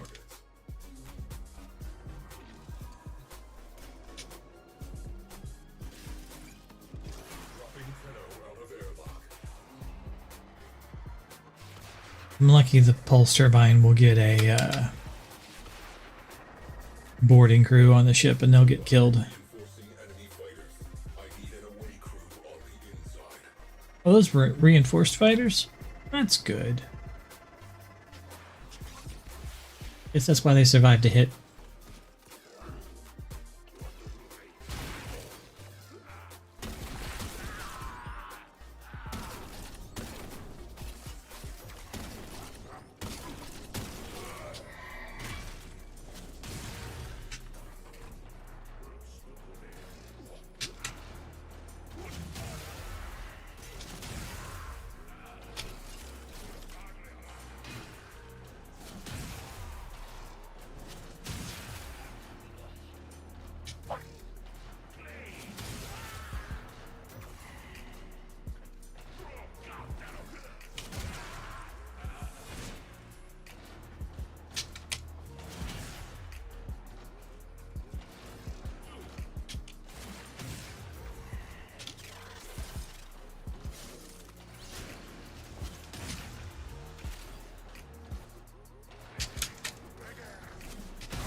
don't think anybody was able to board my ship.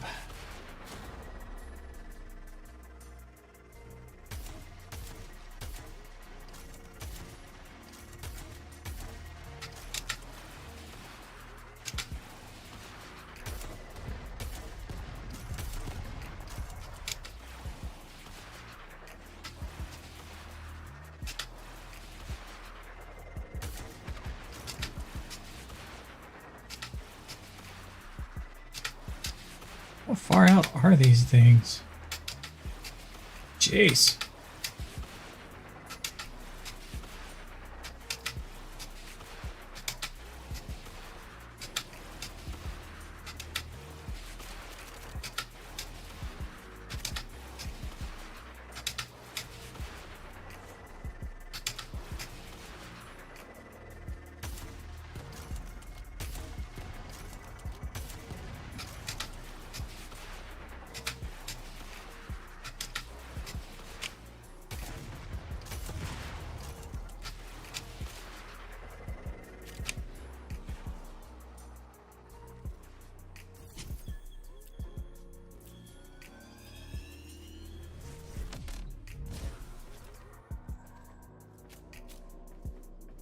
Did we have a boarding ship at all? Nope. Nope, not at all.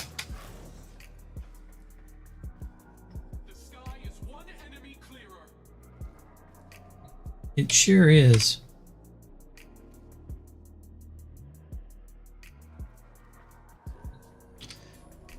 I don't know if I'm going to do that other one.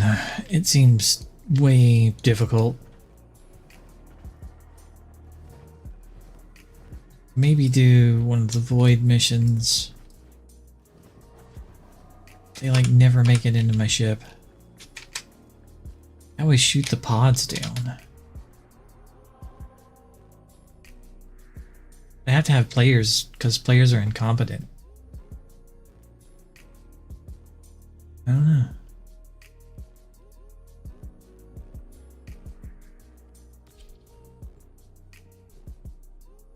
I'm gonna go back to my video.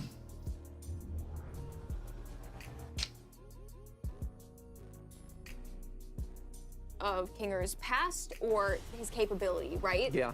And previously, when Jax has been shown to have more awareness and a better understanding of this situation than the other characters in this main party, I find that very compelling because that's a break in that logic. Yeah. Huh. Right? Jax is oddly absent and nonchalant to a lot of this, where normally he'd be antagonistic. Right? It's interesting. The one big moment we got from Jax was at the beginning where he refused to show everybody what happens when he holds his breath. Right. Which led me to think, like, maybe he does need to breathe. Yeah. Like, maybe he's hiding or something. That's a good call out, actually. The fact that he doesn't want to show him holding his breath, yeah, it could be. He doesn't breathe. Nothing happens to him because he's not holding his breath. Yes. That's cool. That's a really good call out.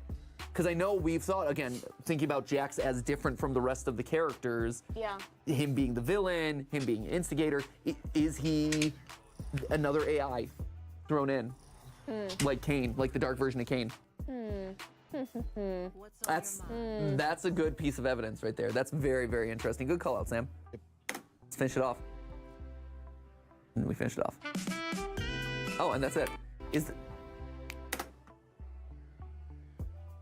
Is it just fade to black? Is this actually black? Let's find out. Might as well do one final bright. Might as well. There we go. Let's do it. Might as well, friends. Filter, camera filter, raw. Shift Control A. We will memorize that. Yep, we will. That is. Yeah, I think we're good. That is very. I think we're good. Yeah, that is. It looks it. Yeah, nothing there. That is pure black. Nothing hiding there.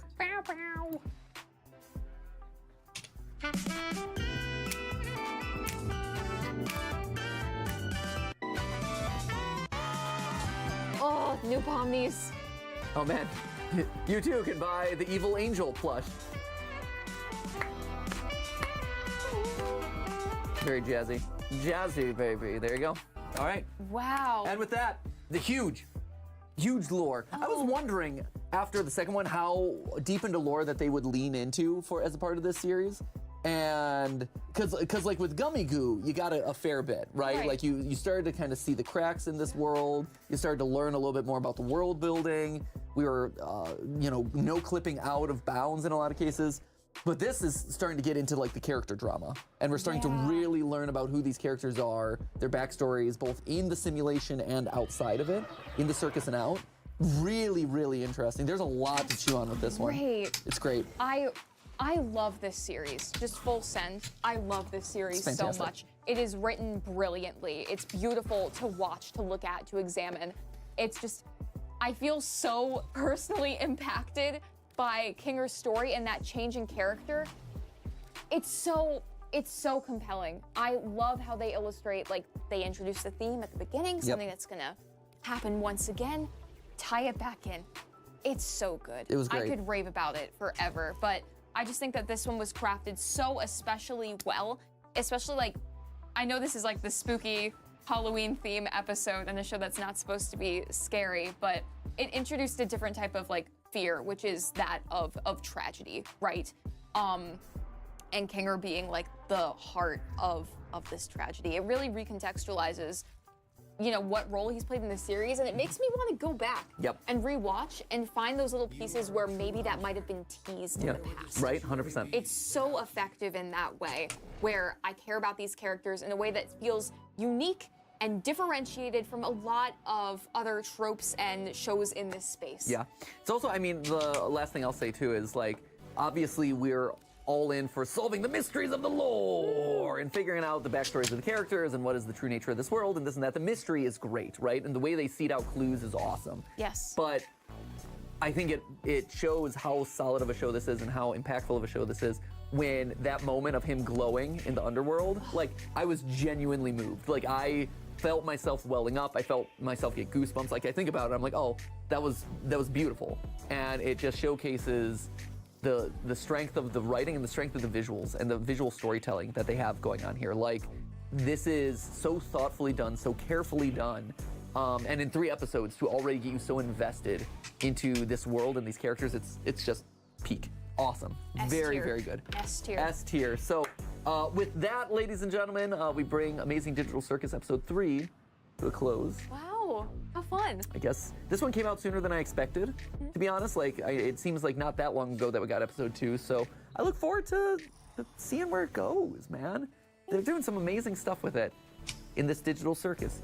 Hence why it's an amazing digital circus. Not just a mediocre digital circus. Truly peak. So anyway, thank you guys so much for watching. And as always, remember, it wasn't a live stream, but it was a video for you. See ya!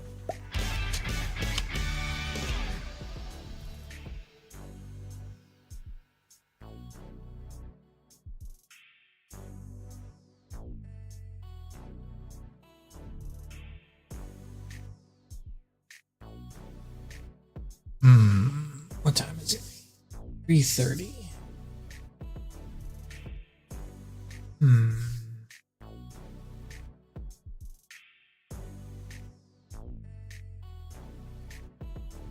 Got a couple things I kind of want to watch. I think I've gotten most of the stuff done for the night.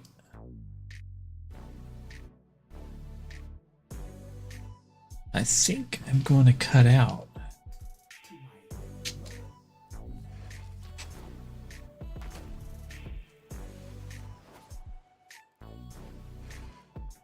Switch over to some anime and watch the league game.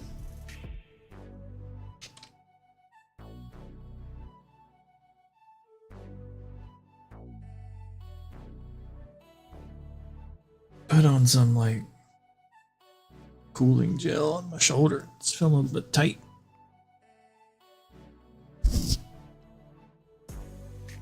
This stuff, BioFreeze,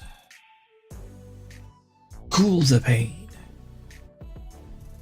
So I'll be back tomorrow. So for now, peace, take care, stay safe. Try to be good to each other. We only get